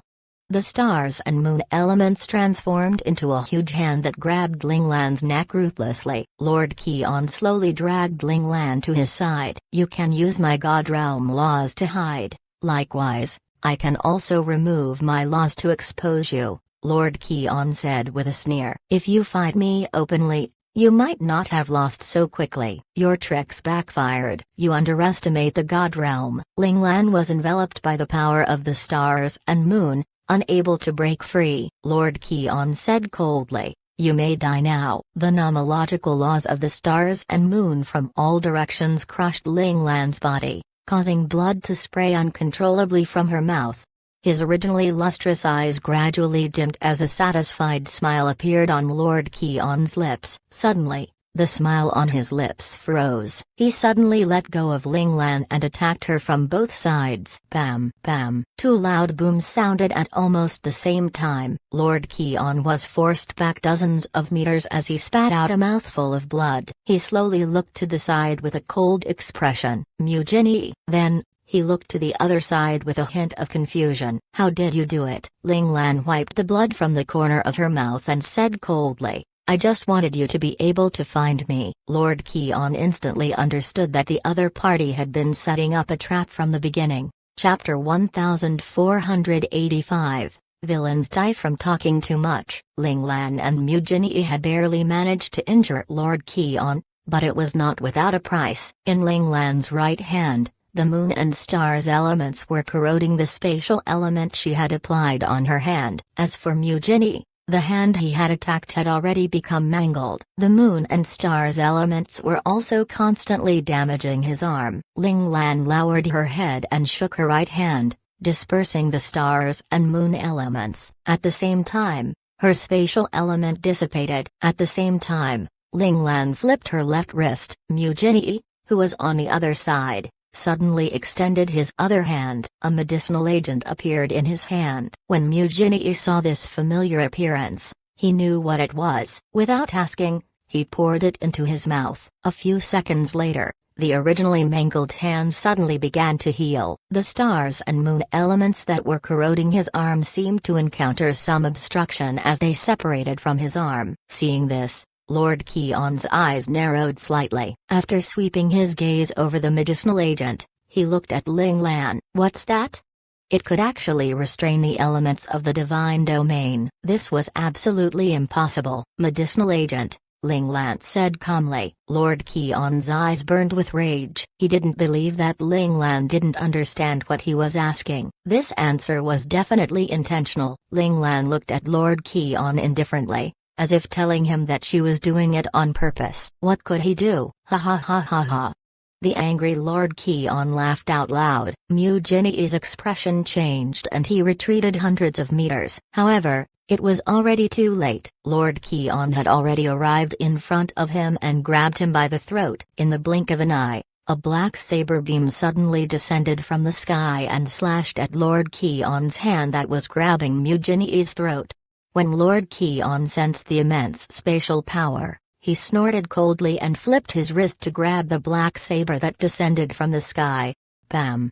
It was clearly just a hand making contact with a saber shadow, but it was like a huge mountain colliding. The immense energy produced caused the entire main hall to tremble violently. Your opponent is me. The black saber-wielding Ling Lan looked at Lord Keon and said coldly. Don't worry, none of you will be left alive, Lord Keon said coldly. Senior Mu, leave this to me, Ling Lan said calmly. Mu Jinyi was stunned when he heard this. Although he had been secretly injured by Lord Keon that ended his cultivation, his old injuries had healed because of Ling Lan's medicinal agent. At this moment, his strength had already recovered to the half-step god realm. Although he still wasn't Lord Keon's match, with him assisting in the attack and interfering with the opponent, Ling Lan, who had already reached the god realm and lacked some foundation, had a chance of winning.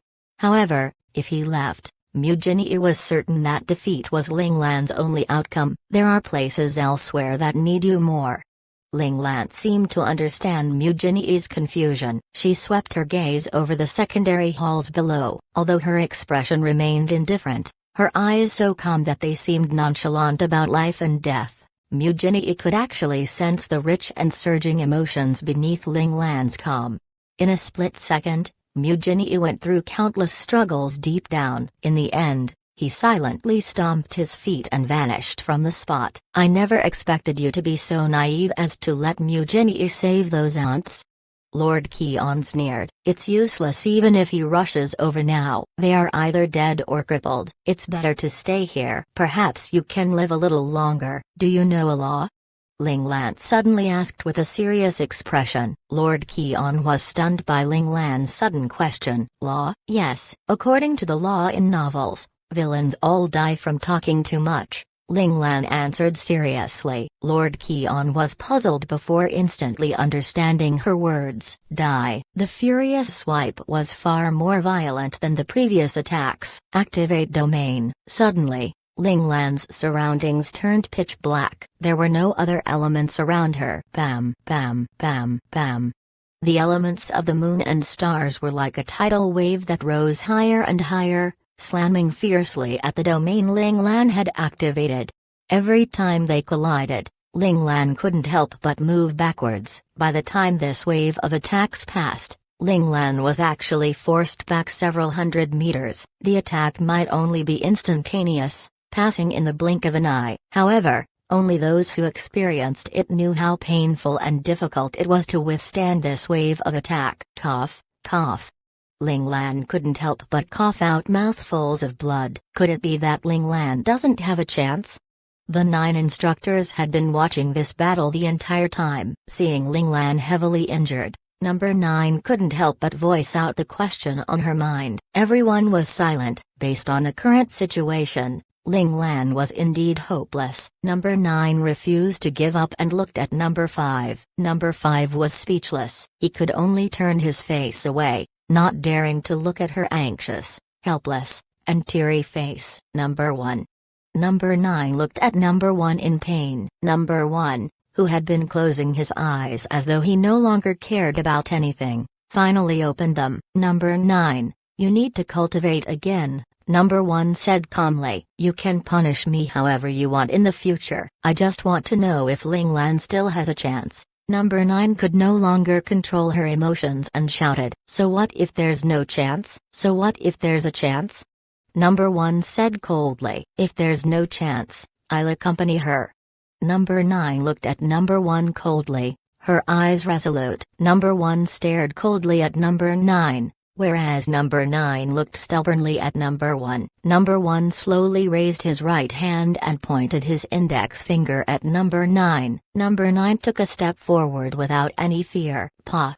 With a hand chop, he knocked out Number 9. Number 5 helped Number 9 and smiled apologetically. Number 1. Number 9's mood is unstable. I'll calm her down first. Number 1 stared coldly at Number 5. Just as Number 5 felt that he was about to be killed by Number 1's gaze, he heard Number 1 say, Number 4, take Number 9 to sober up. Got it. Number 4 smiled charmingly and took Number 9 from Number 5's hands in the blink of an eye before disappearing. Number 5 quietly wiped the sweat from his forehead. Just as he was about to focus his attention on the battlefield outside, he heard Number 1's voice. In the future, stay away from Number 9. Ah. Number 5 suddenly turned his head and saw that Number 1 had already closed his eyes, as if the voice just now was a mere illusion. Was he hallucinating? Ling Lan's chance lies in death. Number 1's voice rang in everyone's ears. Everyone was shocked when they heard that, but they quickly understood. Then this opportunity is equivalent to not existing. Number 3 wailed. That might not be the case. Number 5's eyes lit up, having studied the instantaneous moment of life and death all these years. Is that so? But how do we find life after death? Number 2 also felt that this was a conundrum. Number 1 opened his eyes again and looked at Ling Lan, who was still struggling outside. Worry flashed across his eyes. Ling Lan, profound insight isn't that simple. In this battle, life and death depends on whether you can grasp another profundity of profound insight. Chapter 1486, This is my world. At that moment, the companions who were in their own battles in the various halls were about to be wiped out. Main Hall, Zhao Jun and Li Lan vs. Four-Leaf Clover, Lord Kun. Currently, Zhao Jun was dead and Li Lan was on the brink of death. Orange Hall, Qilong and Luo Lang vs. Tornado, Lord Xun, and Rain, Lord Kan. Qilong and Luo Lang fought a bloody battle and were on the brink of death. Purple Hall, Tang Ninu and Mu Kan fought Medusa, Lord Demon. They were heavily injured and had to bitterly defend. Dying in battle took all but an instant. Blue Hall, Lin Zonking and Li Yingji vs. Peng Uzax, Lord Dui. They were on the brink of death and were unable to put up much resistance. Yellow Hall, Han Jijian and Li Shi vs. Clown Smile, Lord Card. They were plagued by mental demons, and the chances of death were high. Red Hall, Luo Zhao, Han Xuaya, and Chang Xinyuan vs. Poison Bat, Lord Ghost. The difference in strength was huge. Their lives were at the mercy of Lord Ghost. In this battle, Ling Lan's side suffered a complete defeat, without any chance of survival. Everyone knew that Ling Lan was fighting a bitter battle with Lord Qian and she was in peril. Right now, it was impossible for him to descend from the sky and save them like a god like before. Are we really going to die here? This thought uncontrollably surfaced in everyone's minds as despair silently crept over them. Ha ha ha ha ha. Being grabbed by Lord Kun, Li Lan, who could no longer fight, suddenly laughed out loud. Along with his laughter, blood irresistibly flowed out of his mouth. Lord Kun's hand that was about to take Li Lan's life paused. He frowned slightly. What are you laughing at? He was about to die. So why was he still laughing so arrogantly? Had he gone crazy because he knew he couldn't live? I'm laughing at how foolish I am for not knowing the immensity of heaven and earth and wanting to change my fate. I'm laughing at how I've schemed my entire life and making those fools believe me, to the point of foolishly doing things for me. They changed their life trajectories, and even gave up on their lives. How freaking stupid. Li Lang's voice became softer and softer. At this moment, his life force was about to disappear. I'm laughing at how ugly I am, hoping that he would like me. I don't deserve him with such looks. I don't deserve.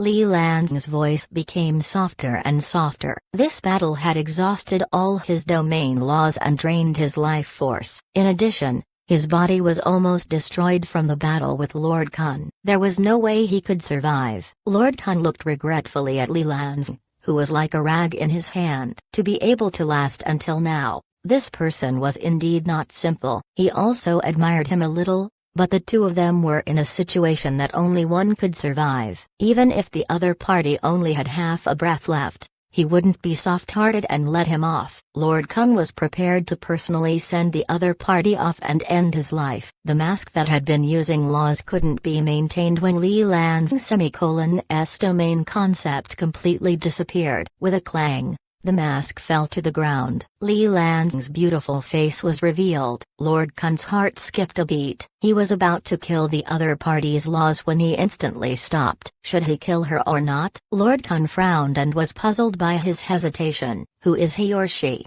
At Lord Kun's half-step God realm strength, he wouldn't easily ignore the existence that interfered with his emotions. If he ignored these, it would affect his future development. Although he looked like he could only stop here, Lord Kun saw his arm that had been destroyed by the battle and his killing intent rose again.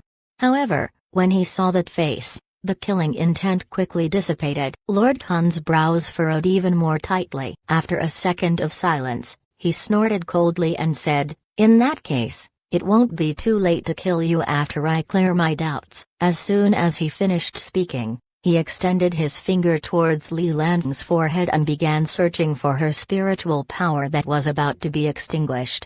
Even if his killing intent was blocked for some reason, Lord Kun didn't show any mercy when searching Li Lang's spiritual power. Instead, he did it wantonly. This kind of barbaric search method would injure Li Lang even if she was at her peak. At this moment, her spiritual power, which was about to be extinguished, didn't have the ability to protect her. Even if Li Lang didn't die this time, she might directly become an idiot because of the search. This last bit of spiritual power carried Li Lang's remaining memory fragments. Lord Kun saw a girl who was seriously ill. She fell into a desperate situation because she didn't have the money to treat her illness. In the end, because of her outstanding looks, she obtained the Li family's help. However, she also signed a contract to sell her body and became a social butterfly for the Li family to make contact with the various military and political figures. But even so, she didn't give up on herself. She awakened her talent domain and gradually strengthened her strength. In the end, she successfully infiltrated Lan Zhao's side and became his trusted aide and secret lover. As for where Lan Zhao came from, it was all darkness. Was it because Lan Zhao was too mysterious and she didn't have any information about this, or was it because her life left the deepest impression on her remaining portion of spiritual power and core memory? Another pitiful person. Lord Kun sighed. If she hadn't met Lan Zhao, perhaps she could have had a better life. Lord Kun shook his head. The killing intent in his heart had completely vanished when he read the other party's memories. Forget it. She wouldn't be able to live anyway. If this person is really lucky and doesn't die, according to my search methods, she would either be an idiot or a vegetable. Besides, it was indeed a pity to kill such a pretty face. At this moment, Lord Qian suddenly appeared in the main hall. Why haven't you killed them?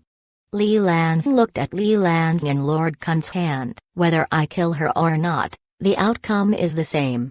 Lord Kun shrugged. Just as he was about to leave Li Lang behind, he saw Li Lang suddenly open her eyes. Those pure eyes stirred his heart. She doesn't seem to have any memories. Lord Qian saw the problem at a glance. I stole the last bit of memory, Lord Kun said indifferently. Then she's a blank piece of paper now. Lord Keon shook his head. He really didn't need to care about such a person. Yes, let her live. Lord Kun looked at her face and felt that it wasn't a bad idea to leave her behind to feast his eyes. Up to you. Lord Keon killed Lan Zhao, so he naturally didn't care about these ants, especially one that was harmless and without any abilities or memories.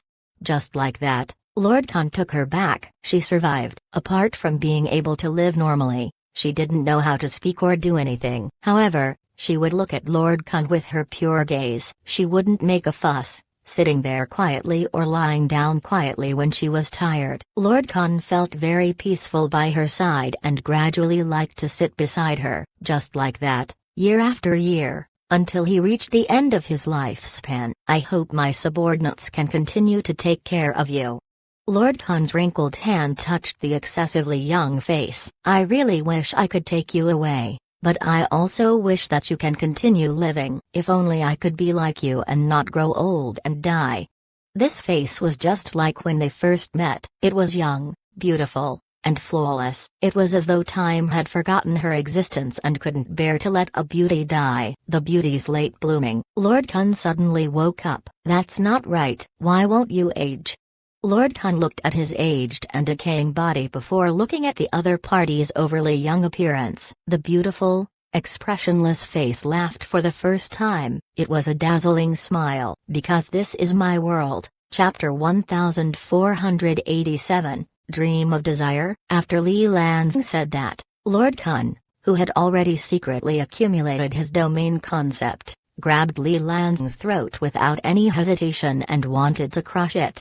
When Lord Kun realized that Li Lan wouldn't grow old, he knew that he had fallen into a trap. He continued pretending to be puzzled because he wanted to confuse Li Lan and make him lower his guard so that he could kill the enemy in one move and escape the trap.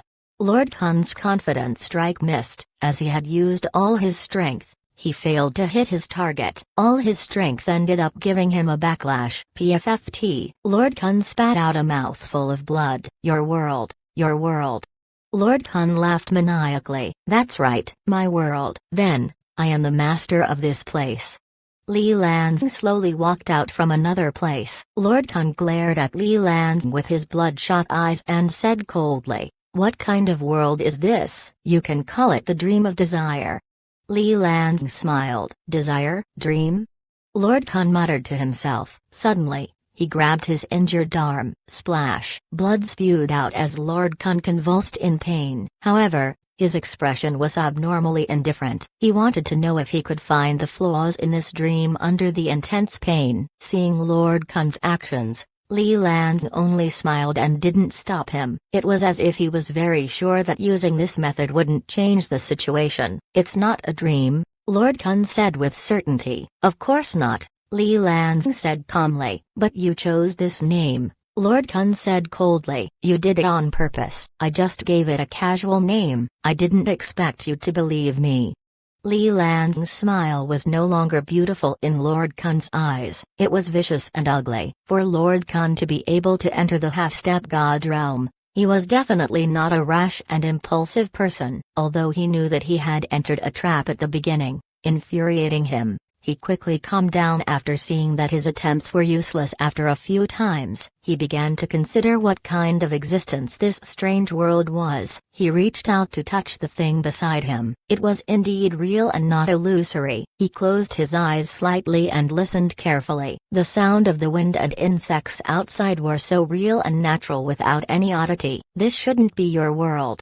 Lord Kun opened his eyes and said calmly. Li Lan smiled without saying anything. Therefore, there's nothing you can do even if you want to kill me. Lord Kun looked at his arm that he had just scratched. It hurts because I feel that I should be in pain if I'm injured, but if I don't think I'm injured, then I won't be in pain. There's no need to lie to yourself, Li Lan said calmly. Is that so? Lord Kun smiled and looked at his injured hand. If I don't think I should be injured, I won't be. With this sentence, Lord Kun's mangled arm suddenly recovered. At that moment, Li Lan's smile finally disappeared. Furthermore, if I don't find myself old, I won't grow. Lord Kun, who was originally old, rotting, and filled with an aura of death, suddenly seemed to turn back time and return to his prime. This world is only a spiritual world, and I'm only a spiritual power. Lord Khan looked at his body that was filled with vitality and was extremely satisfied. But that's all. To trap me in a harmless spiritual world is underestimating me. The game ends here. Break. Lord Khan's prepared spiritual power rushed towards Li Lang in an attempt to wipe out his spiritual power. Then, the spiritual world that had trapped him would completely disappear. Li Lang disappeared again, but Lord Khan didn't care. His target wasn't Li Lang from the start, but everything he saw. Indeed, under his immense mental strength's sweep, the surroundings turned chaotic. At that moment, he heard a grunt from afar. Lord Khan turned his head and saw a figure appear in the void. That gorgeous face was pale and blood kept flowing from the corner of his mouth. His mental attack had dealt a heavy blow to the other party. I'm finally out. It's time to end this. Lord Khan slowly walked towards Li Lang. Even though the other party's world was very mysterious, in front of absolute strength, it was just a farce. It could be pricked with a poke. Li Lang's beautiful eyes revealed a look of despair as he watched Lord Khan walk over step by step. Did he really have no chance? Chapter 1488, Terrifying Laws. Lord Khan walked towards Li Lang step by step. The more despair Li Lang felt, the happier he was. Being tricked by Li Lang, who was much weaker than him, was a humiliation to Lord Khan. He had to get revenge. He grabbed Li Lang's throat. Lord Khan was very cautious at that moment. He carefully used his law to sense the feeling in his hand. Feeling the pulse of life and the warm feeling to the touch, he confirmed that it was a corporeal object. He slowly clenched his fingers. He wanted to see this face twist in despair. It would definitely satisfy him. Die. Lord Khan said cruelly. Li Lang struggled in despair. This was a sign of powerlessness before death. It was the tragic end of the week. Do you want to see me like this? Just as Lord Khan was enjoying this scene, Li Lang suddenly stopped struggling. His originally pained and look of despair revealed a mocking expression. What's going on? Lord Khan's heart trembled. I said it's my world. Li Lang smiled again in an extremely charming manner. Was my acting okay? No way. Lord Khan exerted strength in his 5 fingers again. He had to kill this detestable person. Li Lang's eyes were cold and determined. At that moment, Li Lang's neck suddenly disintegrated into countless zeros and ones. Then, his entire body became zeros and ones. Lord Khan was stunned again when he saw this. The black zeros and ones spread along Lord Khan's arm. Following that, Lord Khan saw an extremely terrifying scene. He saw his arm turn into zeros and ones along with the numbers before disintegrating. The disintegration instantly spread to his arm. What was even more terrifying was that he didn't feel any pain. This isn't happening. This isn't happening.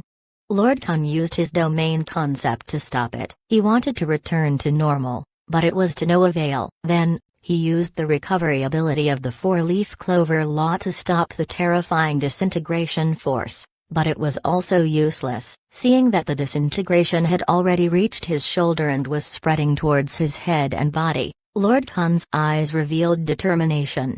A sharp sword formed from laws appeared out of nowhere and ruthlessly sliced off his arm from his shoulder. Just as the severed arm separated from Lord Khan's body, it completely disintegrated. The strike was surgical. It sliced through the black zeros and ones without missing a single one. After Lord Khan's decisive strike, Lord Khan felt his mind go adrift. The scene he saw was back in the main hall. Not far away, the 2 people he had fought were completely lying there. Although he didn't know if they were dead, they were definitely on their last breaths. As expected, he had just been dragged into Li Lang's domain. That domain, especially the final scene, was truly terrifying and unresolvable. Furthermore, it drew people into the domain without them noticing. This was rather horrifying. If it wasn't for the fact that the other party hadn't completely grasped his domain concept, he might not have been so lucky to come out alive.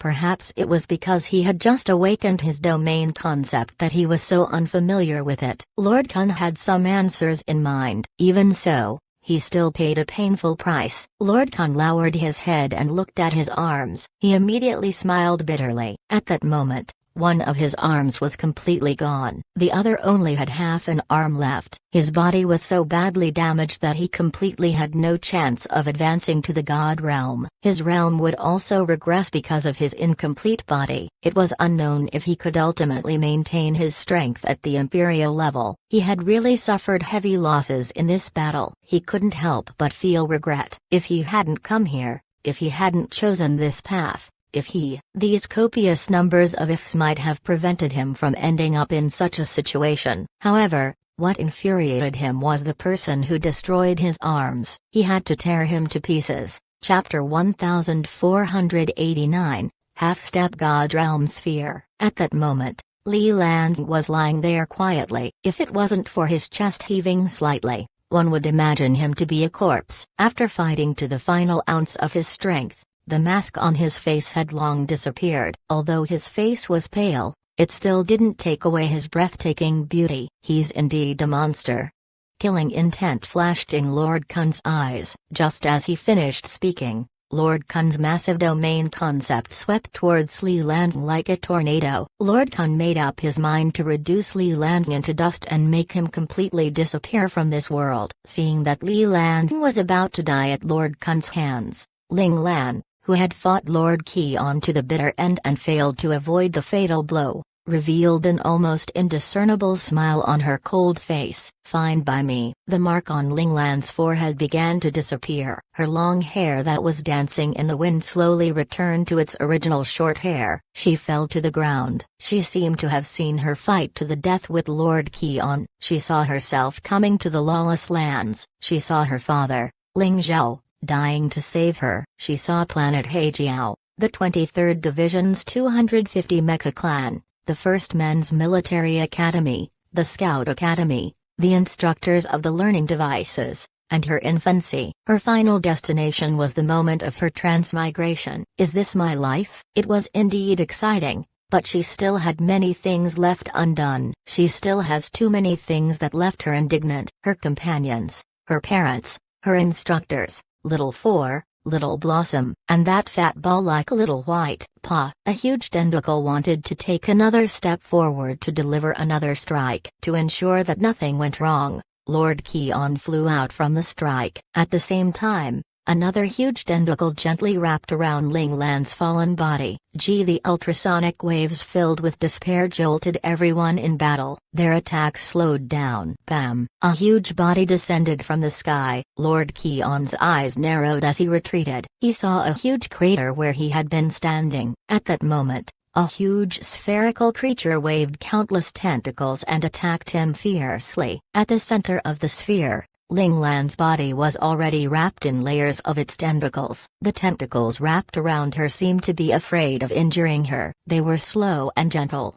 completely different from the tentacles attacking Lord Qian. What was even more shocking was that black liquid flowed out of the sphere's eyes as though it was crying. Lord Qian clashed with the tentacles a few times. He could already sense the strength of this creature. It actually had the strength of a human half-step god realm. He couldn't help but feel alarmed. It had to be known that in human records of savage beasts, terrifying savage beasts and mysterious creatures at the imperial level and above usually existed in the depths of the universe. It was a place that humans found very difficult to reach or survive. As long as they didn't provoke these terrifying creatures in those places, they definitely wouldn't come to the human world. Therefore, imperial-level savage beasts and creatures were only recorded in history and legends. They had never been seen before. Lord Qian had always been in the lawless lands, so he had never seen such a powerful savage beast or creature. Unexpectedly,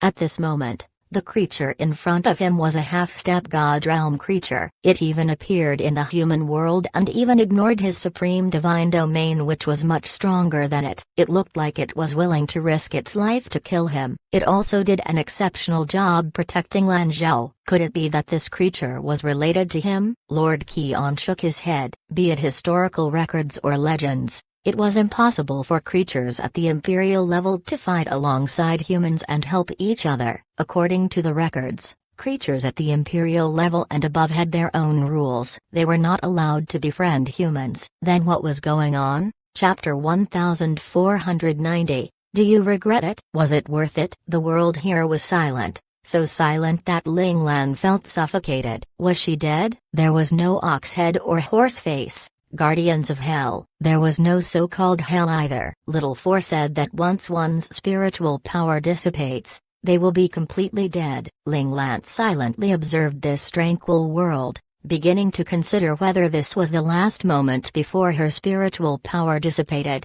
But why would my spiritual power produce such a world at the very end? Ling Lan was perplexed. Suddenly, two streaks of light appeared on her left and right. It was as if two paths appeared out of thin air in the tranquil space. Are these here to guide me? Ling Lan looked at the two paths, which only slightly differed from each other in terms of brightness, and frowned slightly. Staying here was not a solution. Ling Lan took a step forward, unwilling to give up. However, she realized that she couldn't step out at all. It was as if she was restricted. She tried to step onto the dark path on the left, but there was no resistance at all. It really wanted her to take this path. Ling Lan was just about to step onto this dark path when her heart skipped a beat. The step she took came to an abrupt stop. Right on the heels of that, she moved 180 degrees horizontally and stepped onto the brighter path. The moment she stepped on the bright path, the other dark path instantly disappeared as if it had never appeared before. Is this a choice? Ling Lan pondered. Since it had already been decided, Ling Lan would not dwell on it no matter the outcome. She instantly forgot about the dark path, and decisively made her way along the bright path. After walking for an unknown amount of time, Ling Lan felt as if she had experienced her entire life. The long period of time and the unchanging environment had already become a tranquil and silent world. If not for the terrifying endurance she had gained from her 2 lifetimes and the training she endured in this life of hers, any other ordinary person would probably have been driven mad by this and completely collapsed. Ling Lan closed her eyes slightly. When she opened them again, she was still calm and indifferent, as if she had never suffered prolonged torture. After a long time, a deep sigh sounded in the tranquil space. Ling Lan didn't seem to hear it. She continued to walk forward with her original pace. The sigh did not stop. Every now and then, it would ring out, gradually reaching Ling Lan's ears from afar, as if reminding Ling Lan not to ignore its existence. Ling Lan wasn't moved at all. She continued walking on the path at her own pace. Boss Lan. The voice was the first to lose its cool and suddenly shouted. A cold light flashed through Ling Lan's eyes. Suddenly, she reached out and pulled out someone by the ear from the void. Ouch, ouch, ouch. That person grabbed Ling Lan's hand that was pulling at his ear and jumped out with a loud cry. Why are you here? Ling Lan let go of her hand and asked calmly. I am here to see you. That person had a smile on his face, just like before. This isn't somewhere you should be, Ziyi, Ling Lan said calmly. I'm not supposed to be here, but Boss Lan, you should know your current situation. Why? Ziyi shrugged nonchalantly. You mean I'm dead? Ling Lan was not surprised. Wasn't this supposed to be the ending? That's true and that's not true. It should be said that you stepped onto the 2 realms of yin and yang, so you will meet us who are also in the 2 realms of yin and yang. Ziyi smiled and said. You guys? Zier. Ling Lan raised her eyebrows. It's not just Zier. There are others too. Ziyi replied. I didn't expect you to choose this path. If you chose the other path, you wouldn't have met me. It seems like I'm luckier than Zier. Ha ha ha ha. The other path has Zier. Ling Lan's heart thumped. Ziyi didn't reply and just smiled at Ling Lan. There are others. Zier won't be the only one you'll see. Ling Lan pondered over Ziyi's words, and then thought about how Zier represented Ziyi's dark side. Then, did that dark path contain such existences? Since the person I'm meeting is you, it's fate's choice. Speak. Putting aside the enlightenment she had just received, Ling Lan turned to look at Ziyi. Ziyi laughed and shook his head. I can't hide it from you after all. I just want to ask, Boss Lan, have you ever regretted it? Regret? Ziyi's question made Ling Lan pause for a moment. She seriously thought back to the choices she had made in this life. Although not every choice was correct, every choice was what she wanted to do. Even if the result might cost her life, she did not regret it. No, replied Ling Lan decisively. No. Ziyi's gaze was complicated. There was admiration, relief, helplessness, and worry. In the end, he sighed. Boss, we can't help you. You can only rely on yourself. All the best. As soon as he finished speaking, Ziyi turned into a gust of wind and disappeared without a trace. I do regret it. Ling Lan looked down at her hands and repeated Ziyi's question. Yes, I have no regrets. Ling Lan raised her head once more, her gaze calm. She once again set off on her journey, waiting for her next companion. Since Ziyi said there were other people, he couldn't be the only one who appeared. After walking for some time, Ling Lan seemed to turn numb. Suddenly, a familiar voice rang out. You're finally here, my daughter. Following this voice, Ling Zhao suddenly appeared in front of her. The warmth of his aura nourished Ling Lan's initially exhausted mind. She instantly became filled with vigor and strength. Long time no see, father. A hint of a smile appeared in the corners of Ling Lan's eyes. Along the way, she had also thought that it would be good if she could just see Ling Zhao one more time. Unexpectedly, her dream had come true. This made her rather happy and blessed, and her initially indifferent expression became lively. You're more powerful than before. I'm proud of you, my daughter. Ling Zhao revealed a proud look. Just like before, he was the one who always considered his precious daughter the best in the world. Father, if I hadn't reached this level, would you also not have wanted to tell me your true strength? Ling Lan sighed. She knew that her father was very strong, but she didn't realize that her father was even stronger than she had imagined. Some things require you to figure it out on your own. Everyone's path is different, said Ling Zhao with a smile. Since Ling Lan had already found her path, he did not need to interfere with her choice. Ling Lan sighed. Father, just be honest. It's fine even if you don't know what to say. After being Ling Zhao's daughter for so many years, how could she not understand Ling Zhao's problem? Ahem. Ling Zhao brought his fist to his mouth and coughed a few times before saying, I came this time to ask, do you think your life was worth it? Was it worth it? Ling Lan's eyes narrowed. In this life, she became Ling Zhao's daughter and Lan Luofeng's daughter. She got to know a bunch of friends. She got to know Little Four, Little Blossom, the instructors, and the chubby Little White. They were all important to her. Compared to her previous life, she had received so much. How could it not be worth it? It was worth it. I'm proud that I'm your daughter. I'm proud that I'm Ling Lan. Ling Lan said firmly. I'm proud of you too. Ling Zhao's gaze was filled with gratification, but there was also a trace of worry, but more of helplessness. With that said, Ling Zhao disappeared from Ling Lan's sight as suddenly as Ziyi's disappearance. Chapter 1491. You are courting death. Ling Zhao's sudden disappearance did not dishearten Ling Lan much. From the moment Ling Zhao appeared, Ling Lan was already prepared that he would disappear quickly, just like Ziyi. Is it worth it? Ling Lan frowned. She thought back to Ziyi's question about regret. They appeared to tell me something, but because of the rules, they can't say it directly, so they can only give me an indirect reminder. Ling Lan understood what was going on, but her answer was also her true thoughts. Since there had been no changes until now, it meant that she still hadn't comprehended the catalyst. Ling Lan knew that this was probably her last chance, but she also knew that forcing herself to search for the so-called answer would only lead to her going astray. Thus, she was not anxious and continued walking forward. If her spirit dissipated without finding that catalyst in the end, it could only mean that she, Ling Lan, was still not strong enough to pass this life or death juncture. There was no need to blame anyone. She could only blame herself for being too weak, and that she was not strong enough to control her own fate. After walking for an unknown amount of time, just as Ling Lan found herself almost exhausted, she suddenly saw someone squatting not too far away from her. Ling Lan was surprised by his appearance, but when she thought about it, it made sense. With just one step, Ling Lan arrived beside that person. Zhao Jun. Ling Lan shouted calmly. Zhao Jun seemed to snap awake. He looked up and saw Ling Lan. He was elated. "Boss Lan, are you here to take me back?"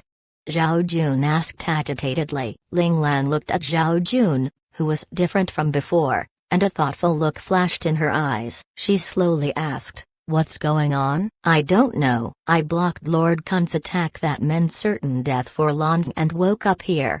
Zhao Jun was extremely distressed. "How long have you been here?" Ling Lan scanned the silent world and thought of another possibility. "I don't know either. It feels like a lifetime has passed, but it also feels like I just came." Zhao Jun was a little blank. "What are your thoughts?"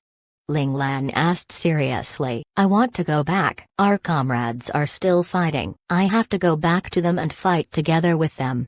Zhao Jun's eyes were filled with anxiety. He seemed to have been trapped here for a long time and had been fighting for a long time. Yet, he also seemed to have just arrived and knew nothing about this place, so he was at his wits' end. "Boss Lan, you're here to bring me back, right?"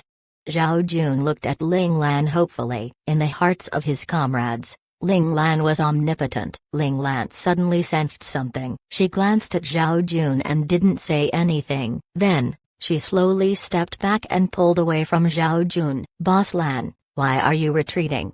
Zhao Jun was puzzled. He wanted to follow Ling Lan but found that he couldn't move at all. "Damn it, why did you seal me up here?" "Boss Lan, what is going on? What is going on with this strange world?" Zhao Jun roared furiously, wanting Ling Lan to give him an answer. Ling Lan, who had retreated more than 10 meters, looked at Zhao Jun, who was struggling furiously, and said calmly, "Zhao Jun, in this world, there is no one you can rely on. You are courting death if you place your hopes in others." "Courting death?" Zhao Jun was shocked by Ling Lan's words and stopped struggling. "Yes, I won't take you away. If you don't want to die, break free from this world on your own," said Ling Lan coldly. "People without ability don't deserve to live." Roar. Zhao Jun roared angrily. The outcome he had been looking forward to had ended up in this manner. Zhao Jun was furious. Was this still the Boss Lan he respected? Chapter 1492. "I know you're not. Ignore what you have and place your hopes on others." "Zhao Jun, you're too stupid." Ling Lan's cold voice rang in Zhao Jun's ears, causing his heart to tremble. "Also, do I really exist?" Ling Lan asked coldly. This question made Zhao Jun calm down quickly. There was a look of deep thought in his eyes. Ling Lan ignored Zhao Jun. She glanced at him indifferently and turned her head to see that the bright path which had been temporarily changed because of Zhao Jun had already corrected its direction and was now extending into the depths of the void. Pausing for a moment, Ling Lan indeed turned around and once again stepped onto the path of light, looking for the catalyst that belonged to her. "Boss Lan, do you really not exist?" Zhao Jun asked, unwillingly to give up. "So what if I exist? So what if I don't?" Ling Lan turned and asked coldly. Zhao Jun fell silent. After a few seconds, he muttered to himself, "Am I really unable to go back?" "That you have to ask yourself," Ling Lan said coldly. "Do you want to?" "Why wouldn't I want to? I want to go back. I want to go back. I really want to go back." Zhao Jun was agitated again as he shouted with all his might. Ling Lan's cold glare stunned Zhao Jun once again. "If you really want to go back, even if you're in hell, you will forge out a bloody path to return. You're still here because you don't have the courage to do so." Ling Lan's words stabbed at Zhao Jun's heart. In the end, "You are nothing more than a coward." After Ling Lan's merciless words, she disappeared from Zhao Jun's sight. "Coward?" Zhao Jun questioned himself silently. "I'm not." If he was a coward, he wouldn't have blocked a fatal blow for Li Lan. If he was a coward, he wouldn't have fought Lord Kun together with Li Lan to the death. If he was a coward, he wouldn't have struggled so hard to find a chance to escape. "I'm not." Zhao Jun's unyielding roar reached Ling Lan's ears again. Ling Lan raised an eyebrow slightly. "I know you're not." This voice was very soft, barely audible. In the end, only Ling Lan herself knew what she had said. It would be nice if only all of this had just existed. Ling Lan looked at the empty world and continued moving forward with hope. Lord Kun's fatal blow to Li Lan suddenly stopped when it was about to land. Lord Kun looked at the position where Lord Qian and Ling Lan were fighting. He smiled and continued attacking. Lord Qian had indeed garnered complete victory. A terrifying supersonic wave caused Lord Kun's spirit to suddenly freeze. His hands paused again. Lord Kun instantly retracted his powerful spiritual power and looked at Lord Qian's battle with a grave expression. Such a terrifying creature actually appeared in the human world. Lord Kun's expression was complicated. If his arms were intact, he would definitely fight this half-step God realm creature personally. Unfortunately, at this thought, the hatred in Lord Kun's heart ignited once again. The paused law condensed once again and ruthlessly crushed towards Li Lan. Boom. Lord Kun watched as the nomological energy struck Li Lan's body. He watched as Li Lan's body was blasted into pieces by the law and completely disappeared from this world. PFFT, a mocking voice suddenly sounded. The law that was about to swallow Li Lan's body suddenly froze. Lord Kun's heart palpitated. He looked at this inexplicable scene in astonishment. Who is it? Lord Kun sensed something and looked around solemnly. Return. The voice was heard again. Following that, the frozen laws around Li Lan suddenly swept towards Lord Kun. You want to use my law to hurt me? Dream on. Lord Kun tried to control his law, but he discovered that the law sweeping over didn't listen to his orders at all. It attacked his master indiscriminately. Damn it. Lord Kun could only retreat and dodge the nomological attack. Fortunately, this was his nomological law. The opponent could only allow his nomological law to retrace its path when attacking. He could not command it to continue attacking. Just who is playing tricks? Lord Kun looked around vigilantly, wanting to find this expert who had appeared unexpectedly. However, besides Zhao Jun and Li Lan who were lying on the ground, there was no one else around the main hall. Lord Kun used his domain concept to search a few hundred kilometers around the main hall, but to no avail. He couldn't help but frown. At the same time, he was secretly on guard. This invisible enemy made Lord Kun feel a huge sense of danger. Chapter 1493, Rhythm. Lord Kun searched carefully but didn't find anything. He had no choice but to converge his spiritual power into the main hall and put his guard up. He didn't want this mysterious enemy to find an opportunity to attack him while his spiritual power was too scattered. At that moment, Lord Kun shouted, "That's not right." He stared at where Zhao Jun and Li Lan were supposed to be lying, unable to hide the shock in his eyes. There was no one there. That's right. Zhao Jun and Li Lan had disappeared before Lord Kun's eyes. Could it be the expert who had stopped him by sounding out twice? Lord Kun composed himself. Although he was indeed shocked that the person was able to take the two away without him noticing, he had exchanged blows twice with the other party in an instant. The other party's strength was at most similar to his and definitely not stronger than his. For someone with Lord Kun's strength, once they fought, they would be able to roughly understand the other party's strength. If it was someone at the God realm, even if they didn't use their full strength, the difference in their levels, the suppression and attack from a superior law against an inferior law would instantaneously show during a clash. Lord Kun calmed down. As long as he didn't make any mistakes and didn't reveal any weaknesses, he believed that the other party wouldn't be able to do anything to him if he didn't give the other party a chance to ambush him. As for the two puny ants, even though they did not make that monstrosity completely disappear from this world, it was unlikely they would survive. Lord Kun immediately threw Zhao Jun and Li Lan to the back of his mind and focused on dealing with the mysterious enemy who was hiding in the surroundings. Badump, badump, badump. Suddenly, Lord Kun heard an indistinct, rhythmic sound. Lord Kun's expression froze and his ears twitched uncontrollably. Badump, badump, badump. The rhythmic sounds became louder and louder. It was as if the entire main hall was beating along with this sound. And it was beating faster and faster. Lord Kun's expression changed drastically and he quickly sealed his ears. However, his heart seemed to have already been controlled by the sound. The speed of his heartbeat also increased. It was beating rapidly, causing Lord Kun's face to flush red. Plateau of Life. Activate.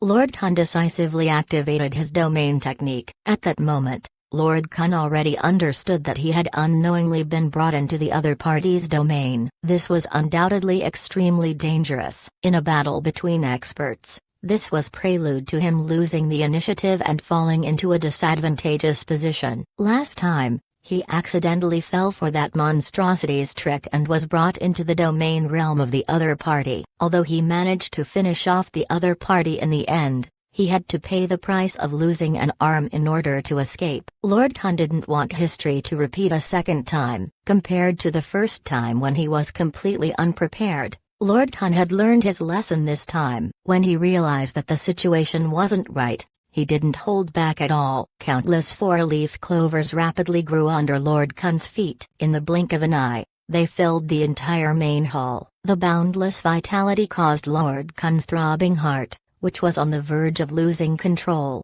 to instantly stabilize. The discomfort that made Lord Kun's scalp tingle also quickly disappeared. "It's a pity that you met me," Lord Kun sneered. If it were someone else, they might be hopeless against such a strange domain technique. However, his domain concept was his life force. As long as his domain concept energy wasn't exhausted, he remained immortal no matter how serious his injuries were. Ba-dump, ba-dump, ba-dump. These pulsating sounds had become indistinct and distant after Lord Kun activated his domain concept. However, at this moment, they actually started to beat vigorously again, as if they had adapted to Lord Kun's domain concept or had received a domain concept's replenishment. The sound also became louder and clearer. Ba-dump, ba-dump, ba-dump.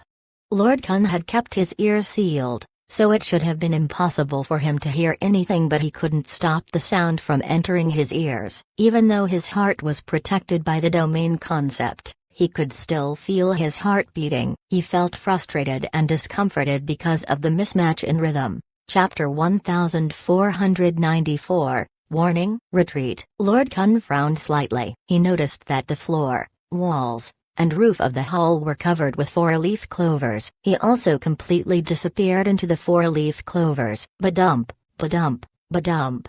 The thumping sounds didn't stop because of this. Instead, as he disappeared, the sound grew louder, and before long, the ground and the main hall started to tremble along. The four-leaf clovers also began to sway rhythmically. But whether it was Lord Kun or the mysterious expert, there was no trace of them. The tremors intensified until the entire ground began to resonate. The main hall seemed to be unable to withstand the power of this resonance and began to quake violently. Several cracks instantly appeared on the walls and the entire main hall began to crumble. Finally, the resonance reached a certain limit. With a loud bang, the entire main hall collapsed. Countless dust, debris, and four-leaf clovers fell from the ceiling. At the same time, the ground split apart, creating several large holes in the ground filled with four-leaf clovers. The four-leaf clovers swept over once again, quickly covering the few large holes. The entire place was once again covered by four-leaf clovers. Ba-dump, ba-dump, ba-dump.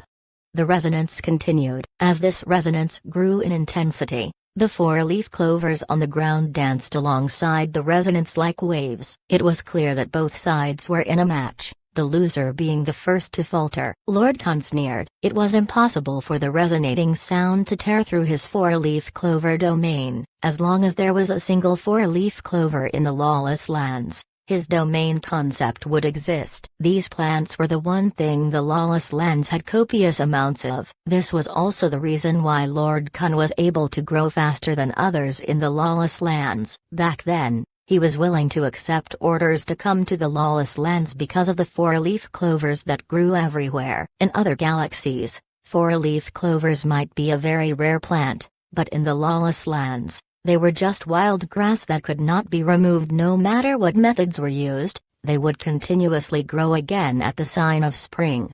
The resonance intensified, but Lord Kun remained unperturbed. He had already become a part of the four-leaf clover, so the resonance forces had long been distributed to every single four-leaf clover in his domain. The damage he received was virtually non-existent. Just as Lord Kun thought that his opponent's efforts were futile, he suddenly felt his heart palpitate. He then heard a bang that sounded like an explosion. Not good. Danger. His heart palpitations came fast and furious. This was a warning that every expert would awaken upon entering a domain. The higher the rank, the more accurate and obvious this warning would be. How could Lord Khan, who had already reached the half-step god realm, overlook such a dangerous warning? He decisively extracted the nomological energy and left the swath of four-leaf clovers. As soon as he left the four-leaf clovers, the green four-leaf clovers, which were originally full of vitality, instantly shattered and turned into particles that disappeared in midair. Lord Khan, who had amazing eyesight, saw that the four-leaf clovers that had turned into particles were surrounded by a layer of hardly discernible blackness. Badump, badump, badump.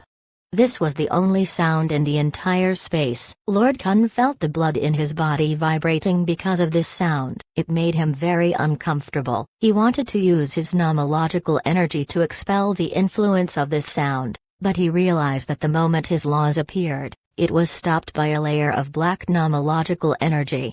What was going on? Lord Khan suddenly thought of the scene when he lost his arm. Even though it didn't directly and savagely separate him like before, the black energy contained the same aura as the nomological energy. Badump, badump, badump.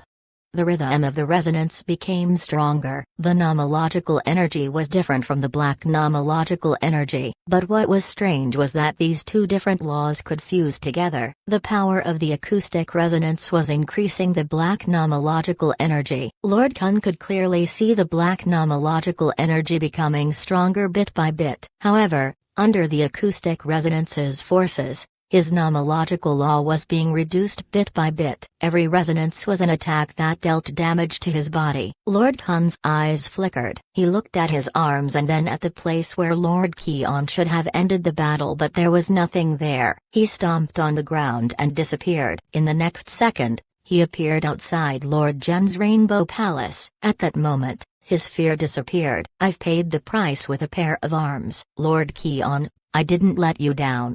Lord Khan didn't want to die in the Rainbow Palace. The reason for his continued survival to this day was that he never neglected warning signs. As soon as he finished speaking, he left the battlefield completely. Lord Khan officially withdrew from the battlefield. The resonance in the main hall also started to weaken and eventually disappeared. If someone were to pass by the ruins at this moment, they would see two people bleeding from their 7 orifices, lying side by side, unmoving. It was unknown whether they were dead or alive, but the two of them were tightly holding hands on either side, not letting go. Main Palace. Zhao Jun and Li Lang fought against four-leaf clover Lord Khan. Lord Khan had retreated while Zhao Jun and Li Lang's outcome remained unknown. Chapter 1495. Thank you. In the Red Hall, even though Hong Xuaya, Luo Zhao, and Chang Xinyuan had tried their best, the difference in strength was too great. If it wasn't for the fact that the Lord Ghost Poison Bat yearned for Luo Zhao's awakened domain and wanted to think of a way to snatch it, they wouldn't have been able to last so long. Even so, Poison Bat, who was already an Imperial Realm formidable warrior, was able to grasp most of Luo Zhao's powers within a short period of time. The greed in his eyes intensified. Without a doubt, Luo Zhao's powers were able to fill the gap in his domain concept. With 2 loud slaps, Lord Ghost sent Hong Xuaya and Chang Xinyuan flying. PFFT the duo were injured by Lord Ghost and fell heavily to the ground, spitting out blood. Lord Ghost's target was obvious. In order to protect Luo Zhao, Hong Xuaya and Chang Xinyuan tried to stop him time and time again. Although Luo Zhao used her domain concept and got them to dodge Lord Ghost's attacks repeatedly, the difference in strength was apparent. Before long, Lord Ghost seized an opportunity and dispatched the 2 annoying bugs that were interfering with his movements. Ah, peace and quiet at last. Lord Ghost laughed sinisterly. He felt that the air in front of him had become much fresher, making him feel comfortable. Luo Zhao looked at Hong Xuaya and Chang Xinyuan worriedly. She didn't know how they were doing. However, she quickly looked at Lord Ghost, her gaze suddenly becoming resolute and fierce. With a flick of her wrist, The silver bracelet on it stuck to her skin. A miniature needle suddenly shot out and accurately pierced her skin.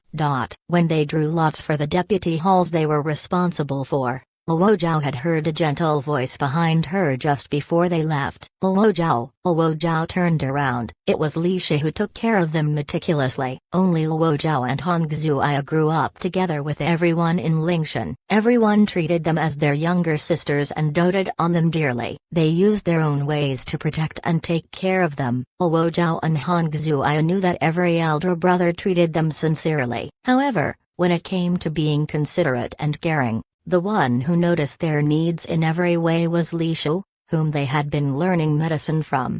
Although Li Shu was the brother they had only gotten to know after entering the 23rd Division, their relationship with him was even closer than Qilong and the other girls since they had constantly been under his tutelage. If Luo Zhao wanted to find someone for comfort or top confide in, the first person she would choose would be Li Shu. As for Ling Lan, Luo Zhao would tell you very seriously that she was boss only when it was a matter of life and death, or if she needed to decide her own future, would she look for the boss to resolve it. How could she disturb Boss Lan over such trivial matters? Luo Zhao stopped when she found Li Shu stopping her. She asked curiously, "Brother Shu, what's the matter?" Li Shu watched the others rush back to their respective spots to make their final preparations. No one knew the outcome of this battle. Would they be able to survive? He was most worried about the two weakest girls, especially Luo Zhao, who was a little weaker between the two. Li Shu fell silent for a few seconds. In the end, he could only ask, "Are you ready?" "Yes, no matter what the result is. I'm very happy that Boss Lan is willing to let us take charge of Red Hall."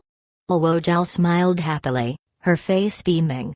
Li Shu knew how happy Luo Zhao was. In Ling Lan's eyes, they weren't burdens. They weren't people she needed to protect. They were comrades who were willing to give their backs to, comrades who had been acknowledged. This was true respect, even if they knew that such a decision might send them to their deaths. Li Shu's hands trembled. He couldn't be as steel-hearted as Ling Lan. If he could, he really hoped that these two sisters of his wouldn't have to face all these dangers that elder brothers like them should ward off. "Brother Shu, you have to work hard too." Luo Zhao's eyes showed a hint of worry. They were weaker, but Li Shu was not much stronger than them. It could be said that among the companions following Boss Lan, besides Chang Xinyuan, Li Shu was the one with the weakest physical skills. If they were said to be in peril, then Li Shu was not much better than them. "Are you worried about me?" Li Shu noticed Luo Zhao's worry. He smiled and patted Luo Zhao's head. "Don't worry, I don't just fight with physical skills." "Yes, I believe you." Luo Zhao smiled. The worry in her eyes disappeared. That's right, Li Shu was the most talented military doctor in the Federation. How could he be as weak as she thought? The trust in Luo Zhao's eyes made an indescribable emotion rise in Li Shu's heart. Before he could understand what it was, he heard Han Xuya waving at Luo Zhao from afar and shouting, "Luo Zhao, hurry up." Luo Zhao quickly waved her hand as acknowledgement. She turned around and said, "Brother Shu, let's talk when we get back." "We'll talk when we get back? Is that possible?" Li Shu looked at Luo Zhao with a complicated expression. Luo Zhao was just about to leave when Li Shu grabbed her hand. Two question marks appeared in Luo Zhao's eyes. Li Shu lifted Luo Zhao's hand and took out something from his pocket. It was a silver bracelet, one that was beautifully crafted. He slowly wrapped the bracelet around Luo Zhao's wrist. Luo Zhao looked at Li Shu's actions in confusion. She didn't know what its significance was. All she did was wait quietly for Li Shu's explanation. She heard a click when the bracelet was fastened. Li Shu's gentle voice rang in Luo Zhao's ears. "I got Xinyu to make this. There's a mechanism inside. I have a new agent that I just invented. Of course, I hope that you don't need to use it. That's because using it means that you're in a desperate situation." Li Shu looked at the bracelet with a complicated expression. It was unknown if giving this bracelet to Luo Zhao was good or bad for her. Luo Zhao, who knew Li Shu very well, immediately understood. "The agent isn't mature yet. Are you not sure of the results?" Li Shu gave Luo Zhao an approving look. "Do you still remember the accident when I was concocting Nua's number 3 agent?" Luo Zhao's expression turned serious when she heard that. "I remember that when Boss went out for a mission, Someone had used that opportunity to tamper with your laboratory. Yes, actually, I know who the mastermind is. However, they have groomed me for so many years. They can have the unimportant information if they want it. It can be considered as repayment for grooming me, Leisha said calmly. It was also at that moment when he severed his ties of gratitude. However, there was a silver lining. They were probably afraid that I would create a new agent, so they wanted to deal some damage. Unexpectedly, a new agent was produced. Leisha looked at the bracelet and frowned slightly. It's a pity that I haven't figured out the formula yet. The ones I concocted later were always a little off. Just this tiny difference was completely different from the effects of the new agent that was accidentally produced. So, that accidental agent is in this bracelet. Luo Zhao immediately came to a realization. Yes, I wanted to use it as another trump card for Lingshan. It's a pity. Leisha felt a little regretful. If he had more time, he would have more confidence in this battle. Luo Zhao's expression changed. She immediately went to undo the bracelet and return it to Li Shu. Don't move. This agent is going to be wasted if you accidentally activate the mechanism. Leisha quickly stopped her. Brother Shu, this agent should be given to someone more suitable, Luo Zhao said firmly. No. The effects of this agent are higher for people who are weaker. The agent will be much weaker the other way round. According to my research, the agent might not have any effects on an Imperial Realm formidable warrior. Not only is it ineffective for the God Realm, but it might also have the opposite effect, Li Shu explained. But at the same time, its side effects are quite scary. I haven't thought of a solution yet, Leisha said seriously. I don't know if it's right or wrong for me to give it to you. Its side effects might make you wish you were dead. Even so, I still feel that you might need it. Leisha clenched his fists tightly. He looked at Luo Zhao with a complicated gaze. His rationality didn't allow him to do this, but he felt that this was what Luo Zhao needed. He should give it to her. Luo Zhao smiled. She knew why Leisha did this. He knew what she wanted. She hugged Leisha tightly and smiled. Brother Shu, thank you. She smiled very sweetly. It was as beautiful as Luo Lang's smile when he activated his innate talent domain. Even though she was smiling, 2 drops of tears fell silently from her eyes. This was the first time she felt this kind of satisfaction and gratitude in her heart for being so doted, understood, and supported. Luo Zhao, you must come back alive. Luo Zhao seemed to remember Leisha's last words by her ears. Chapter 1496. Star Barbarian. Luo Zhao only felt a surge of energy surging out of her body and quickly engulfing her entire body. All the explosive energy brought damage to her body. The intense pain made Luo Zhao scream uncontrollably. Luo Zhao, you can't lose. Luo Zhao bit down on her lower lip to stop herself from screaming. However, the pain didn't disappear. Instead, it got worse. Luo Zhao felt that she was being torn apart by the energy. Luo Zhao felt as if she was floating. She floated into the cosmos and saw the endless sea of stars. This familiar feeling made her feel warm and safe. It was as if she had returned to her mother's embrace, but also as if she was protected by her boss. There were countless scattered stars, asteroids, and all kinds of light rings in the cosmos floating around Luo Zhao quietly. Luo Zhao wanted to reach out and touch them, but she realized that she wasn't herself. She was a large fish-shaped astral beast that was moving freely in the cosmos. Suddenly, an asteroid smashed towards her. Luo Zhao subconsciously waved her hand, wanting to swat the asteroid away. Luo Zhao suddenly came to a realization. She was just a fish-shaped astral beast. She didn't have any hands and couldn't swat the huge asteroid away. Just as Luo Zhao thought that she was going to be hit, the next scene stunned her. The huge asteroid seemed to be blown away by SWAT. It spun 270 degrees and flew out. Boom. The huge asteroid crashed into a light ring and then fell back into the cosmos. Damn it. The asteroid suddenly screamed. Luo Zhao, who was in a daze, was suddenly jolted awake. Ah, how was that an asteroid? It was clearly the poison bat Ghost King. Because of Luo Zhao's strike, he had smashed into the ground and blasted open a crater. He cried out in pain. his entire face turning incomparably hideous. Poison Bat Ghost King was infuriated that he was injured by an ant. "Did I hit you with that move just now?" Luo Zhao, who had regained consciousness, looked at her hands. She could feel the concept energy in her body. This wasn't her beginner domain, although Luo Zhao hadn't experienced the power of the subsequent levels of a domain. She felt that she should have reached the half-step imperial stage. Why did she think so? It was because the domain concept suppression that was originally terrifying enough to make people tremble in fear and force them to surrender had weakened to the point that it was almost negligible. At this moment, every cell in Luo Zhao's body was screaming, I want to fight." "Thank you, Brother Shu."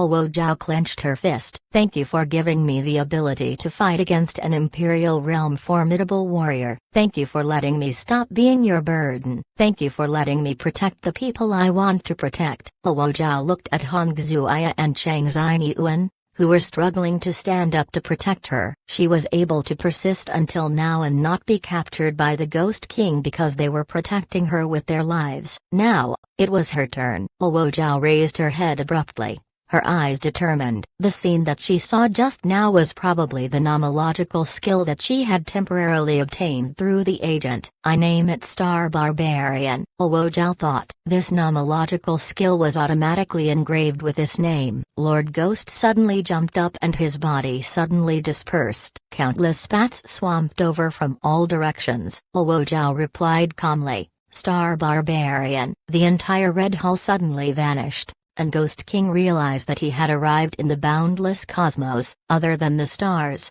asteroids, light rings, there were all sorts of objects that floated in the cosmos. "This is that girl's domain? How is this possible?" The Ghost King couldn't believe it. Firstly, Luo Zhao had just stepped into the domain stage. She hadn't familiarized herself with the concept energy, therefore, there was no way she could activate such a complete domain. Secondly, because of their physique, very few girls were lucky enough to enter the domain stage. In human history, there wasn't a single woman who could enter the titled domain stage, let alone the later stages. However, the pressure Luo Zhao's domain gave him wasn't that simple. Even though her domain concept wasn't complete, she had the power of a half-step Imperial Realm formidable warrior. This was definitely breaking a human record. Ghost King was unwilling to believe that he would encounter such an unimaginable and impossible existence. He was even more willing to believe that it was a human powerhouse who had something against him that had attacked him.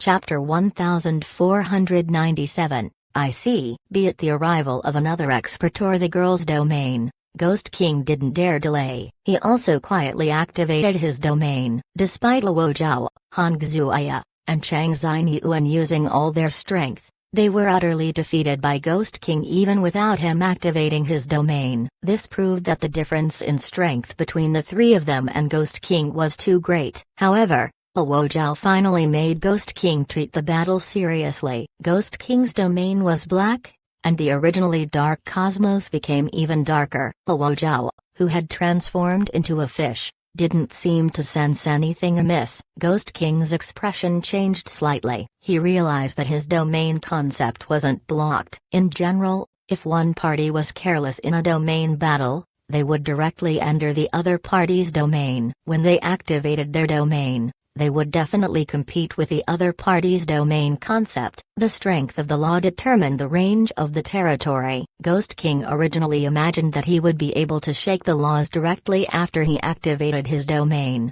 but he never imagined that the other party's laws could accommodate his laws.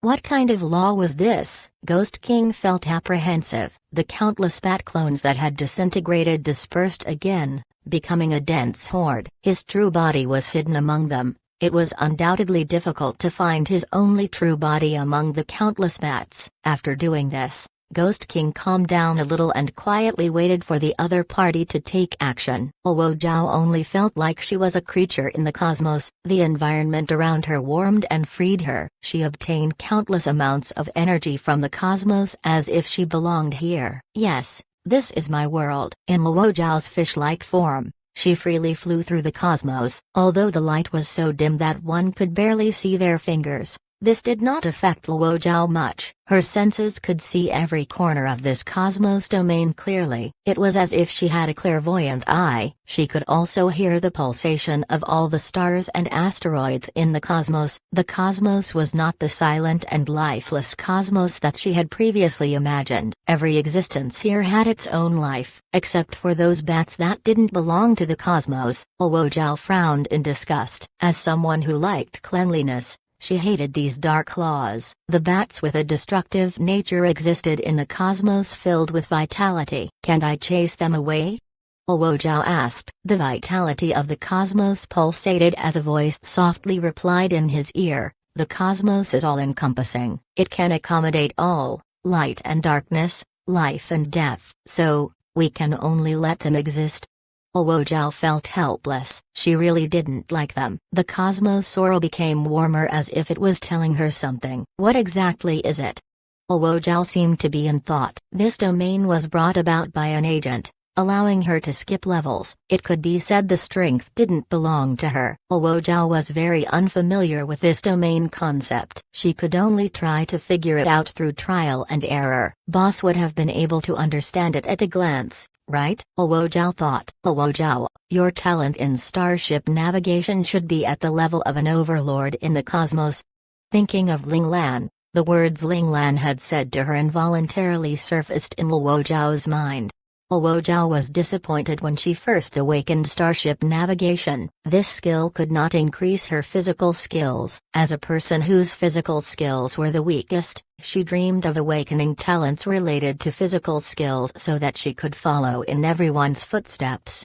Ling Lan could tell Luo Chaos's disappointment, so she told her about the power of starship navigation and its value. In the cosmos, a starship is controlled by a starship navigation talent individual. I guess only mecha operators above the Imperial level can intercept it. The rest can't do a thing to it. It's impossible for us to be in mechas every day. No matter where we carry out missions, we need a starship to transport us. This is when we are in the greatest danger. If you are the one driving the starship, you can ensure that our journey through the cosmos is safe. Tell me, isn't his talent precious? We will have to rely on you for protection in the end. Luo Zhao seemed to feel Ling Lan's gentle hand on her head. Ever since they were young, Boss Lan had always been by their side when they needed him the most, helping them resolve their problems and guiding them.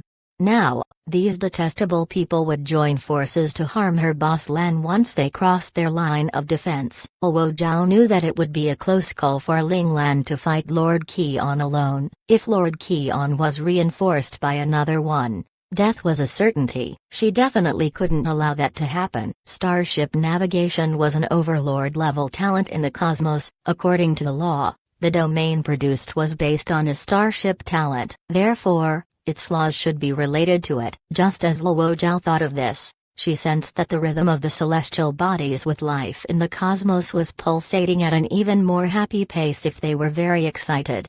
So, I guessed right. Luo Zhao suddenly came to a realization. All-encompassing. I see. With this shout, the space around the fish-like creature, which was swimming freely in the cosmos, suddenly fluctuated before it vanished. Ghost King was originally studying the fish-like creature that kept swimming around. He had also commanded countless clones to launch probing attacks. However, he was repelled by a series of fluctuations before he could approach the creature. According to Ghost King's initial estimations, this creature had at least reached the Imperial level. He also wondered if that was the other party's main body, but he had never seen an expert who had made their main body so large. After openly activating a domain, it was as though they were afraid their enemy wouldn't attack because of their failure to see it. There was a high chance that it was bait, meant to lure him into attacking with all his strength, giving the other party an opportunity to find energy traces and find his main body.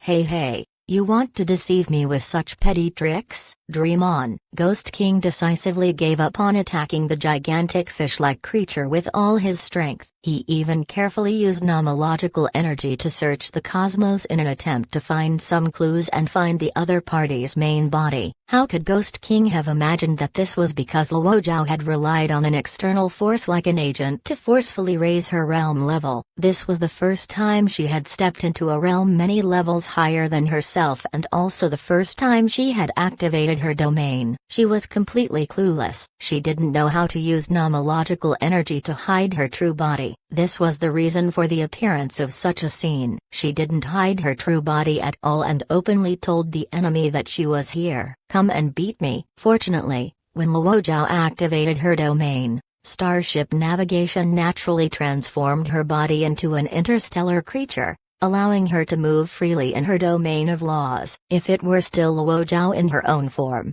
Ghost King probably would have attacked her with all his might. It was this illogical situation that confused Ghost King. In the end, he gave up on attacking with all his might for his own safety, allowing Luo Zhao to escape the calamity. Having just activated her domain and revealing her true location, even though the fish-like creature looked infinitely close to an Imperial Realm formidable warrior, it was actually just a paper tiger. Ghost King's full-powered attack would definitely break through Luo Zhao's defenseless domain and seriously injure her. It was truly a blessing. It was also because of Ghost King's abandonment that Luo Zhao had the time to comprehend the laws. Of course, all of this happened in just a few seconds. When Ghost King realized that the gigantic fish-like creature had vanished into the cosmos with a turn of its body, his expression changed slightly when he sensed the nomological feedback he received. It's actually real? However, the opportunity was fleeting. The other party's main body had already disappeared into the cosmos. It was too late for him to track her down. Chapter 1498, Domain that doesn't conform to the law. Luo Zhao had gained initial control of her domain concept, so she finally made her real body disappear from her domain quietly. The vanished Luo Zhao carefully experienced the response her domain gave her. She felt something that belonged to her domain. Every existence was incomparably amiable. Just as her mind came into contact with the celestial bodies, she felt them enthusiastically calling out to her. The ugly, countless spats and the black energy made Luo Zhao feel very uncomfortable when they ever so slightly approached her. This was likely someone else's nomological energy, which was why she found it so annoying. Luo Zhao was like a child who had just learned how to walk. She tried her best to absorb the domain concept's feedback so that she could walk or even run as soon as possible. These bats and black energy are really annoying. It will be good if they can be expelled. Just as this thought surfaced in Luo Zhao's mind, she saw the originally still asteroids and all kinds of junk floating in the cosmos suddenly attack the bats as if they had received orders.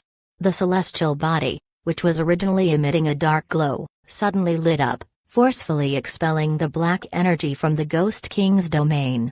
The countless poisonous bats that the Ghost King's avatar manifested dodged all kinds of attacks in the cosmos. All the changes in the cosmos appeared in Luo Zhao's mind. She saw a poisoned bat dodging an attack from space junk. When she saw an asteroid pass by the point it dodged, she had a thought. It will be nice if that asteroid over there can make a turn and attack this spot. The subsequent scene stunned Luo Zhao. Just like she had imagined, the asteroid violated its trajectory and forcefully did a 90-degree turn before crashing at the spot Luo Zhao was thinking of. Bam! This unexpected change in trajectory caught the poisoned bat off guard. The asteroid smashed into the bat, turning into mush that scattered across the cosmos as space junk. Everything in the cosmos will actually listen to my orders? Luo Zhao seemed to have obtained a new toy and excitedly began experimenting. Come, attack this spot, go over there, fight, chase over here. Luo Zhao was having fun. With a thought, she could command everything in the cosmos. This is the evolved version of my previous talents controlling skills, right? Luo Zhao commanded as she came to a realization. FCK, this domain is too strange. Everything inside can actually attack automatically. Ghost King didn't sense the fluctuations of a powerhouse's nomological energy attached to the asteroids, junk, or celestial bodies. Ghost King felt his heart ache when he saw his avatars being minced to death by the asteroids and junk in the cosmos. The death of his avatars drained his nomological energy. The more they were killed, the greater the drain on his energy. Furthermore, his main body was hidden among these avatars. If all his avatars were minced to death, his main body would naturally be exposed. This doesn't conform to a law. Ghost King had been in combat for decades, but he had never encountered an attack in which he couldn't find any traces of the other party's usage of laws. This cosmos seemed to be a real cosmos, not a domain created by an expert. Ghost King dodged another celestial body's attack as his eyes showed extreme ruthlessness. Since he couldn't find any traces of the other party's attack, he might as well destroy this entire planetary sector and force the other party out. With a supersonic roar, the bat, which was still dodging around in the cosmos, suddenly transformed into a black fog and vanished. At the same time, a bat in the cosmos suddenly expanded in size. It instantly became the size of a celestial body. No, it was even larger. The gigantic bat roared at the sky and suddenly flapped its large wings. Asteroids exploded wherever the sound waves reached. The celestial bodies on both sides of its flapping wings were directly detonated by the immense energy. The originally beautiful and orderly cosmos became a mess with this strike. Luo Zhao's heart ached. She liked this cosmos. She was very sad to see it destroyed. Don't worry, that's not the end of our lives. Sensing Luo Zhao's sadness, all the existences in the cosmos, whether they suffered the attack or not, replied to Luo Zhao with a strong pulsating rhythm. The asteroids and celestial bodies that had been damaged began to repair themselves, condensing into small asteroids and celestial bodies again. This destruction did not reduce the existence of the cosmos. Instead, more asteroids and celestial bodies appeared because of the destruction. A destroyed celestial body condensed again and actually split into more than 10 smaller ones. As long as they were given enough time, they would become new gigantic celestial bodies and become an important member of this cosmos again, making the celestial bodies that existed in this part of the cosmos richer. Chapter 1499. Luo Zhao, come back. What the FK is this domain?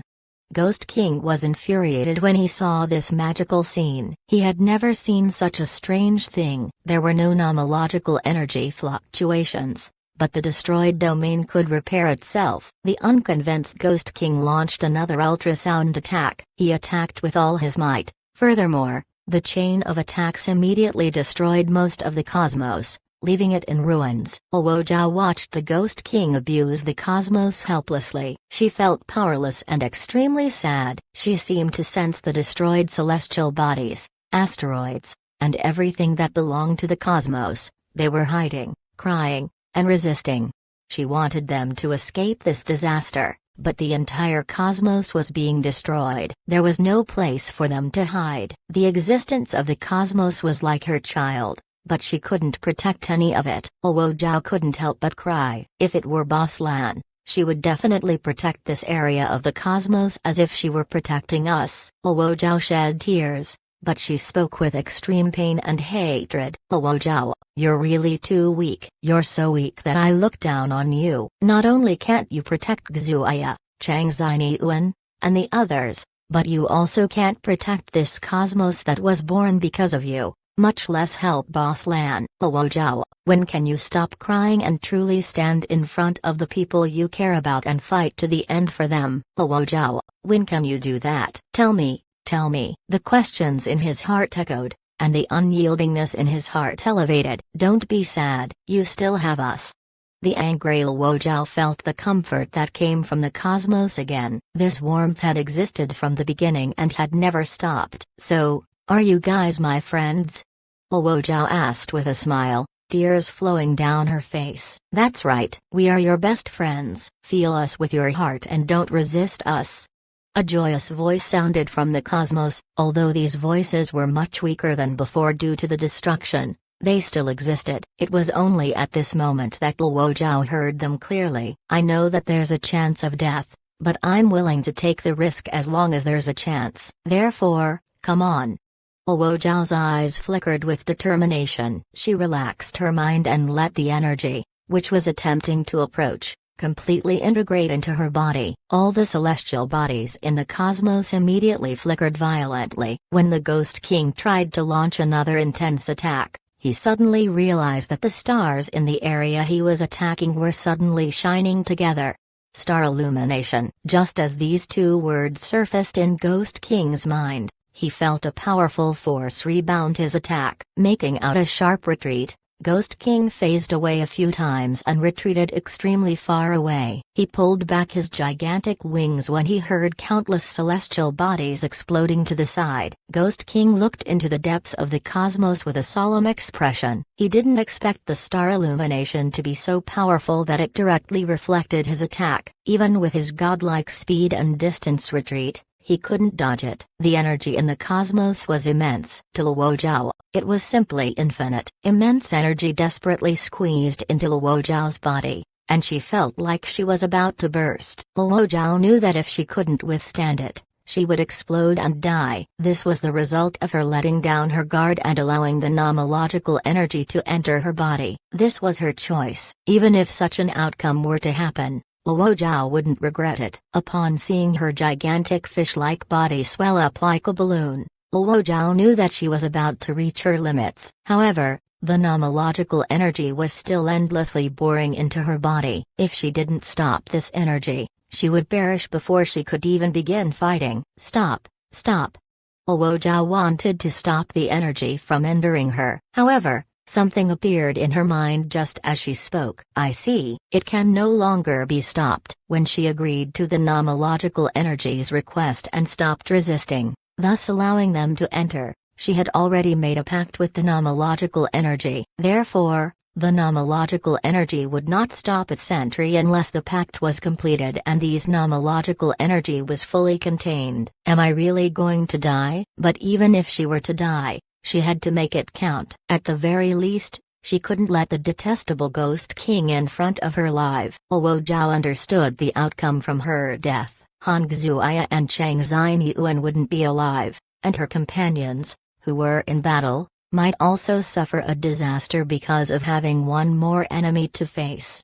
Therefore, Luo Zhao, you have to hold on. Luo Zhao encouraged herself. Since you can make yourself so large, you might be able to make yourself bigger, bigger, and even bigger. Luo Zhao, who felt her body about to burst, felt a tearing pain that made her muddle-headed. But even so, she still cheered herself on, making herself bigger and bigger. In a spot where no one could see, Luo Zhao's gigantic fish-like body became larger and larger bit by bit. Finally, with a sudden bang, it turned into nomological energy that filled the entire cosmos. After an unknown period of time, Luo Zhao's consciousness returned. At this moment, she felt that the cosmos was different. Everything in the cosmos seemed to be her body, and she was the cosmos itself, so that's what's happening. At this moment, Luo Zhao suddenly understood something. She looked at a certain corner, raised her right hand, and slowly reached over. She seemed to grasp something and gripped it gently. The celestial bodies in the cosmos shimmered simultaneously. Just as Ghost King was hesitating about whether he should explore the depths of the cosmos again,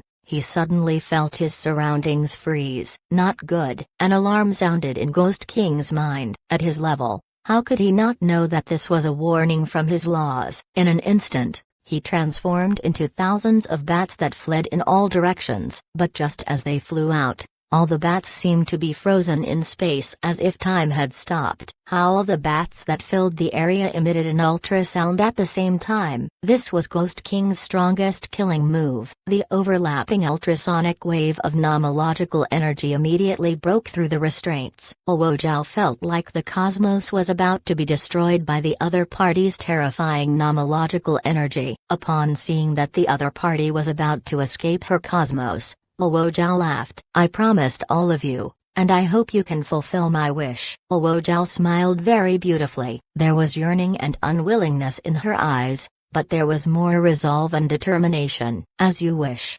The nomological energy in the cosmos replied in a low voice. Retain him forever. Luo Zhao said softly to Ghost King, who was about to break through the Cosmos domain. At the same time, her hand, which was reaching out to Ghost King, clenched again. The Ghost King saw his strongest attack tear a hole in the other party's domain as he struggled free. His eyes were filled with joy. No one wanted to fight in another person's domain, especially in such a mysterious and indescribable domain. Upon seeing that he could escape, the joy in the Ghost King's eyes froze before it could dissipate. No. He felt like his body was firmly gripped by a hand. The nomological energy around him was immense and terrifying. No. Ghost King shouted tragically. He desperately circulated all the nomological energy in his body in an attempt to escape this disaster. No. The Ghost King finally shouted in despair when he saw that his nomological energy could not withstand a single blow from the immense and terrifying nomological energy.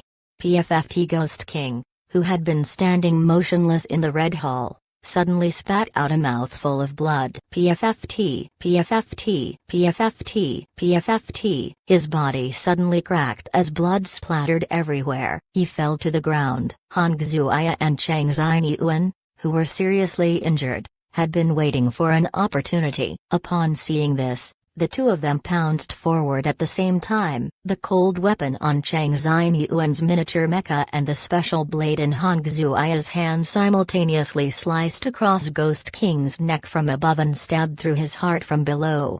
When they saw Ghost King finally take his last breath, the two of them collapsed from exhaustion. In the real world, Han Xuya and Chang Xinyuan realized that Luo Zhao and Ghost King had suddenly stood still as if they had lost their souls. The two of them knew that their battle was already a battle in the spiritual domain. They couldn't participate in such a battle. They were worried for Luo Zhao, but they couldn't provide any assistance. However, they did not give up. Instead, they kept waiting for an opportunity. Before they knew the results of the battle, the seriously injured ones had been secretly recuperating and recovering their energy, waiting for an opportunity to attack. However, they didn't dare act rashly, afraid that attacking without knowing better would instead implicate Luo Zhao, who was fighting them. It was only when they saw Ghost King spew blood and explode with blood that Han Xuya and Chang Xinyuan knew that their opportunity had come.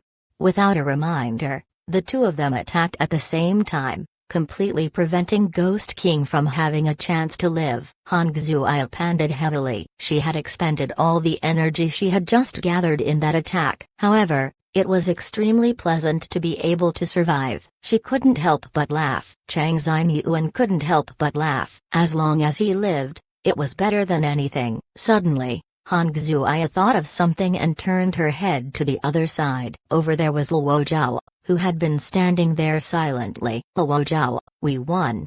Han Xuya shouted happily. Upon hearing Han Xuya's words, the cold expression on Luo Zhao's beautiful face vanished. She revealed a faint smile, one beautiful beyond words. Han Xuya smiled as well. They were really too lucky to have survived. However, her smile suddenly froze. The next second, she howled in grief. Luo Zhao. Luo Zhao fell to the ground with a smile. Boss Lan, I protected everyone. Brother Shu, I didn't waste your agent. Luo Zhao. Han Xuya leaped over, wanting to hug the fallen Luo Zhao. She tried to hug her but failed. The moment she was about to hug Luo Zhao's entire body suddenly turned into crystalline points of light and dispersed. Luo Zhao, come back. Come back. Don't scare me, you jerk, you jerk. Han Xuya looked at her empty hands in despair and shouted angrily. Her tears fell uncontrollably. However, she could no longer get the shy and gentle companion who had always been by her side back. Why did this happen? Chang Xinyuan stared blankly at the spot where Luo Zhao had disappeared. His eyes were bloodshot, and the tears at the corners of his eyes had streamed down uncontrollably. Chapter 1500, My fate is my own, not the heavens. Ling Lan, who had been walking forward, had a thought. A figure suddenly lit up and condensed in the distance. Luo Zhao. Ling Lan squeezed out the name through her teeth with difficulty. Although Luo Ling and Luo Zhao looked the same, Ling Lan had been able to instantly distinguish the two of them from when she first met them. There was no mistake. Luo Zhao looked surprised to see Ling Lan. Boss Lan. She wanted to run over, but she realized that she couldn't get close to Ling Lan no matter how hard she tried. Ling Lan fell into deep thought and arrived beside Luo Zhao in one step. Luo Zhao looked at Ling Lan, who was just inches away from her, and the smile on her face became even brighter. She was actually beautiful beyond comparison. Luo Zhao, you've become stronger. Ling Lan raised her right hand and gently stroked Luo Zhao's head. A faint glow shimmered in her eyes. I can't drag everyone down. Boss Lan, I defeated Ghost King, Luo Zhao said excitedly. Yes, very impressive. Luo Zhao, you've grown up and become even more impressive, said Ling Lan with a smile. Of course, I entered the domain realm. With Brother Shi's agent, I became infinitely close to the Imperial level. I've used action to prove that us girls are no weaker than boys in terms of physical skills. A hint of pride and excitement bloomed on Luo Zhao's face. At this moment, she was excited that she had broken a historical record for humans. She had already forgotten that Boss Lan, whom she admired, was also a girl. Yes, Luo Zhao, you're really amazing. Let everyone know that girls can also stand among the strong. Ling Lan patted Luo Zhao's head gently to express her approval of her. Boss Lan, I'm very happy. I won't be a burden to you anymore. The smile on Luo Zhao's face slowly started to fade before disappearing. Boss Lan, if possible, I still want to follow you back to the Federation and take revenge together with you. I want to find the people who killed General Ling Zhao and who schemed to harm us.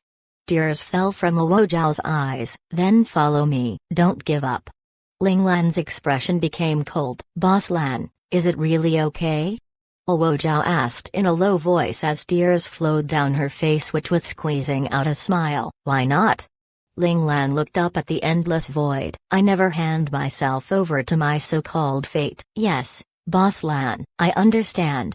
Luo Zhao seemed to have gained strength from Ling Lan and nodded vigorously. It seems like my time is up. Luo Zhao suddenly sensed something. Since you just mentioned fate, I want to ask you what fate is. What is fate? Ling Lan was stunned. That's right. What is fate? Luo Zhao's expression became dazed. Is everything we do what we want to do? Or are we just being driven by fate? Is everyone's experience destined, an ending that we can't escape from? For example, she had reached her end. Fate? Is this the destined end? If it's meant to be like this, why am I here? Confusion flashed across Ling Lan's eyes. From Ziyi, her father, to Luo Zhao, they had been asking her questions. On the brink of death, these questions definitely weren't that simple. Regret? Although every step had been arduous and daunting, she had also lived a turbulent life with freedom. Her father, Ling Zhao, had always trusted her from the beginning to the end and provided her with all kinds of protection. He was even willing to give up his life. Although she couldn't live openly as a girl, she used the identity of a man to obtain friends, comrades, and companions who were willing to follow her. Was it worth it? It was really worth it. In her previous life, she had no idea that her current life would be so turbulent. She asked herself honestly that she had yearned for freedom on the outside world to lead a thrilling and fun life when she was confined to a small hospital bed in her previous life. Now, she was satisfied with all of this. If this was fate, she would gladly accept it. However, she was also unwilling to accept such a fate completely. Ling Lan looked at Luo Zhao, who was looking at her as if waiting for her answer. Fate has always been in our hands from the beginning, said Ling Lan slowly. If it's said that we've come this far because of fate and because of fate's machination, how can we explain our choice back then? Fate has never been a straight line. It has countless forks and countless possibilities. Your decision will lead fate to different nodes and paths. Therefore, I won't hand any of you over to so-called fate. I only believe that my fate is up to me and not the heavens. If fate wants to take away my companions, it will also have to get my permission. Chapter 1501, Wait for me. Luo Zhao smiled. So, is this your answer? Yes. Ling Lan reached out to wipe away Luo Zhao's silent tears. Wait for me.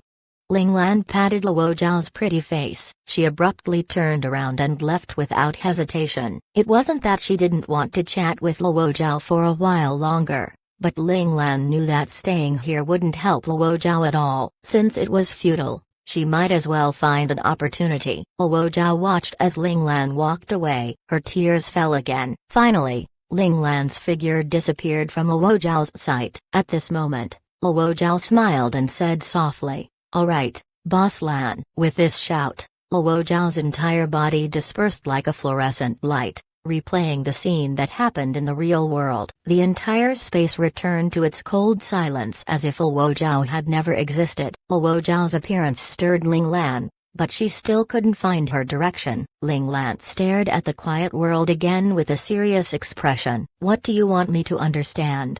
As smart as Ling Lan was, she already understood that this path was paved by the heavens to allow her to find her own law. Otherwise, she might be stuck here for the rest of her life, or she might disappear from this world when her life force was completely cut off outside and when her spiritual power could no longer support her. That would be true death. Ling Lan took a deep breath to calm herself down and continue moving forward firmly. Since she had yet to find an opportunity, she could only continue walking until she encountered another catalyst. Orange Hall. Qilong and Luoleng were fighting Tornado Lord Xin and Rain Lord Can. The battle between the two parties had also reached its final climax. The Orange Hall was no longer what it used to be. This was a world filled with violent storms. In the middle of this world, Luoleng had a cold expression on his face. His entire body emitted thick killing intent. His two long whips hung by his sides. However, the strange thing was that no matter how strong the gale was or how intense the rain was, it could not shake him at all. Qilong, who should have been fighting beside him, had disappeared. Likewise, there was no sign of Tornado Lord Xin and Rain Lord Can. It was as if Luoleng was the only person in this world. Fusion domain? Although Luoleng's gaze was calm, there was still a hint of seriousness. "I didn't expect such a nomological skill to exist in this world. It's really an eye-opener." Luoleng's gaze turned cold, and the murderous aura around him intensified. "The pressure from the fusion domain is getting stronger. The other party's next move should be a trump card. With our abilities, we won't be able to block it." Luoleng's gaze became sinister. "The fusion domain boosts them to the half-step god realm from the imperial stage, making them come infinitely close to the god realm. The difference in our strength is too great." Luoleng's gaze became calm and indifferent again. "The main body isn't strong enough to accommodate more of our personalities." A hint of regret appeared in Luoleng's eyes. "It's already good enough. In just a few years, we managed to accommodate 5 people at the same time." Luoleng's eyes had a hint of languidness. "Can't we resist it even with the 5 of us combining forces?" Luoleng's eyes were bright and clear. "The 5 of us combined only bring us infinitely close to the imperial stage." The calm and indifferent Luoleng mercilessly broke the illusion. "No matter what, we have to take a gamble." The bright and clear-eyed Luoleng suddenly became determined. "I want to buy time for Qilong. Can your companion really do it?" The calm and indifferent Luoleng finally voiced his doubts. "I trust him." The bright and clear Luoleng replied firmly. "In that case, let's give it a try." The calm and indifferent Luoleng fell silent for a moment before making this decision. These seemingly complicated exchanges only lasted for an instant in Luoleng's mind. Luoleng knew that whether he lived or died depended on whether he could block the other party's terrifying sure-kill technique. It was a perfect combination attack delivered by 2 Imperial Realm formidable warriors. I promised Ziyi that I would live on with his wish." Luoleng suddenly roared. His domain concept increased crazily. Various expressions began to appear on his face, making him appear ferocious and terrifying. Tornado Lord Xin and Rain Lord Can, who had completely fused with the wind and rain, couldn't help but be stunned when they saw this. Although they had been fighting for so long, they actually didn't know what the other party's domain concept was. The other party seemed to have only shown an increase in physical strength and didn't show any signs of elemental or other special domain concepts.